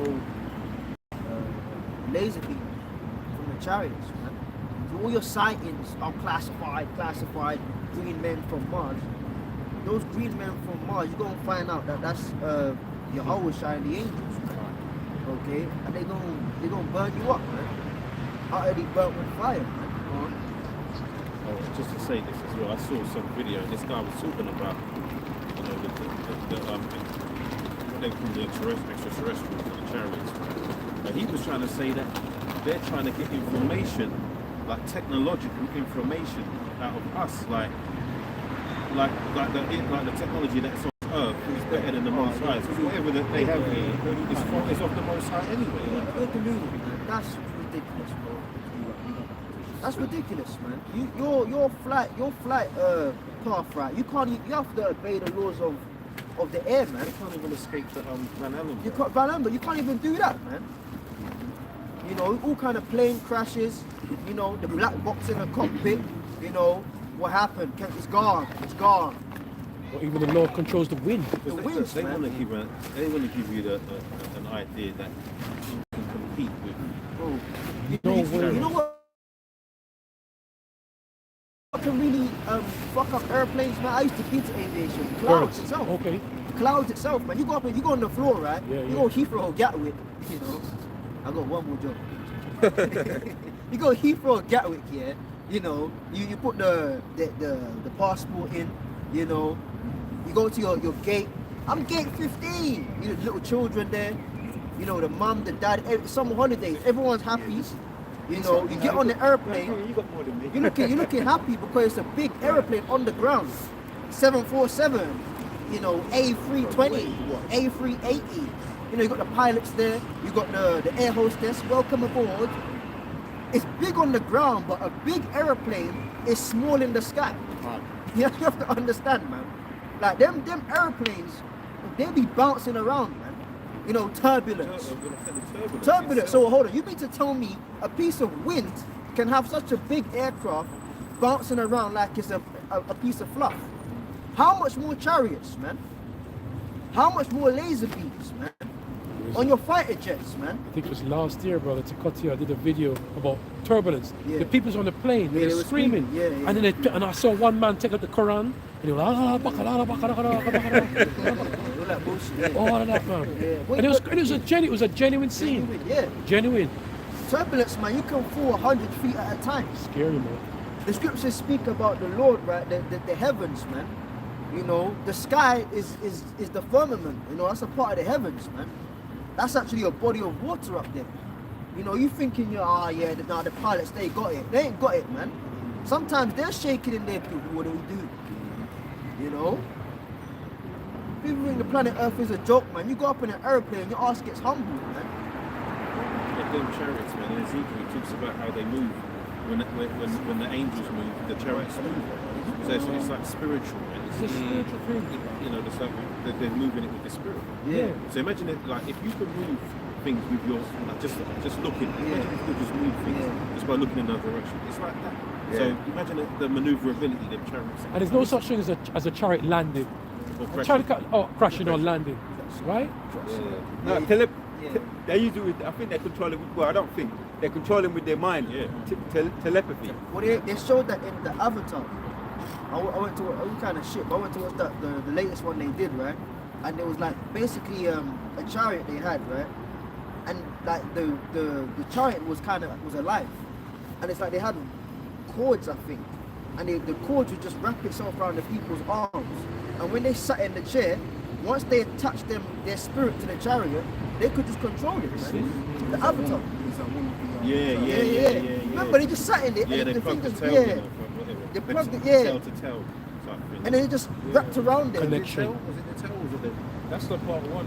No, the first one is the one with the horses. I think not the eagles. It's that They- one. they But attached then it, you the know. one in the latest one with the Yeah. actual ship. Okay, it was ship. It just ties around them, and then they start. It's all spiritual. Yeah. Everything represents Drake's anyway. Ah, Yeah. you see, brother. That's the point, man. So you're way above. You're way fighting. You know, way above your league, man. You're out of your zone, man. Trying to fight the Lord. Keep reading up. Verse 9 it says, and the kings of the earth who have committed fornication and lived deliciously with her shall bewail her and lament for her when they shall see the smoke of her burning. Yeah. Stand afar off for the fear of her torment, saying, alas, alas, that great city Babylon, that mighty city, for in 1 hour is thy judgment come. In 1 hour, man. In 1 hour, 60 minutes. Okay? 60 minutes, man. 1 hour. When Yahushua comes, that's like, you know I'm going with this, Elder. The equalizer, man. Yep. As soon as he went up in, remember you was talking about these high-end Edomites. I think Ariel was talking about it in them apartment blocks. You know, they were doing coke with the girl. You know, when he went up in there, you know, and he set the watch. He set the watch, man. You know, to see how long it would take him to fuck their shit up. You know, and he gets the last guy that was kind of soft. He gets her 2 fingers. His 2 fingers. He goes, "Do you think she felt pain?" You know, and he was like, "Yes." He's like, cracked his fingers, man. And he goes, "You better give me a 5-star rating." You know, so it's like, bro, 60 minutes, man. When your house comes back, that's it. Like he went up in that place and he said to me, Yeah. They show you that in the Independence Day, right? They maneuver, yeah? Remember the what's his name talking about like his chess, and like say if they've all maneuvered in the same spot and they all do it at the same time, you know, it's not gonna take long, is it? It won't take long, man. 1 hour, man. Come on, man. You got, and then they always show you. I was watching this. I just finished it. The Night Agent, Netflix is kind of decent, man. Shows you about like these inner governmental workings and secret programs and stuff. You know, it's kind of good. I finished that early hours this morning. Yeah. You know, this clearance, that clearance. You know, the president, Madam President, we need to protect you. You know, when the ships come back, man, they're gonna be running around. All cameras, TV stations gonna be pointing to the sky. You know, and the president ain't gonna be able to protect shit. President He's probably gonna have to protect his own self. Yeah. And I feel like, what's his name? Trump is gonna come back, man. Well, he's gonna talk with good, whoever the president at the time is gonna talk with good game. You know, they like to write their speeches and that. Humanity, we have been preparing for this. This is not a test. So like, what's it? Well, actually, you know what? I have to say this, brother, because didn't Trump declare the U.S. a space force, right? Yeah. But then they was doing that back on the but then Trump's now really talking that up. What was I trying to think of? Sorry, bro. No, I just had to say that. What's that one? Is it That's right. Yeah. Because that's that spirit. Whoever's the president, they're gonna talk that game. We're gonna try and go to war, and we're gonna, you know, like in Independence Day, the president's talking about not going gently into the light and all that. We ain't gonna have a choice. Despite our differences as nations, we all have to come together. as humanity. Yeah, now everybody can we all get along? It doesn't matter if you're a Muslim, a Christian. Yeah. It doesn't matter. Now they wanna join matter. forces. Fuck that shit, man. When they're beating Kunti Kinte, now we're starting to help them. Muslim, Sikh, Christian, black, white, Baptist. We all need to. But a lot of them top elites, they're gonna know what's happening. They're gonna know that it's time. No, whilst they're giving humanity the speeches, Yeah, they're gonna be running into the bunkers. That's it. Or they're going to be saying it in the book. You know, go on, man. Verse 11 it says, and the merchants of the earth shall weep and mourn over her. We've gone to the moon, which was a lie, and nobody attacked us. They're now in our playing field. We will defeat them. That's the sort of What shit. kind of shit like that? Babylonians are going to be believing all of that. Yeah. Yes, they are. Because they firmly believe in the power of that place. They cannot Well, see it. in the movie, remember they were standing on top of the buildings, like on the rooftops yeah, with the cards. You know, thinking it's fun and games. fun and games. The government's gonna make the people think, no, we got this. Yeah, let's go for it. Hey, but I'm gonna confess up to you, brothers. Though I'll be honest with you. Before, Lord willing, Lord got me to this truth here. Called me. I confess, brothers. I used to believe all that shit.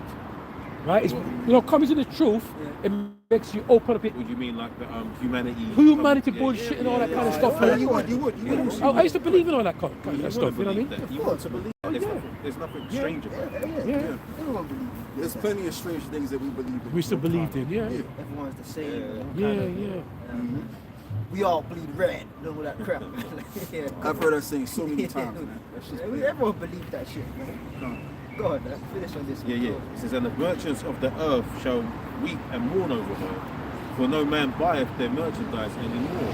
Money. It says, the merchandise of gold and silver, and precious stones, and of pearls, and fine linen, and purple, and silk, and scarlet, and all thine, and all thine wood, and all manner vessels of ivory, and all manner vessels of most precious wood, and of brass, and iron, marble, and cinnamon, and odors, and ointments, and frankincense, and wine, and oil, and fine flour, and wheat, and beasts, and sheep, and horses, and chariots, and slaves, and souls of men,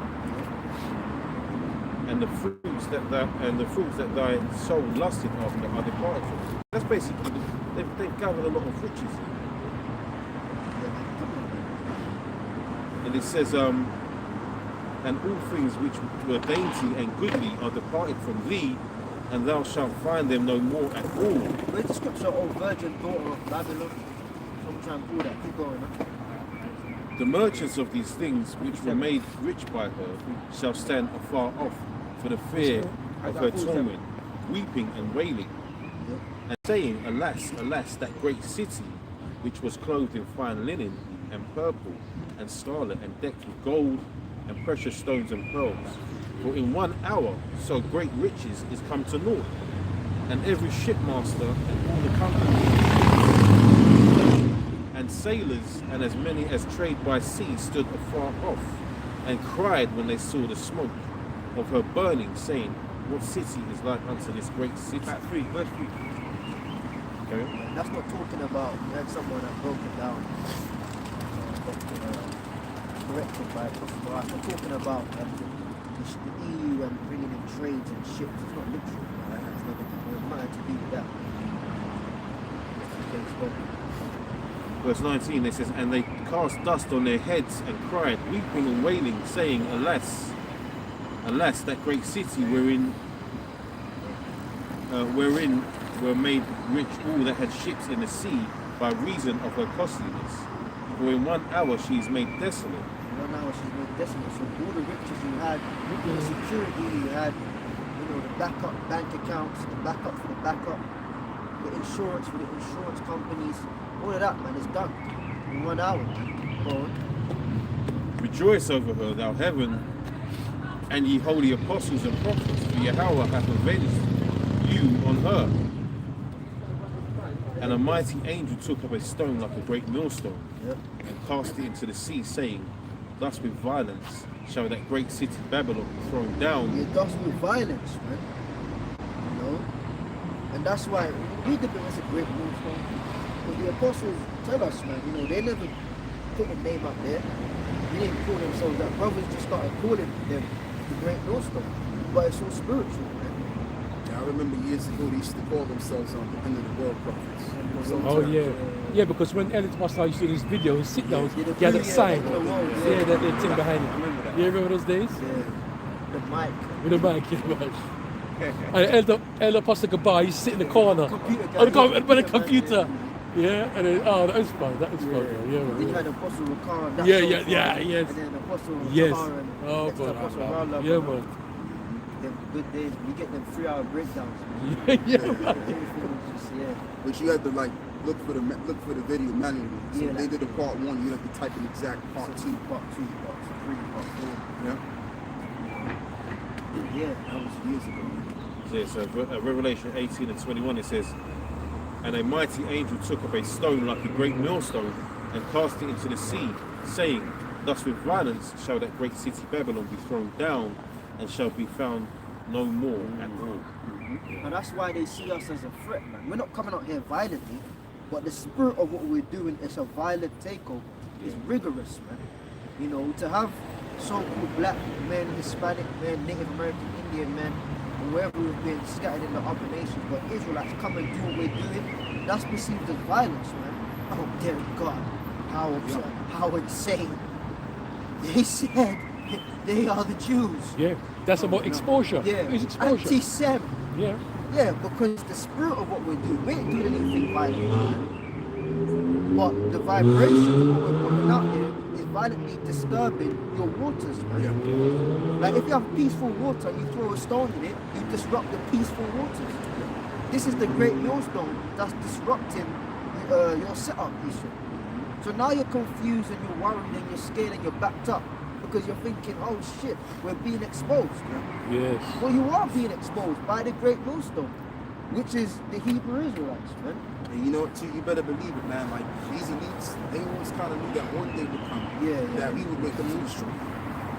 You know, that the Israelites would come back and find who they are, and their end would come. And that's why we have to fear the Lord, because the Lord is plaguing them. Yeah. There must be plagues in their mind to know that this day is going to come. Yeah, but check this out, too. On the flip side, another part of their brain is like, well, these niggas will never wake up. Oh, You that's have powerful. that part of that side working, and the other side That's working. just at keeping the them same going. time. Yes, so they think that because Jake is in a docile state of mind, they No think, way. oh, well, you know, awakening is only good.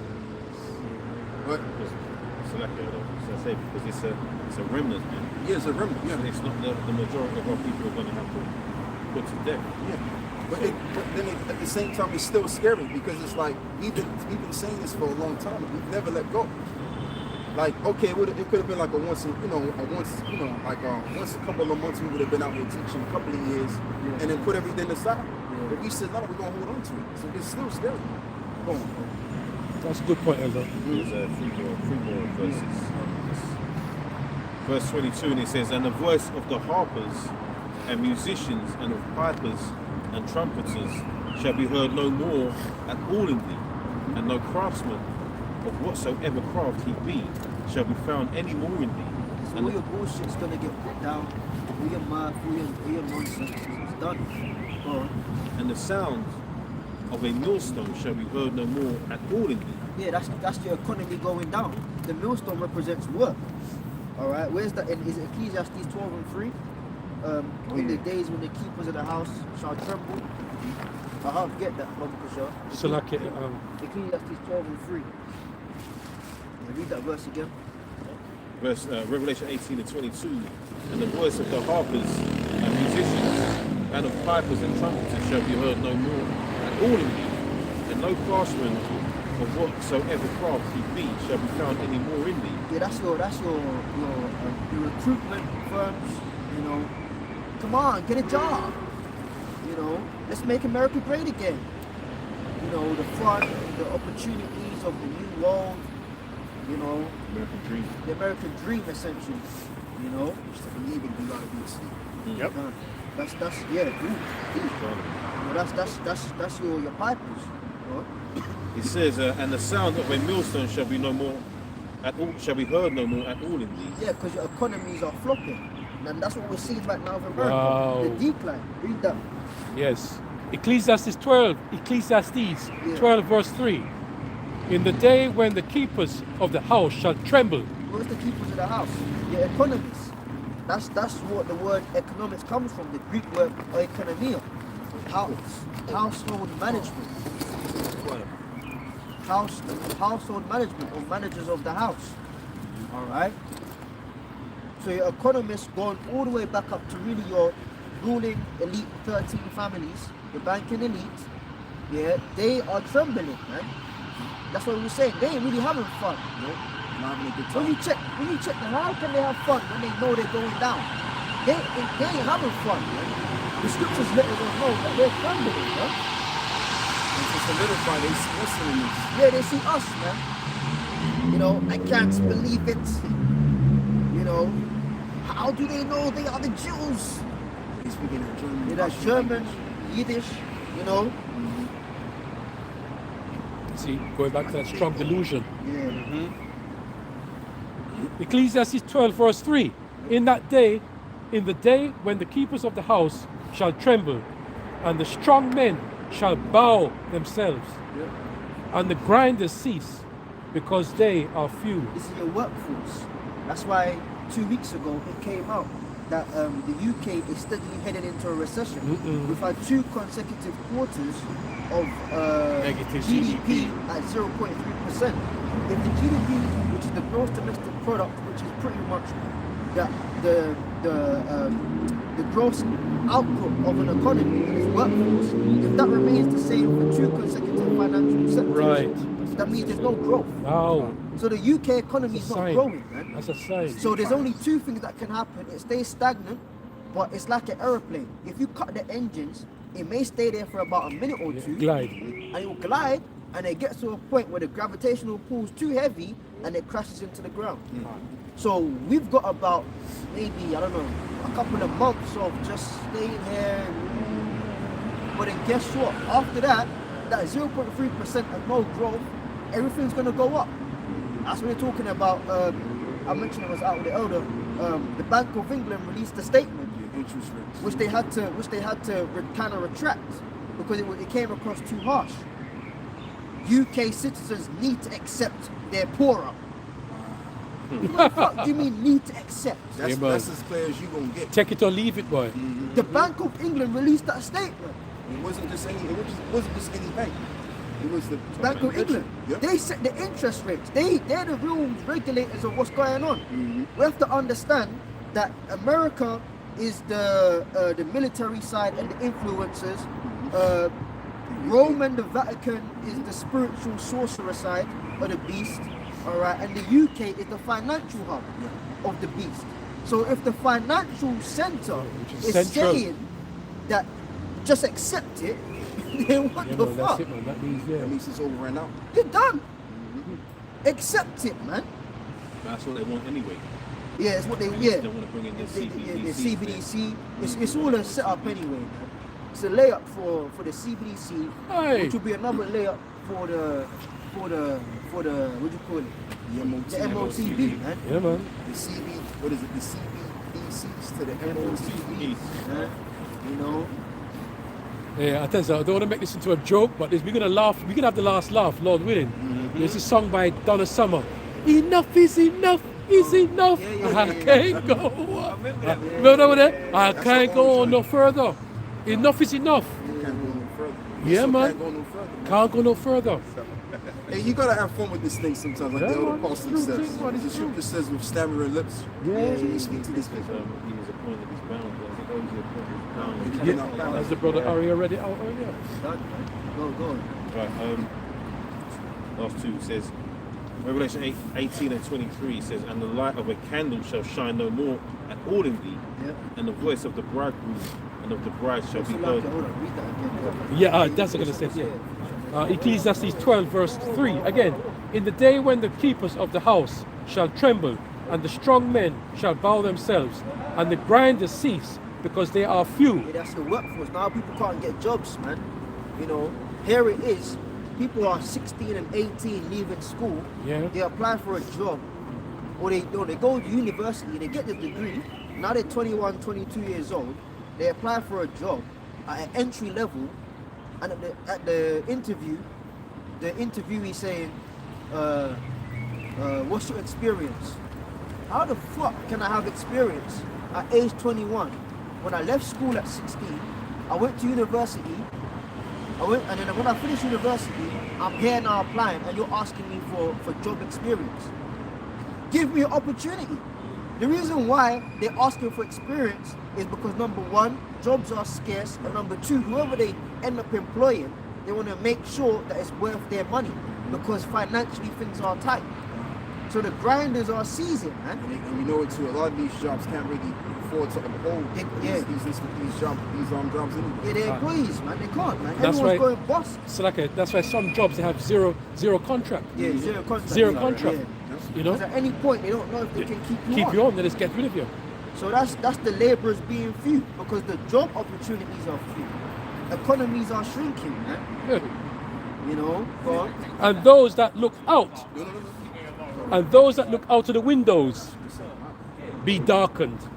yeah, people just, you know, things are getting dim, man. Yeah, man. Things are getting. That's why you watch these. You look at these. You know, you read these articles and stuff. They'll have like a picture of Big Ben, and it's all rainy and shit.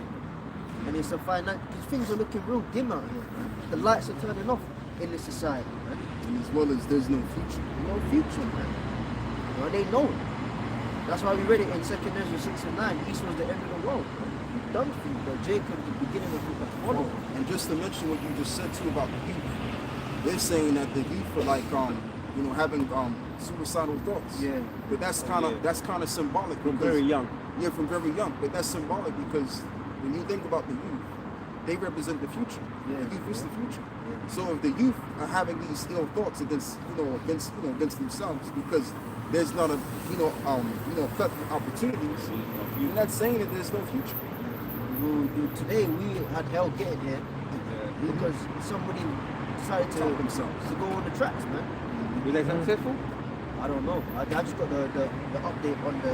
It's hard not. It's hard not to be. Even in line at the chime. Yeah, That's spiritual. But if people are turning themselves off, deleting themselves off the planet Earth, it's because there was no hope. They were finished. Fuck it, man. I don't want to be here no more. What's the purpose? What's the purpose, man? Finish on the last few before. Yeah, so it says, and the light of a candle shall shine no more at all in thee, and the voice of the bridegroom and of the bride shall be heard no more at all in thee. For thy merchants were the great men of the earth, for by thy sorceries were all nations deceived, and in her was found the blood of prophets and of saints and of all that was slain upon the earth. Yeah, man, that's what we said. America's got a lot of bloodshed on their hands, man. Yes. By their sorceries. A lot of these deals they do is witchcraft, man. You know, you see, man, don't want to make in this world, man, the business suits, you know, would you like a cup of coffee and all of that stuff. They be really working witchcraft on these people, man, these nations. You know, yeah, do business with us. Yeah, you know, do it in the dollar. Yeah, that's all witchcraft. But, you know, all praises be to the Lord, America's been exposed. They've been exposed, and you're going to have to pay for the blood of the prophets and the saints. Yeah, the blood that you shed. You know, the transatlantic slave trade, man. You know, all the heinous things you did to Israelites, man. Okay. Scripture speaks about, Judah and Ephraim being oppressed together. You know, you can't forget the northern kingdom, what he did to them.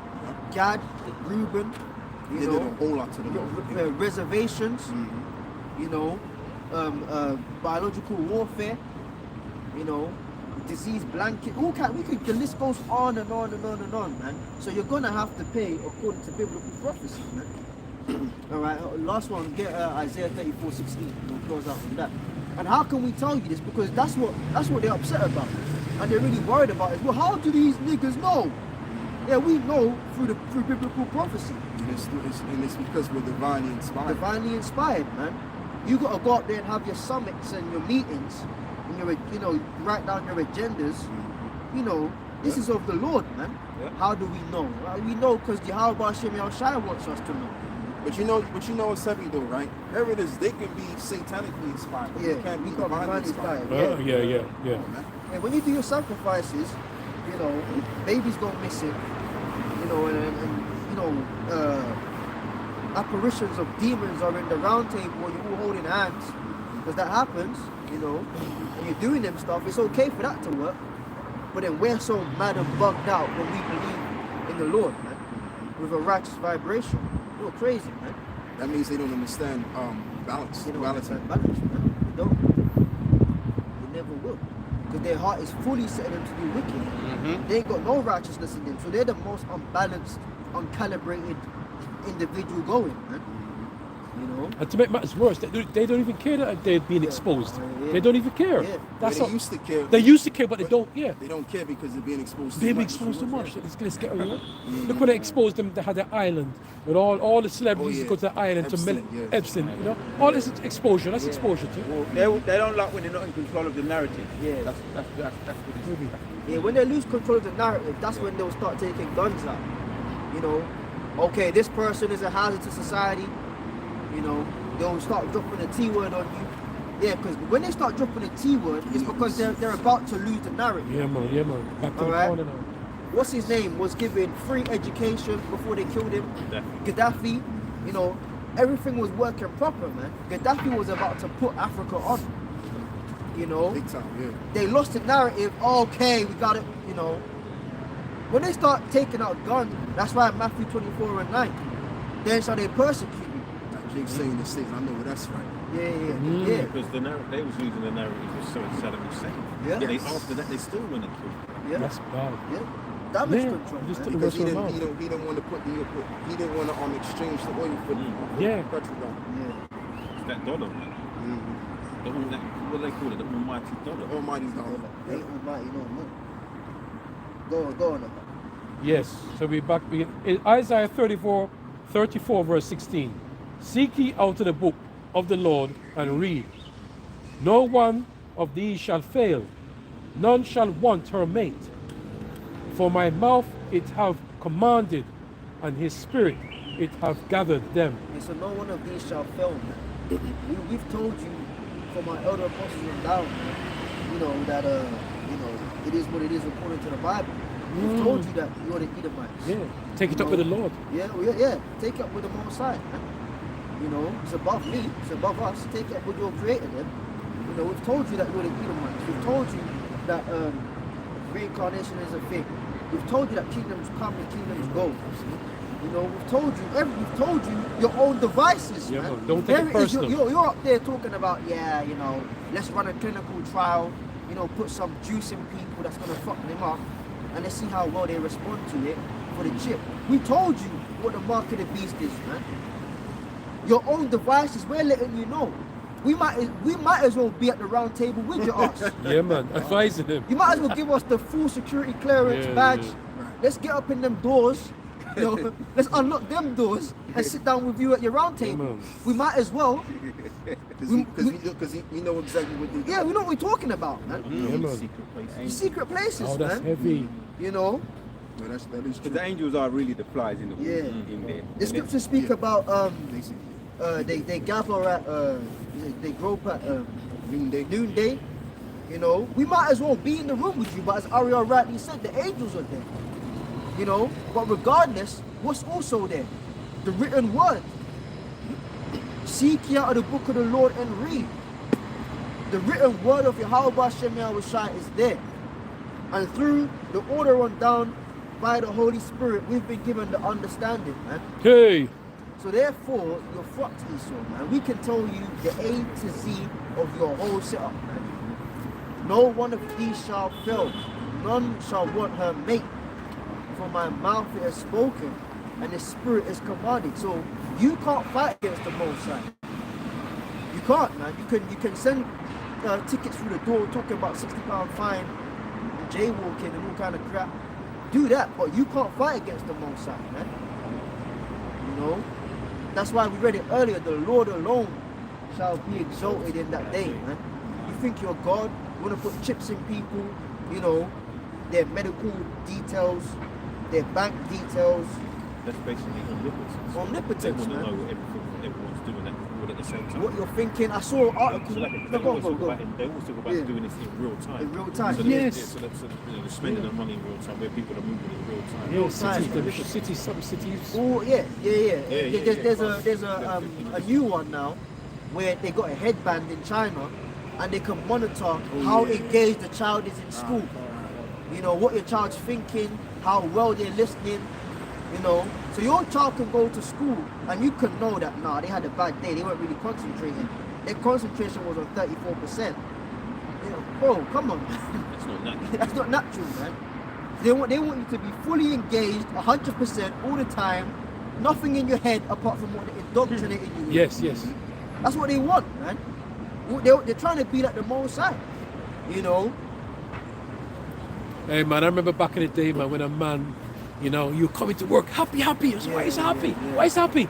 Oh, my wife just told me we're having a baby, right? These days, if your wife comes and say you're pregnant, he goes, shit! Yeah. You know what I mean? To live in this world? Yeah. Do you know what I mean? She may have to pay child support. All that too, that you have to worry about. You know what I mean? Or sorry. No. Or if that's not the case, she'll probably divorce you and leave you alone and take the child away. Oh man. You just live by yourself. That's fucked up. But we're gonna go back to those days though, when it's gonna be a blessing to have children. Beautiful, And beautiful. the scriptures say that children are an inheritance from the Lord. Yeah. And now it's pretty much Wonderfully made. yeah. It's like it's about, remember one of the scriptures in the Apocrypha, it says that one of the man's joy is to see the downfall of the kingdom and to see the rise of their children. See the children, I go again, the children, you know? Children are crazy enemies. Full of your enemies. Yeah.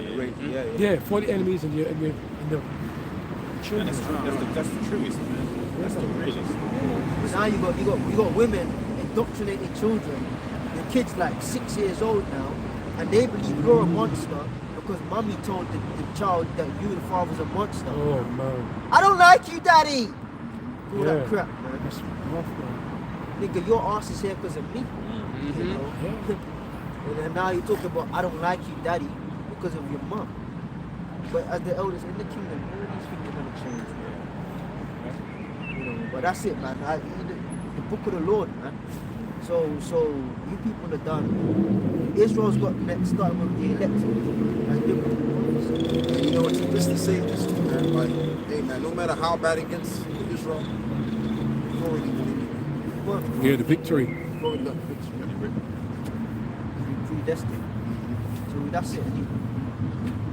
Yeah, man. So with that, giving all of the praises and the glory to the Most High and the Son.